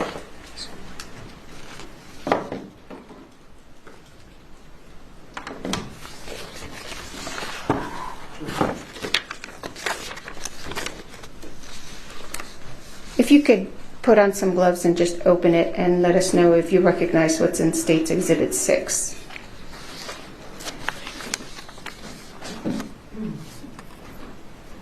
Counsel? Yes, sir. I have a question from one of the witnesses that cannot see the time frame.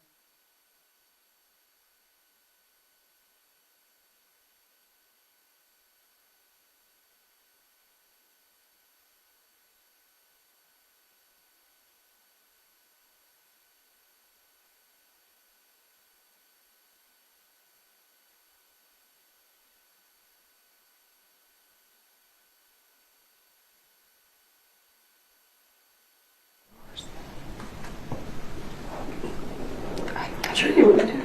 Hey, Brian. Brian. Can you come here for a second,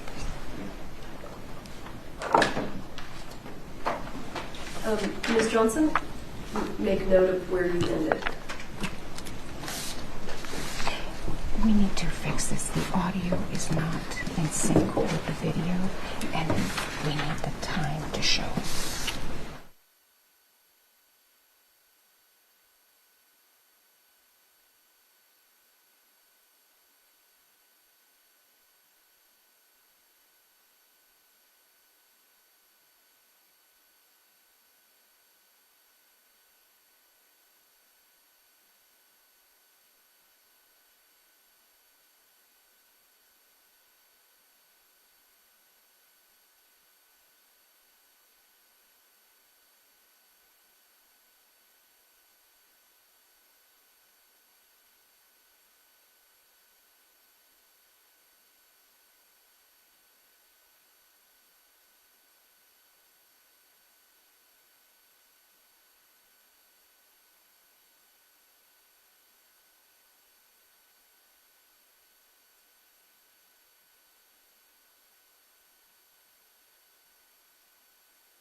correct me if I'm misstating, the video does not have the time of day on it, so they're going to elicit that from the witness, okay?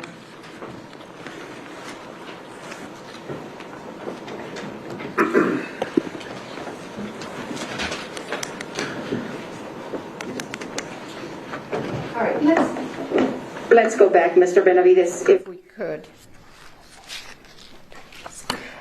Do you recall approximately what time it was when you actually arrived on scene? It was 2:20, 2:30. Do you have a specific recollection of the time or not? I do not. Would reviewing the CAD refresh your memory? Yes, it would. May I approach, Your Honor? I'm going to show you what's been marked as defendants and admitted DX8T.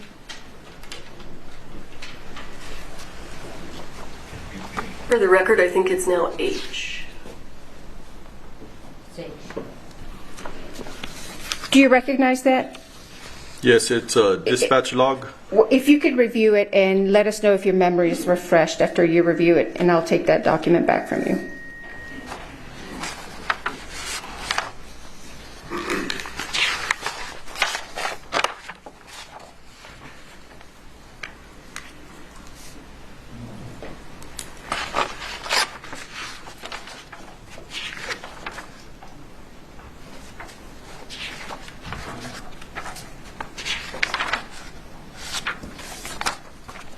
Yes. Your memory is refreshed? Yes. All right, if I can take that one.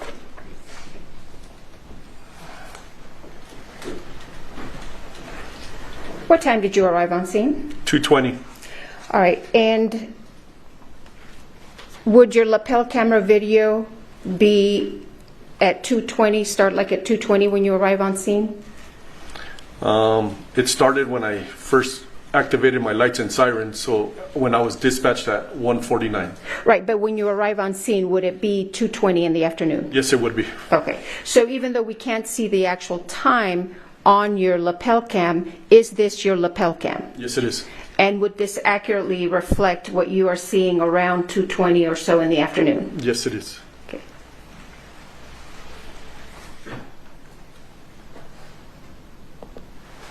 How do I know this is a gun? That's the gun.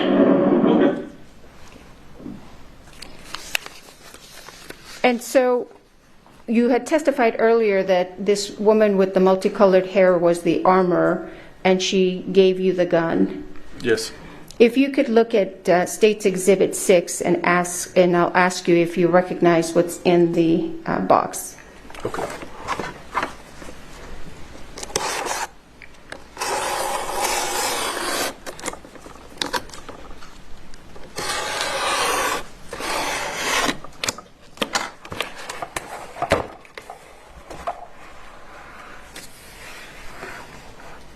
Do you recognize State's Exhibit 6? Yes, I do. What is it? It is the gun that Hannah Gutierrez, the armorer, handed to me. Now, what did you do with this gun once she handed it to you? I took custody of it from her, and I walked it over to the passenger side of my unit, my marked sheriff's unit. What did you do with it once you walked over to the marked sheriff's unit? I put it in the front seat, and I locked it. I'm going to show you what's been marked as State's Exhibit 13.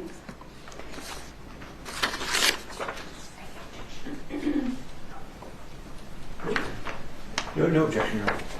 Just a minute, I'm losing track a little. So you just entered, I haven't tendered 6 because we have other witnesses through whom we're going to Okay, so 7, and I thought you had 7 and 8 that 7 you were going and 8, yes, sir. Haven't published yet. Okay, but okay, those were admitted. Now you're doing 13. 13. Okay.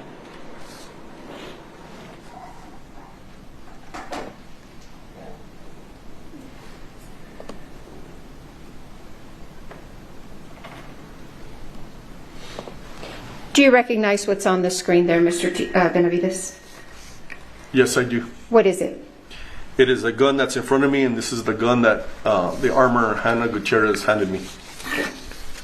You testified that you put it in the front seat of your patrol vehicle? Yes, I did. Why did you put it there? It was the most secure spot that I had control over at the time. Okay. And What did you do to ensure that this gun was secured? I locked I locked my unit, and nobody entered it except for me because I'm the only one with the key. Where was State's Exhibit number 13 taken? Where was this gun when this photo was taken? From the passenger side of my unit. Okay. Why did you not stick it in an evidence bag? It was so fluid, and the scene was so active. I put it there. It was secure there. That's where it stayed. Okay. Did you do anything with this gun? Open the cylinder, or anything at all once you received it from Ms. Gutierrez? Yes, as soon as I got to my unit, I opened up the cylinder and I made it safe for myself and whoever else was going to handle it. And when you say you made it safe, what do you mean by that? I opened up the cylinder on this wheel gun and I ran the wheel to make sure there was no rounds in it. And were there any rounds in it? There was no rounds in it. Okay. Did you do anything else to the gun? I did not. Okay. To your knowledge, did anybody else have access to this gun once you put it in your patrol vehicle? No. Okay. So what is the next thing you did after you secured the gun in your patrol car? What I remember is I was talking to the armor, Hannah. I put her in back of my unit and I told her she wasn't under arrest. I kept the door open because the detective needed to speak to her. Okay. Now, did anybody have access to the front part of your patrol car? They did not. Okay. While this gun was in your possession, did you do anything, or to your knowledge, did anybody else touch it or do anything to it? No. Does Exhibit 13 accurately reflect the condition of the gun when it was handed to you? Yes, it is. Okay. Did you secure any other items of evidence? I did. I secured 2 boxes of ammunition. And where did you find those? They were on a gray cart, which Hannah directed me to, that they were on a gray cart that were used for this gun. All right, let's go to State's Exhibit 7, which has already been admitted. All right, you may publish. Thank you, Your Honor. Do you recognize that? Yes, it is the gray cart that Hannah directed that the ammunition was on. And where was that cart when you were directed to it? My first lapel video where that gentleman directed me, walked me over, and he said none of these guns were used. This was the cart that he was talking about. Okay. And where was this photo taken? Where was the cart when this photo was taken? It looks like it was taken in front of my unit, in front of my in-car camera. Okay. So was that cart moved from where you initially saw it to in front of your car? Yes, it was. Why? Hannah had she directed that the ammunition was there, so there was a gentleman that officer services, because I was dealing with Hannah, and I watched him bring the cart from where it was to me.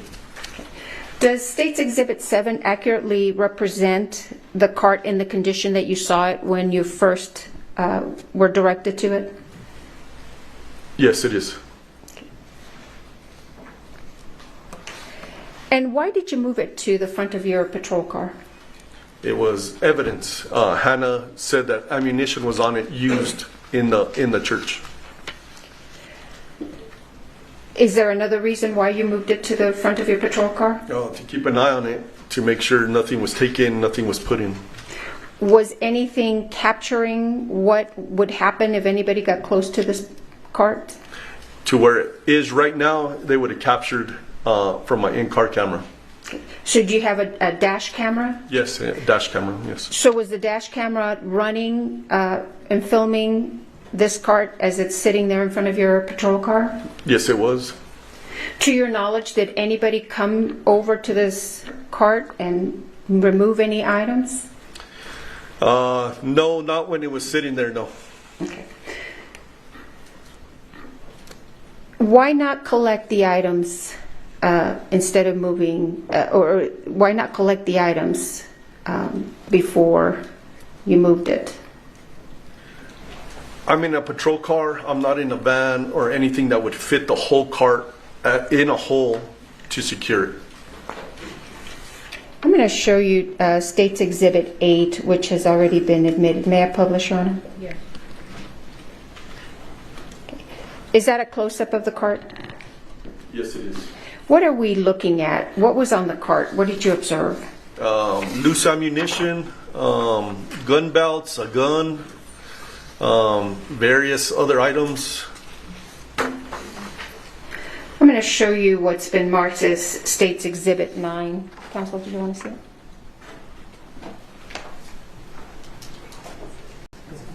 No objection. No objection. May I, Your Honor, I move into evidence State's Exhibit 9. Yes. May I publish? Yes. Do you recognize that? State's Exhibit 9. Yes, I do. What is it? It is a wheel gun. Okay. Is there anything else that you see there? There's car keys. There's loose ammunition. Okay. And is this on the cart that we just saw? Yes, it is. And again, what did you do to preserve this evidence? Like I said, I kept it in front of my unit for my dash cam to capture if it got tampered with. Now, was there a perimeter established on this scene? Yes, we did. We did a perimeter of yellow crime scene tape, and we tried to preserve everything that was in the church and everything that was out, as in film. Is that what we saw, the yellow tape around the cart? Yes, it is. Okay. And to your knowledge, were people allowed into the area that was enclosed or encased by that yellow tape? People were not, unless you were a deputy. And who came and collected this evidence? Do you know? I believe our crime scene tech, Marissa Popple.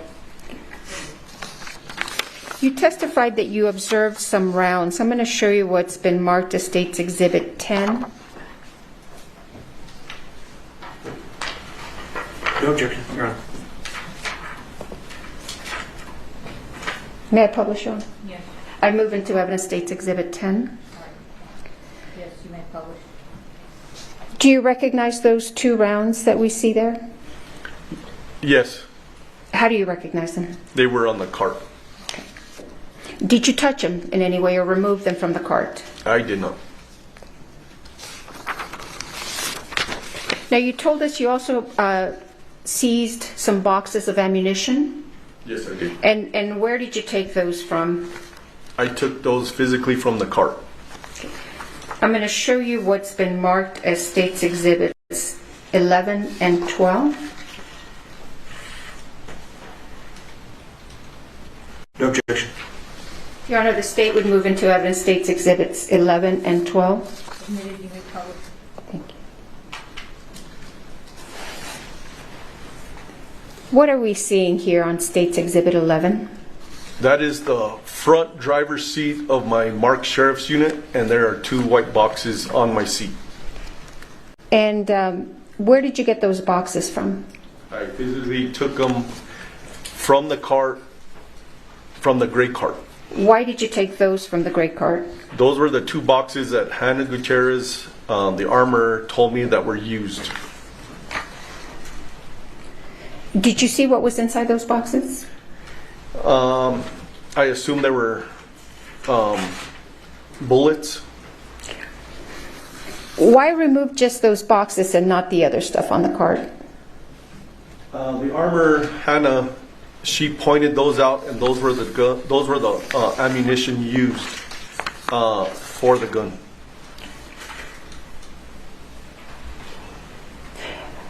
Let me show you State's Exhibit number 12. Your Honor, I move into evidence State's Exhibit 12 and ask to publish. Yes. What is State's Exhibit 12, Mr. Benavides? They are a close-up of the two white boxes. And what kind of rounds are those? Those rounds say 45 long Colt dummies. Did you then turn these over to someone else, these boxes of ammunition? Yes. And who did you turn them over to? The crime scene tech, Marissa Popple. Let's go back to your lapel cam. You had testified earlier that you had placed Ms. Gutierrez in your vehicle. What happened to Ms. Gutierrez after we're seeing her here at 20 minutes and 8 seconds? From this point, I took custody of the gun and we walked over to my marked sheriff unit.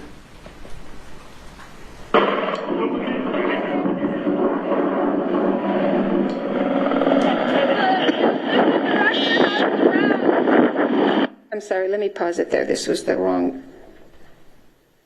copy.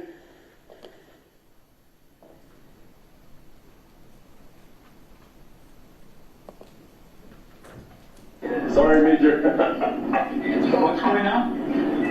They said two. Now, anyone else secure?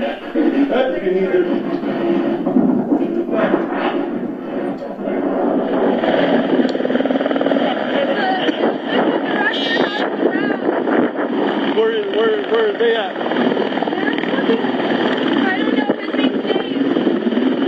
What are you being directed to at this point? I don't remember. I couldn't really hear her. Okay, let's go back. And I apologize, it looks like the audio is a little behind the video.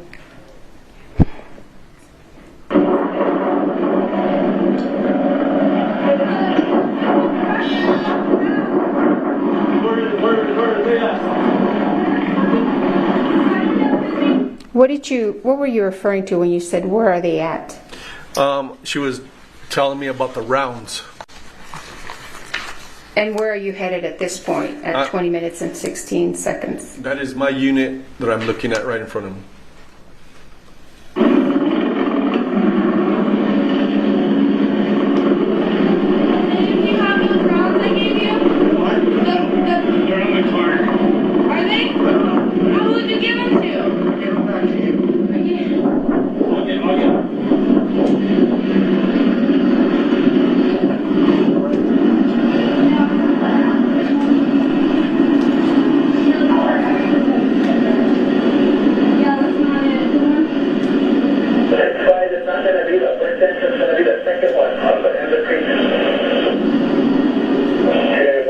Is that when you secured the gun in your vehicle? That is the front of my unit on the passenger side. Yes, it is.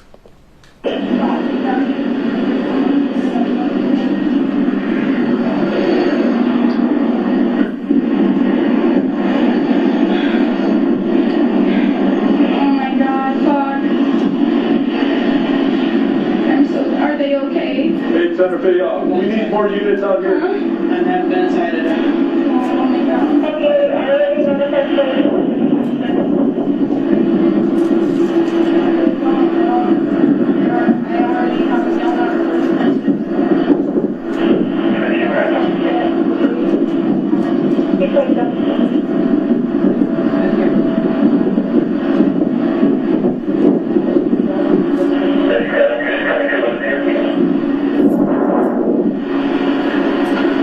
What is happening right now? There was a helicopter just landed. Hannah's there on my right-hand side, and I'm watching the guy on the cart. Okay. Is somebody bringing the cart to you at this point? Yes, it was a gentleman. I didn't get his name, or I don't remember his name. That was bringing the cart. Your Honor, did you want us to approach? I'll just wait.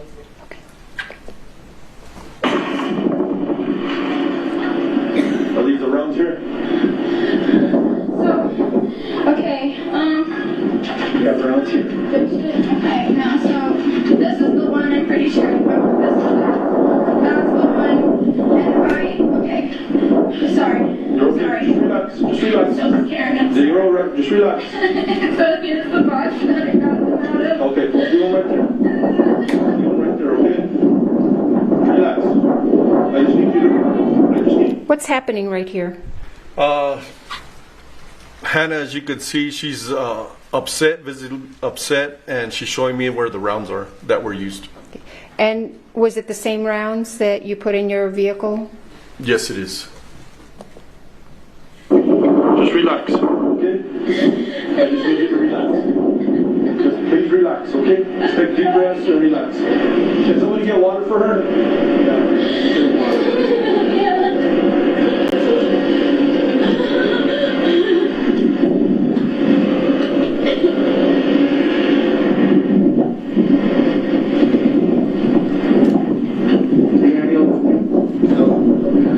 The helicopter's here for her. Yep, now the helicopter's here for her. Where the fuck are these injuries? Is she okay? What other involvement did you have in this investigation, Mr. Benavides? That's all the involvement was, just trying to control the scene and taking care of Hannah and taking care of the evidence. How long were you out there at the Bonanza Creek Ranch? I didn't leave until about 8:30 that night, so about 6 hours. May I have a moment, Your Honor? Yes, why don't you take a look at this too?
Mr. Benavides, do you know where the gun was from the time of the shooting of Ms. Hutchins and Mr. Souza to the time that it was given to you by Ms. Gutierrez? I do not. And do you know who handled that gun from the time of after the shooting to the time that it was given to you? I do not, other than Hannah handing it to me. May I have a moment, Your Honor?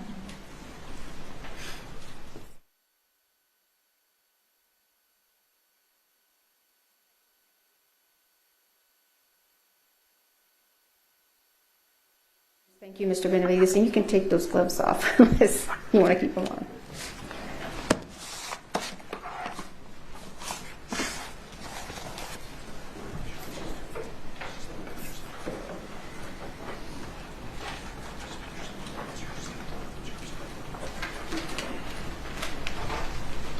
May I, Your Honor? Yes. Good afternoon, sir. Good afternoon. You know, when you get to this scene, you can hear yourself yelling in the lapel, "Where's the prop person?" Right? Correct. And when you get to the cart that we looked at, I think it's State's Exhibit 7, and if we could publish that when we can in a moment. But fair to say that the cart was sort of disorderly, right? Oh, it was a mess. Okay. And you don't know whether anybody moved anything before you got there, right? I do not. Okay. And you didn't see Sarah Zachary, the prop master, there, correct? No. I don't know who that is. And so when you first get to the prop cart, you eventually sort of leave it and go back to going to deal with other things, right? Well, the gentleman that was there, he told me that the gun wasn't there. There was a lot of guns on that. There was a couple of guns on that cart, but he told me I have to take him for his word because I wasn't there. He told me that the gun used in the church was not there. Right, but and you anticipated. There were other guns on that. That is correct. Okay. And you left those firearms and you left them there and you went to do what you did next, right? Correct. Okay. And, you know, in a typical homicide scene, right, you probably wouldn't be walking away from all sorts of, you know, firearms, but this was a movie set, right? That is correct.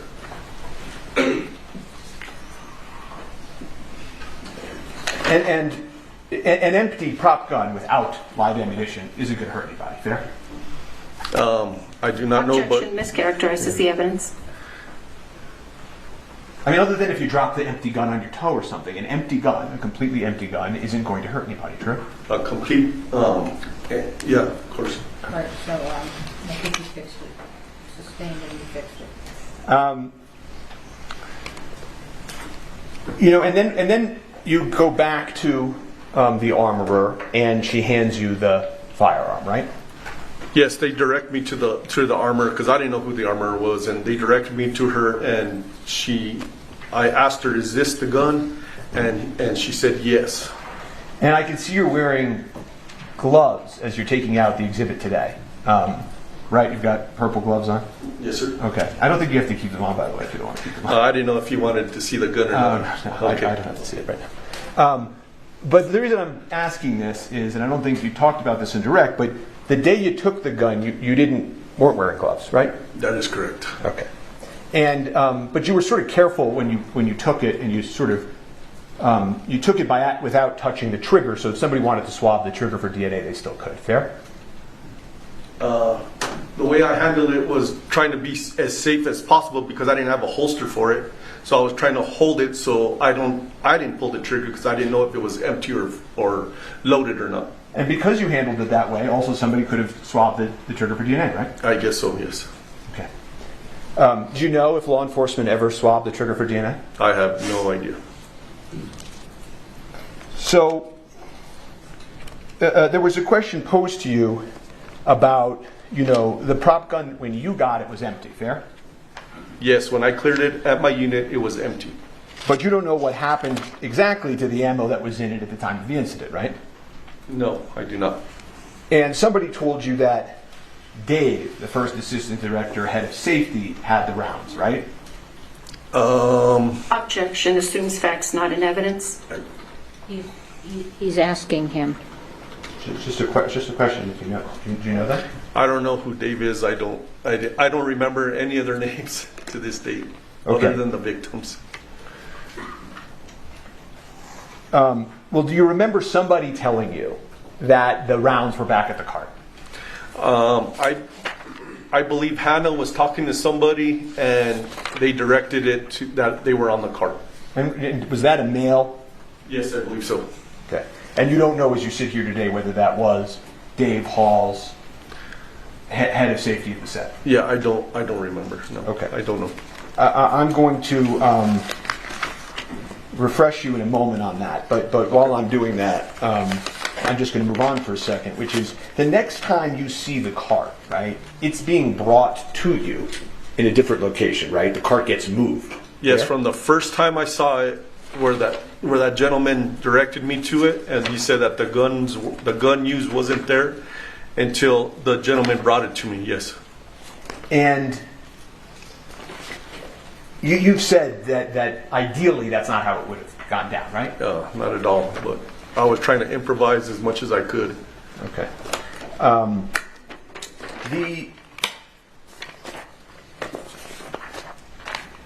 There were eventually, when you get the prop cart back, the sort of third viewing of the prop cart, there was ammunition on top of the cart. Fair? Yes, and that's what I saw when I first saw it. And you saw it again when the cart came back, right? Correct. And at one point, you actually sort of reached down and touched some of the ammunition. True? I believe I picked them up and put them down. I didn't know if they were live. I didn't know anything. So.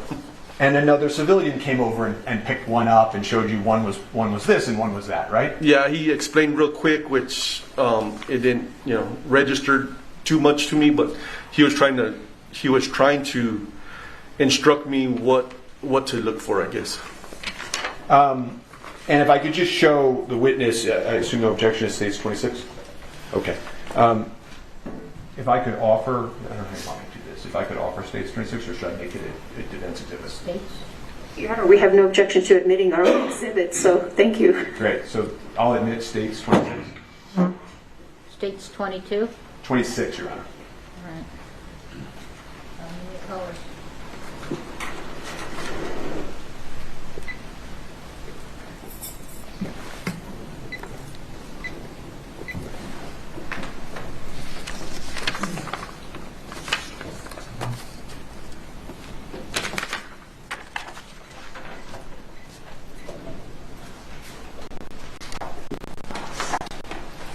Do you see that on your screen, sir? Yes, I do. And if you look sort of in the middle section, you know, the 2 and 2, the 2 and the 2. Oh, yes. Okay. Can you tell which ones are dummies and lives by looking at them? I do not.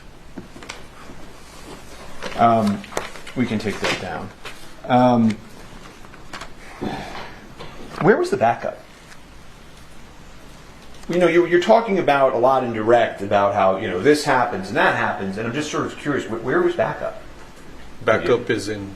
That's in, you know, reinforcements, sir, so that you didn't have to try to manage all of this. So that day I had 7 deputies, including myself, on duty here in Santa Fe County. I had Deputy LaFleur was a swing shift deputy, so he was coming into work. I believe he lives somewhere in Albuquerque. And he was coming into work when the call came in. And it was myself and the corporal who were available at the time. So there was only 3 of us, and the rest were northern part of the county and the eastern part of the county and the southern part of the county.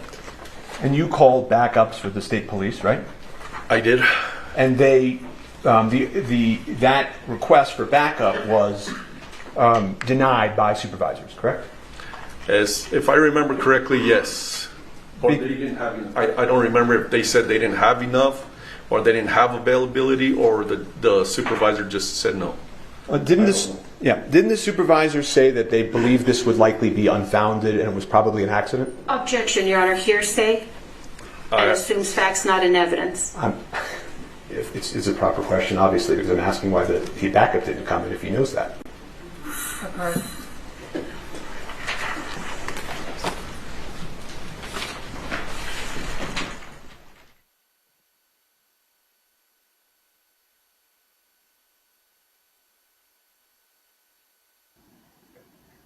I got to intertwine here. She asked for that not to happen. No speaking objections. I think he's testing her.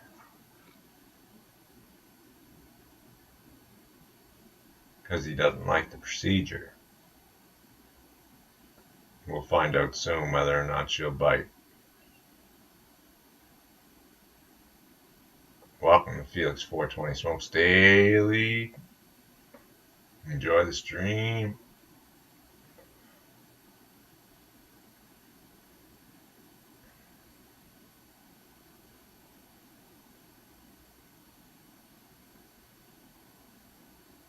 Tell me how many men you see in that back. I see one that looks like security.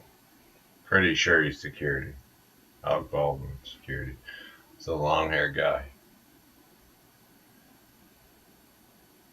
We're going to start that question and answer, and he can rephrase. Thank you.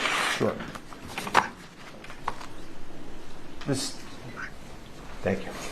When I say start, that means disregard the question and the answer. Thank you.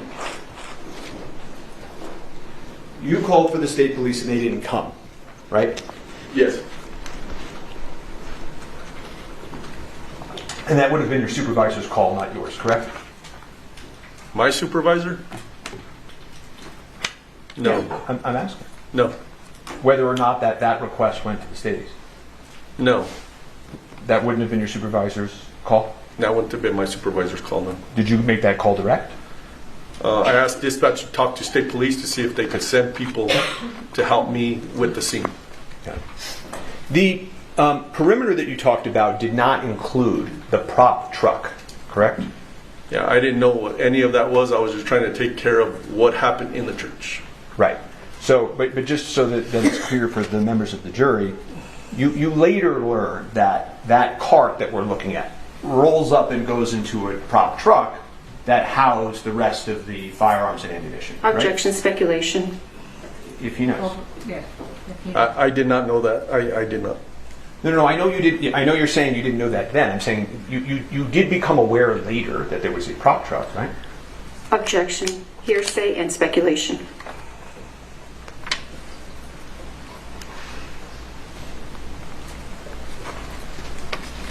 I think it's asked and answered. Didn't you just ask that question? I can just move on to another if he doesn't know. Okay. But fair to say, law enforcement wanted to find the origin of the bullet that struck Miss Hutchins, right? My personal involvement was just taking care of the evidence, and I don't know what happened after that. Well, you collected those white boxes, right? Those Yes. 2 white generic boxes, didn't you? Yes, exactly. Okay, so I mean, you wanted to, as I think you testified direct, find the source of the ammunition, correct? Yes, whatever Hannah directed me to, yes. And you wanted to talk to Hannah about this, correct? I kept her for the detectives, yes. She said, "Oh my God, fuck, I'm so sorry." I did hear that on my lapel, yes. Okay. Everyone's been yelling at her. I did hear that in my lapel. And you placed her in the police car, right? In the back of my patrol car, yes. Right. Nobody placed Mr. Baldwin in a police car, correct? Objection, relevance. Overruled. Correct. Correct. Now, you know, when you're at the scene talking to witnesses, which you can hear yourself doing on that lapel, you know, you're letting witnesses give you information. Fair? Yes. You're not, you know, trying to put words in their mouth, right? No. You're not cutting them off, right? I probably did some of them, but I try to listen to them, yes. Well, you're trying to look at the facts and circumstances and trying to figure out whether or not a crime occurred or whether this was an accident. Fair? All I was trying to do was preserve the evidence for the detectives. That's all I was trying to do. And you understood that the detectives were trying to rule out that it was a crime, correct? Objection, speculation. Overruled. He can ask if he understood that or not. You understood from meeting with the detectives that they were trying to figure out and rule out if this was a crime. Well, that's our main function, is to see if there was a crime committed or not. So you agree with me, right? That's our main function as law enforcement, yes. Okay. You don't know how the live bullet got on the movie set? I do not. You don't know why the armor loaded into the prop gun. She didn't tell you that. No, I do not. And you don't know why the first AD failed to detect it? The what? The first assistant director, that guy Dave. Oh, I do not. I don't. Okay. And you still work for the Santa Fe Sheriff's Office? Do I still work? No, I'm retired. You've retired. Okay. I have nothing further for this witness at this time. All right, thank you. Redirect? Yes, Your Honor, briefly, thank you.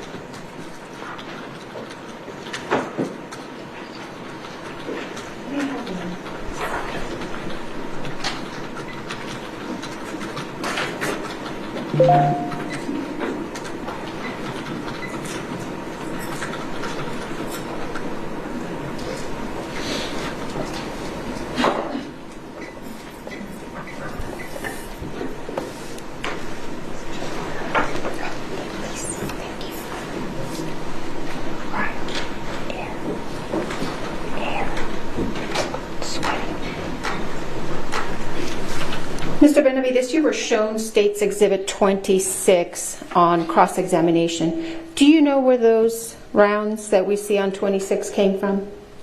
I do not.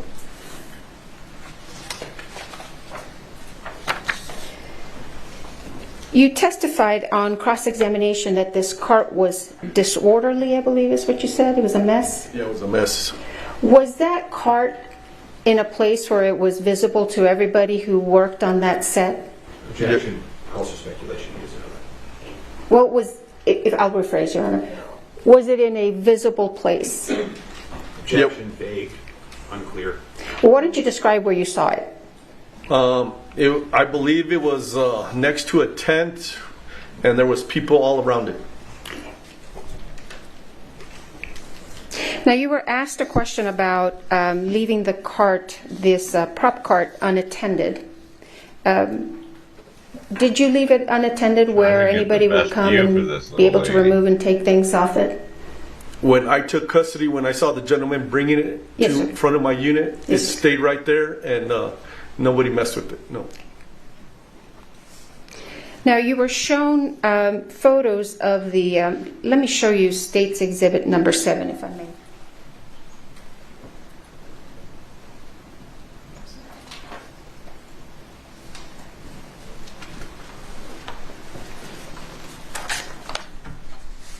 Showing you State's Exhibit number 9. Did you have any reason to believe that was a fake gun? It was a movie set. I did not know if it was fake or real. How about State's Exhibit number 6 that you have in front of you? When you took that into custody, did you have any reason to believe that that was not a real gun? No.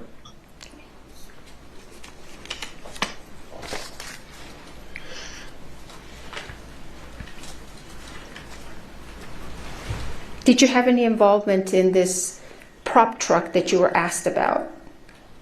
No, at the time I didn't know anything about a prop truck. Why did you place Ms. Gutierrez in the back of your police car? She was the main person that was handling the firearm, and common sense told me that detectives wanted to speak to her.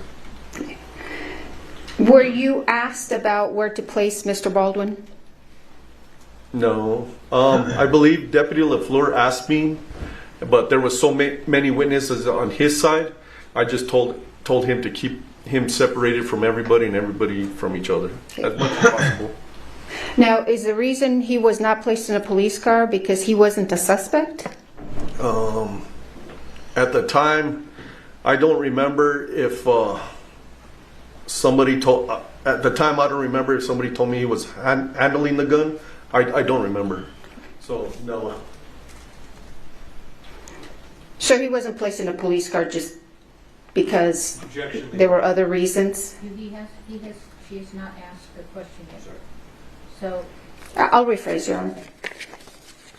Now, Mr. Spiro asked you, you didn't place Mr. Baldwin in a police car, but you placed Hannah.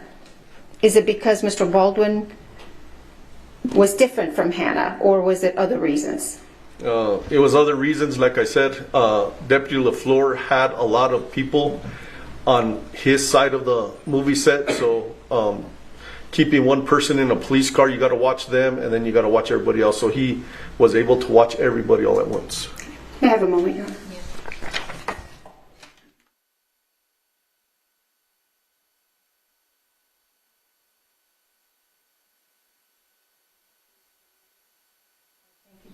Excused. All right, we're going to take our bathroom break. We'll be back at 3:15. Please don't talk among yourselves or anyone else about the evidence received here in court. We are in recess.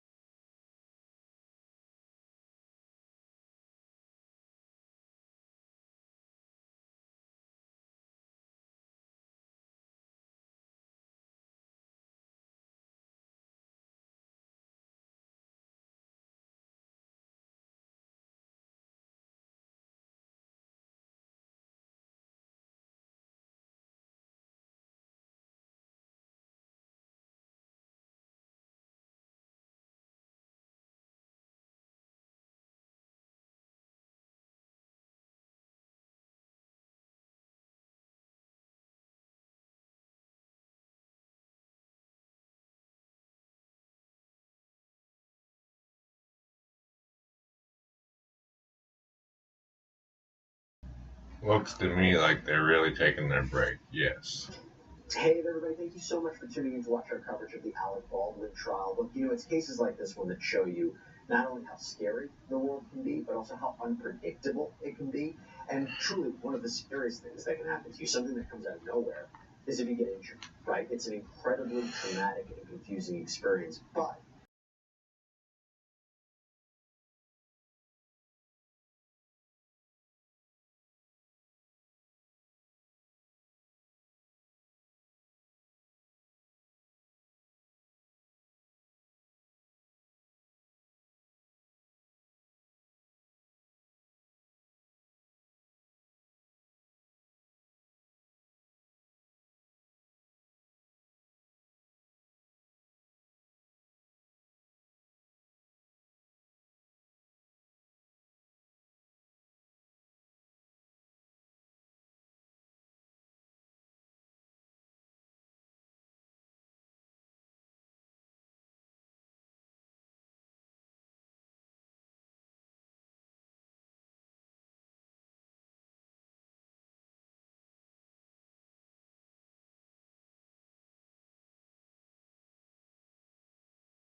We're officially on the break.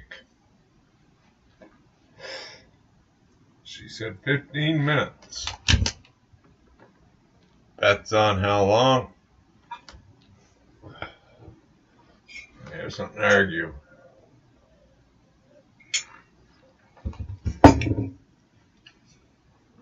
They did their arguing off air last time. After lunch. Felix 420.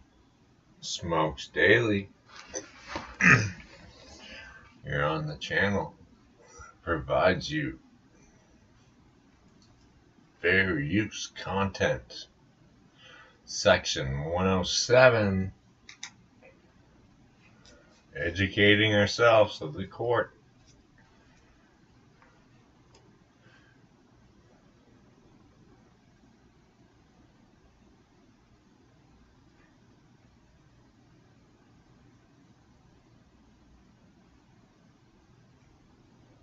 Just in case, we better switch over to Mr. Baldwin praying. Does he have anything to pray about? His lawyer has the gamesmanship, but can he beat the evidence?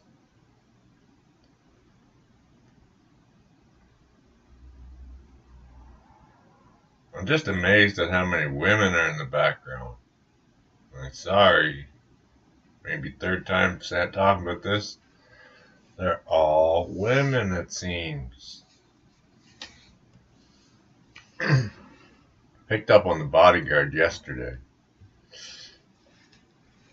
The sheriff let everybody out, let him stay in. And that must be his wife.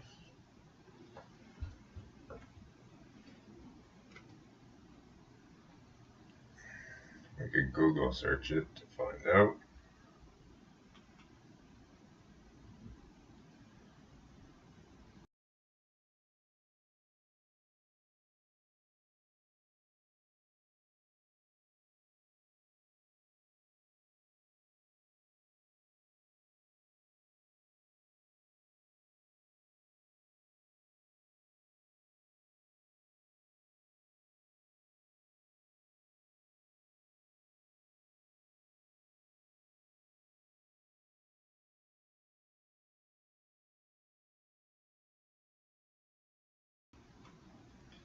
Yes, sir. It looks like her.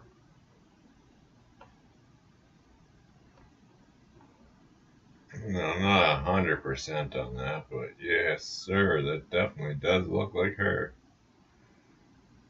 Her name would be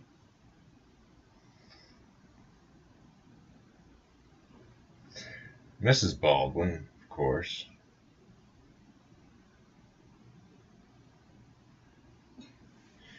Hilaria.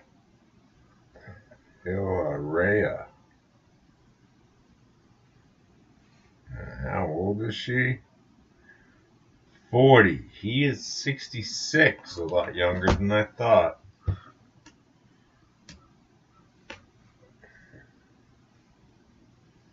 She was seen arriving alongside Alec Baldwin, 66, as the actor and his lawyer, Shapiro, entered judicial court in New Mexico.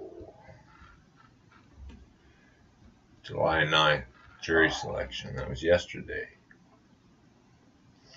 That part I did miss, unfortunately, but we could go back and get it.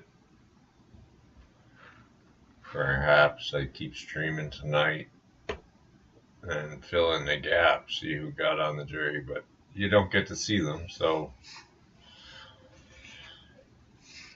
that's the informational part. Jury selection is also a curious section.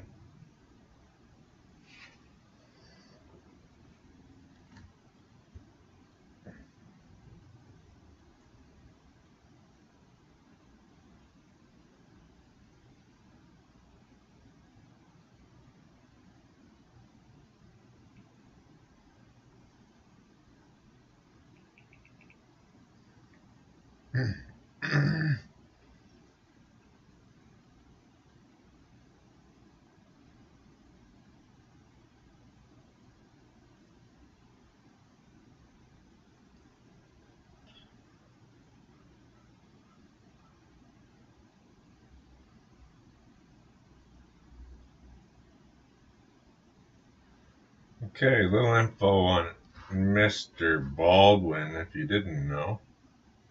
This is the Wikipedia version. He is a known actor for his leading and supporting roles in a variety of genres, from comedy, drama. Received numerous accolades, including 3 Primetime Emmy Awards and 3 Golden Globe Awards as nominations for an Academy Award, a BAFTA Award, a Tony Award. Gives you a young picture of him from supposedly 2016 San Diego Comic Con. Amityville, New York. Education, George Washington University. New York University, BFA. And he is down as producer as well as actor. He's been active since the 1980s. Filmography is his work. Spouse. That's Kim Basinger? And I didn't know that. That's... Boy. Okay, that's good for him.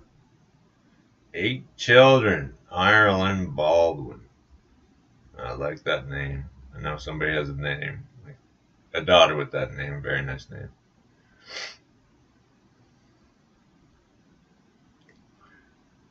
Baldwin first gained recognition by appearing on the 6th and 7th season primetime soap opera Knots Landing in 84-85.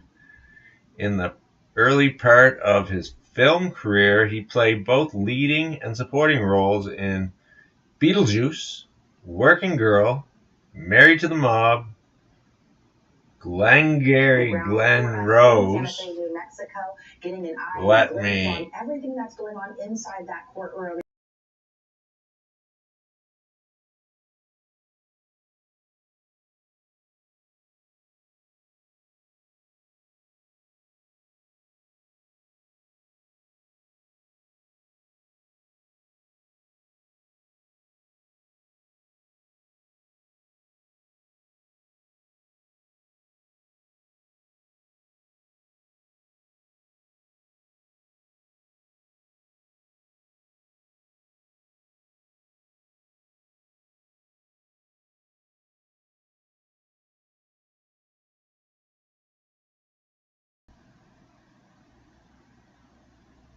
Okay, I'm back. Sorry about that. We're getting all infoed up there. He played Jack Ryan in The Hunt for Red October. We all know that one in 1990. Received nominations for Best Supporting Actor for The Cooler in 2003. That's not really. He's got movies upon movies. The Boss Baby Family franchise. Wow. From 2006 to 13, Baldwin received critical acclaim, starring alongside Tina Fey as Jack Donaghy in the NBC sitcom 30 Rock, winning 2 Primetime Emmy Awards, Golden Globe Awards, and 7 Screen Actor Guild Awards. Don't really matter. He is also a Broadway 2020. Okay, in 2021, while on the Rust film set, Baldwin discharged his revolver used as a prop, which killed cinematographer Haley Hutchinson and injured director Joel.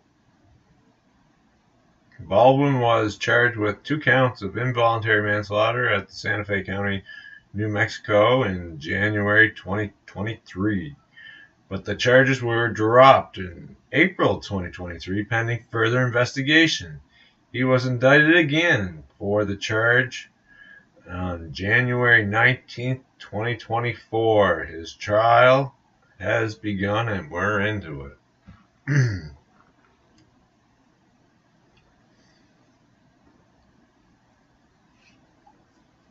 What else is there here?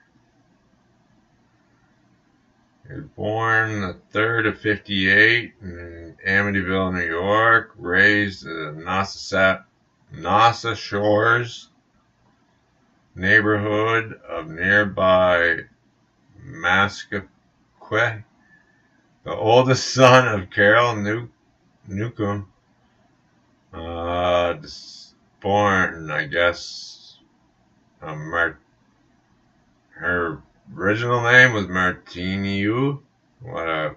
I don't. Wikipedia, fellas. Wikipedia. Alexander Ray Baldwin Jr., October 26th, a high school history social studies teacher and football coach from the Bronx. He has 3 younger brothers, 1 Daniel, 1 William, and 1 Stephen. Daniel born in 1960, William in 63, and Stephen in 66, who also become actors. He also has 2 sisters, Elizabeth Beth Baldwin Kuchler and Jane Ann Baldwin Sasso. Whoa. What's his defense attorney's name? Sasso? Say so?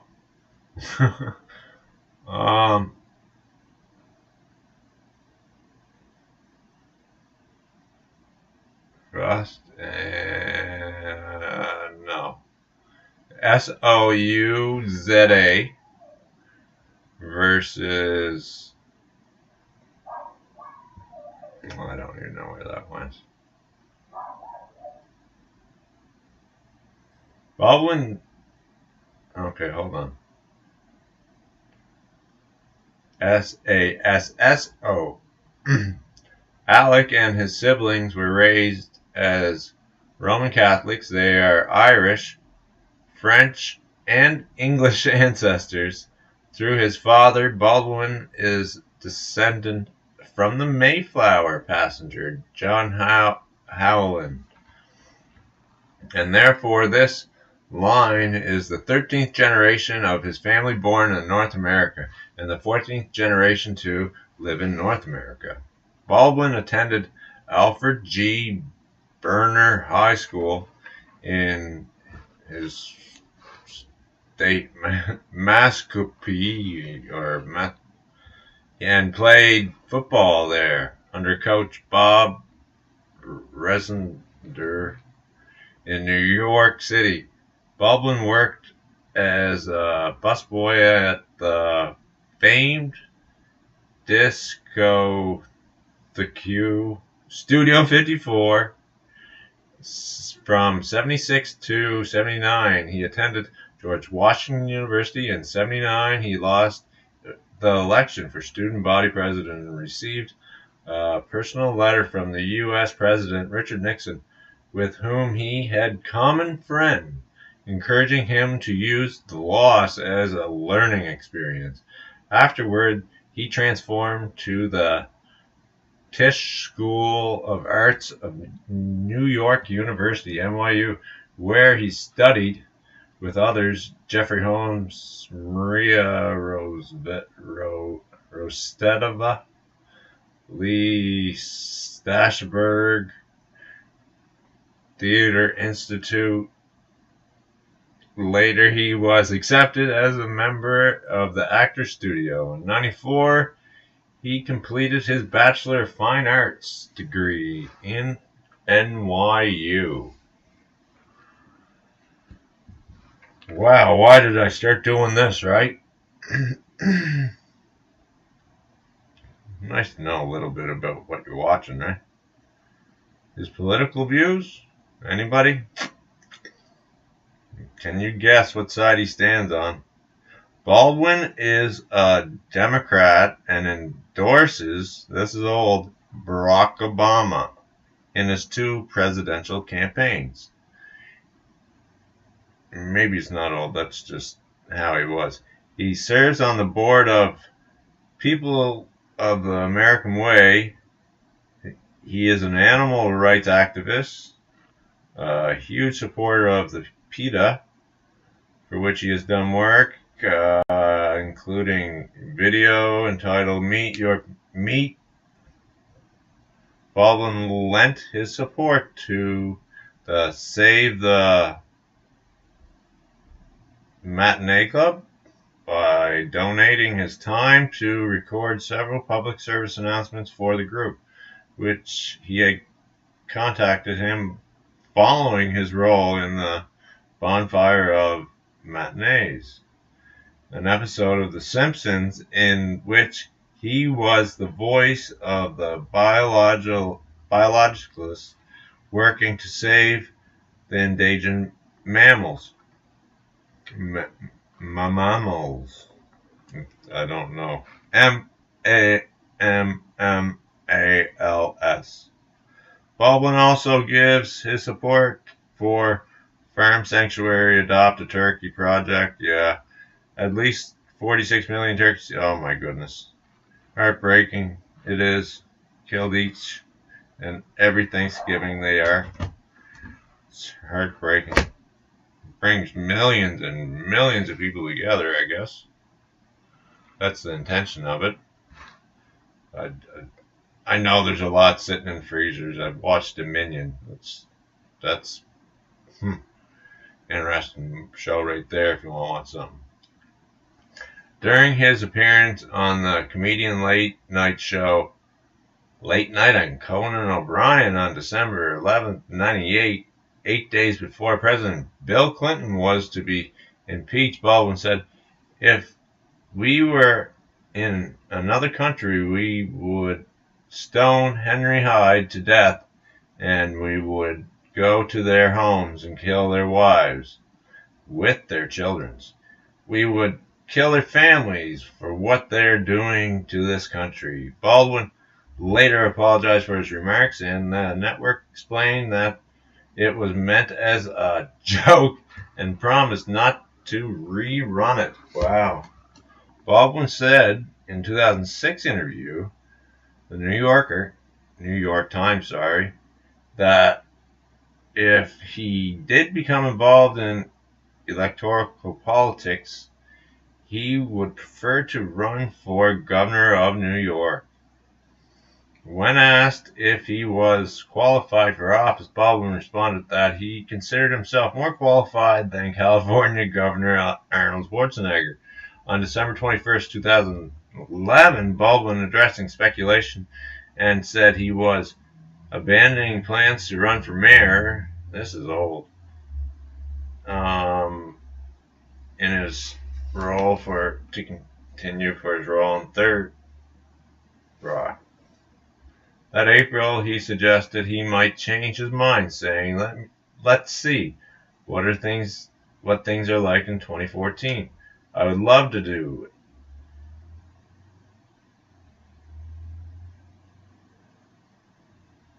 Yeah, that's what you get for going into political. He's a Democrat, and he'd like to run New York. Here's a Rush shooting incident. What you're getting into here. So here's what it says. Rush shooting incident. October 21st, 2021. The Bonanza Creek Ranch in New Mexico, where Helena Hutchinson was fatally shot. That's how it starts off. And it's just what we've heard so far. The incident was investigated by Santa Fe County Sheriff Office, the New Mexico First Judicial Attorney, and the New Mexico Occupational Health and Safety Bureau, and the Federal Bureau of Investigations.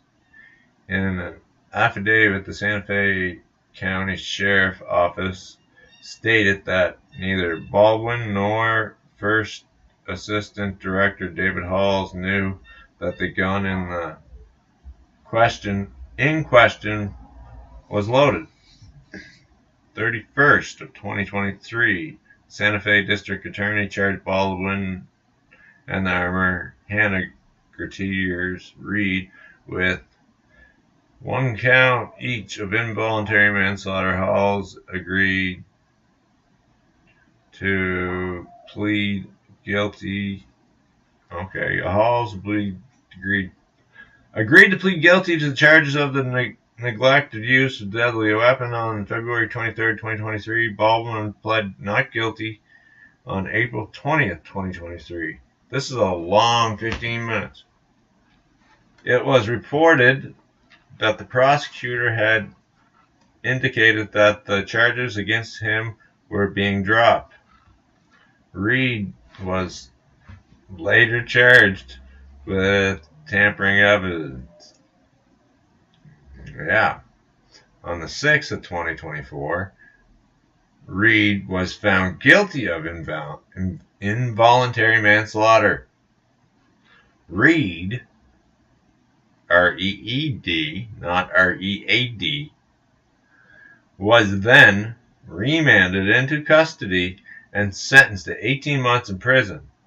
On April 15, 2024, on January 19, 2024, Baldwin was again indicted on the charges of involuntary manslaughter. He pled not guilty. Baldwin's trial is on the go. The incident prompted public discussion on occupational safety in the film industry, the treatment of its employees, and the use of real guns as props. Are real guns needed? I am here nor there on that one. But let's address this issue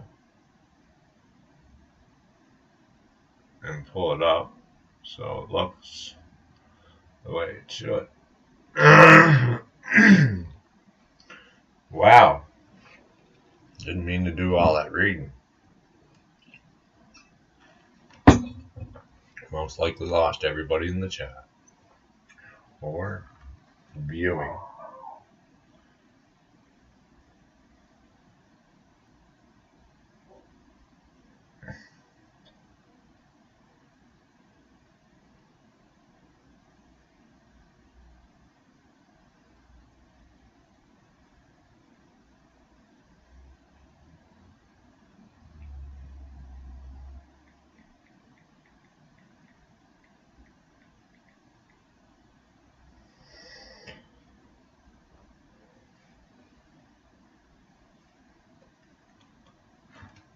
terribly long break. Issues.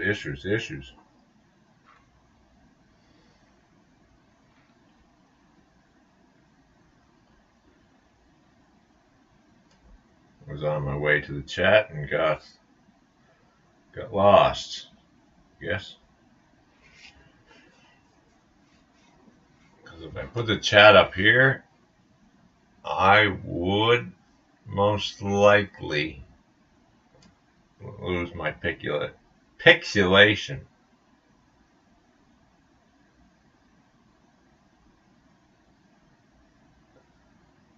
Certainly ain't competing.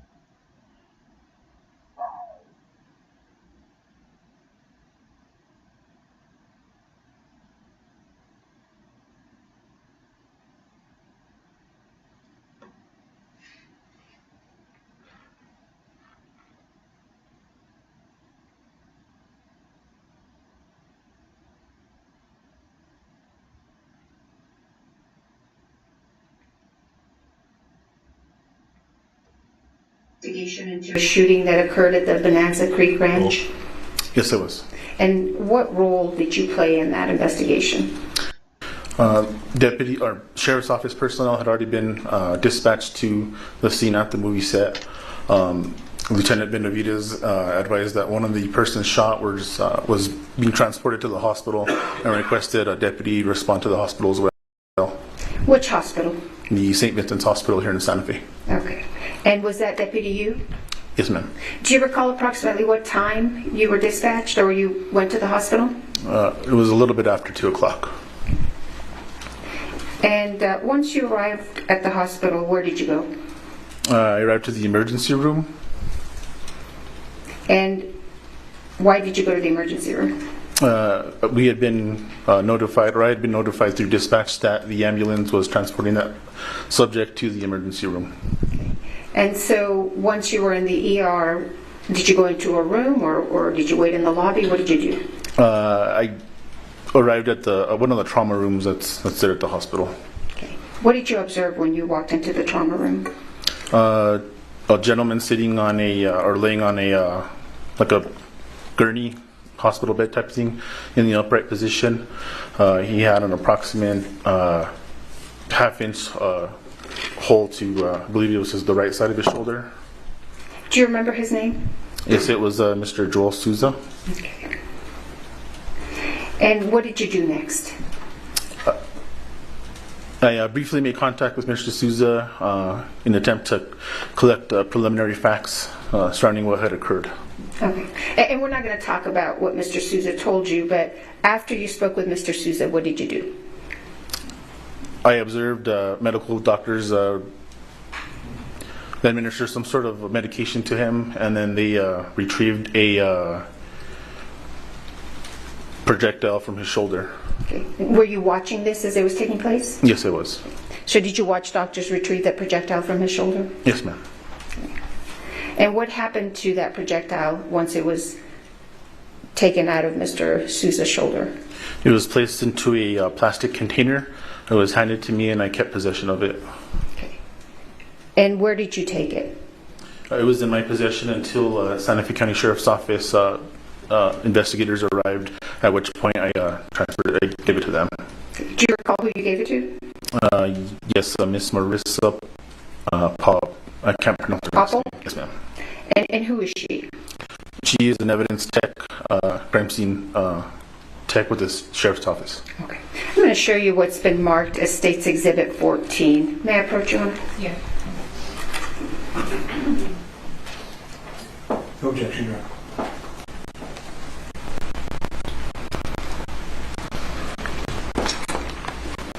Do you recognize State's Exhibit 14? Yes, ma'am. What is it? That was the projectile that was retrieved by medical staff at the hospital out of Mr. Joel Souza.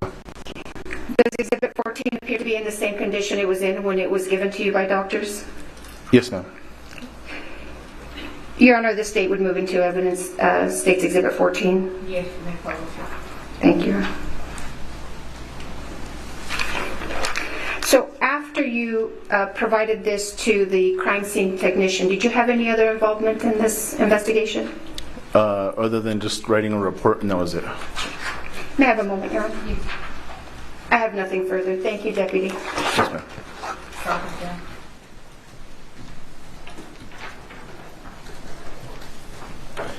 Good afternoon, sir.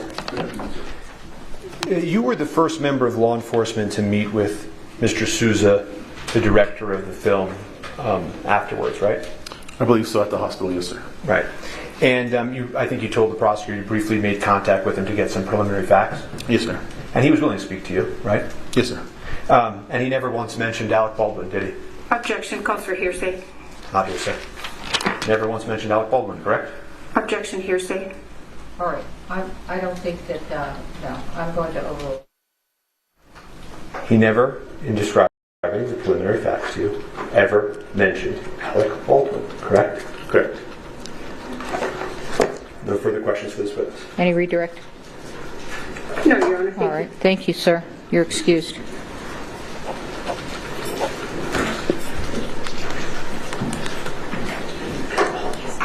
The state calls Marissa Popple.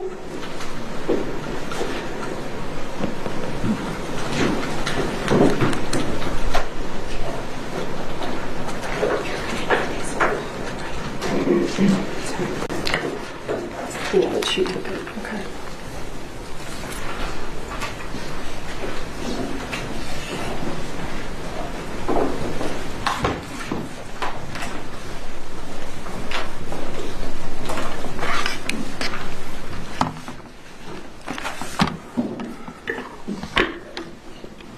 Face the judge, raise your right hand, please.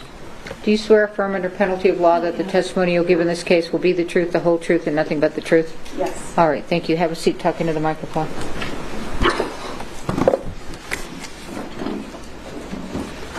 Good afternoon. Good afternoon.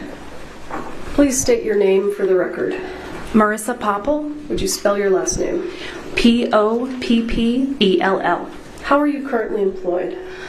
I'm a crime scene technician with Santa Fe County Sheriff's Office. How long have you held that position? 3 years. Prior to being the crime scene technician for Santa Fe County Sheriff's Office, were you a crime scene technician elsewhere? Yes. Well, where was that? With the Fort Myers Police Department in Fort Myers, Florida. And how long did you do crime scene technician work in Florida? 4 years. And can you briefly describe for the ladies and gentlemen of the jury what a crime scene technician does?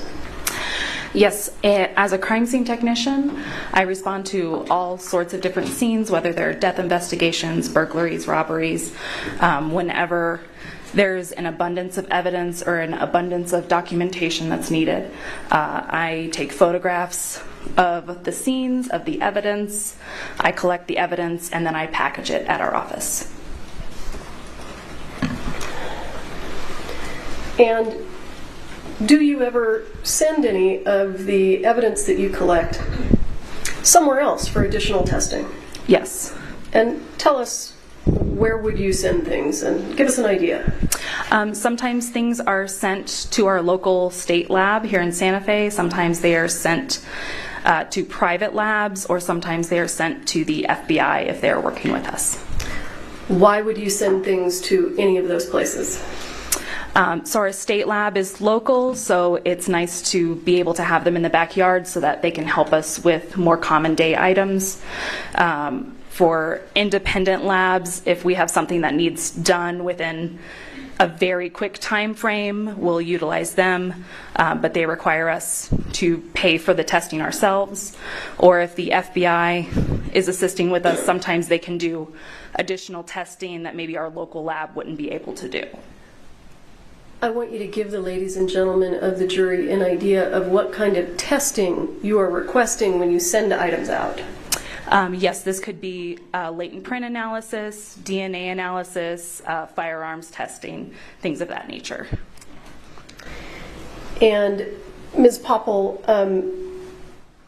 how did you become involved in this case? I was asked to respond to a scene of a shooting along with my criminal investigations division. That would be the detectives and myself responding to a scene on October 21st of 2021. Do you recall approximately what time you arrived on scene? I believe it was between 2:30 and 3 o'clock in the afternoon. And when you arrived on scene, kind of walk us through what you were tasked with doing. The first thing I was asked to do was photograph the initial scene and what was going on around me, essentially. And can you give us an idea of, so you indicated that you were asked to photograph the initial scene. Is that common? Yes. And generally speaking, after you photograph the initial scene, do you photograph other things? Yes. And what? Let me know if the volume is too low. She's too loud, so I had to decrease the volume. Do you photograph? So any items of evidence would be photographed on scene, and then if additional photographs are needed, then those items could be laid out at our office in a secure area and re-photographed. And did you take photographs of items of evidence at the scene? Yes. Did you also take photographs of some of those same items back to the Sheriff's Department? Yes. What's the point to that? If there are areas of detail that would be difficult to photograph on scene, we can do so at the office in controlled lighting conditions. Areas where we could move the objects in order to see different parts of it a little easier. Did you, and I don't want to get too much into the details right now, but did you also participate in the execution of search warrants? Yes. And why do you, as the crime scene technician, participate in the execution of search warrants? Part of my duties when we're executing a search warrant is I'm not only documenting all of the evidence on scene, but I'm also collecting all of that evidence, and that evidence stays in my custody. Other than collecting evidence at the scene itself, did you collect evidence in other places pursuant to search warrants? Yes. Go ahead and explain to the jury the different places that you went to, just to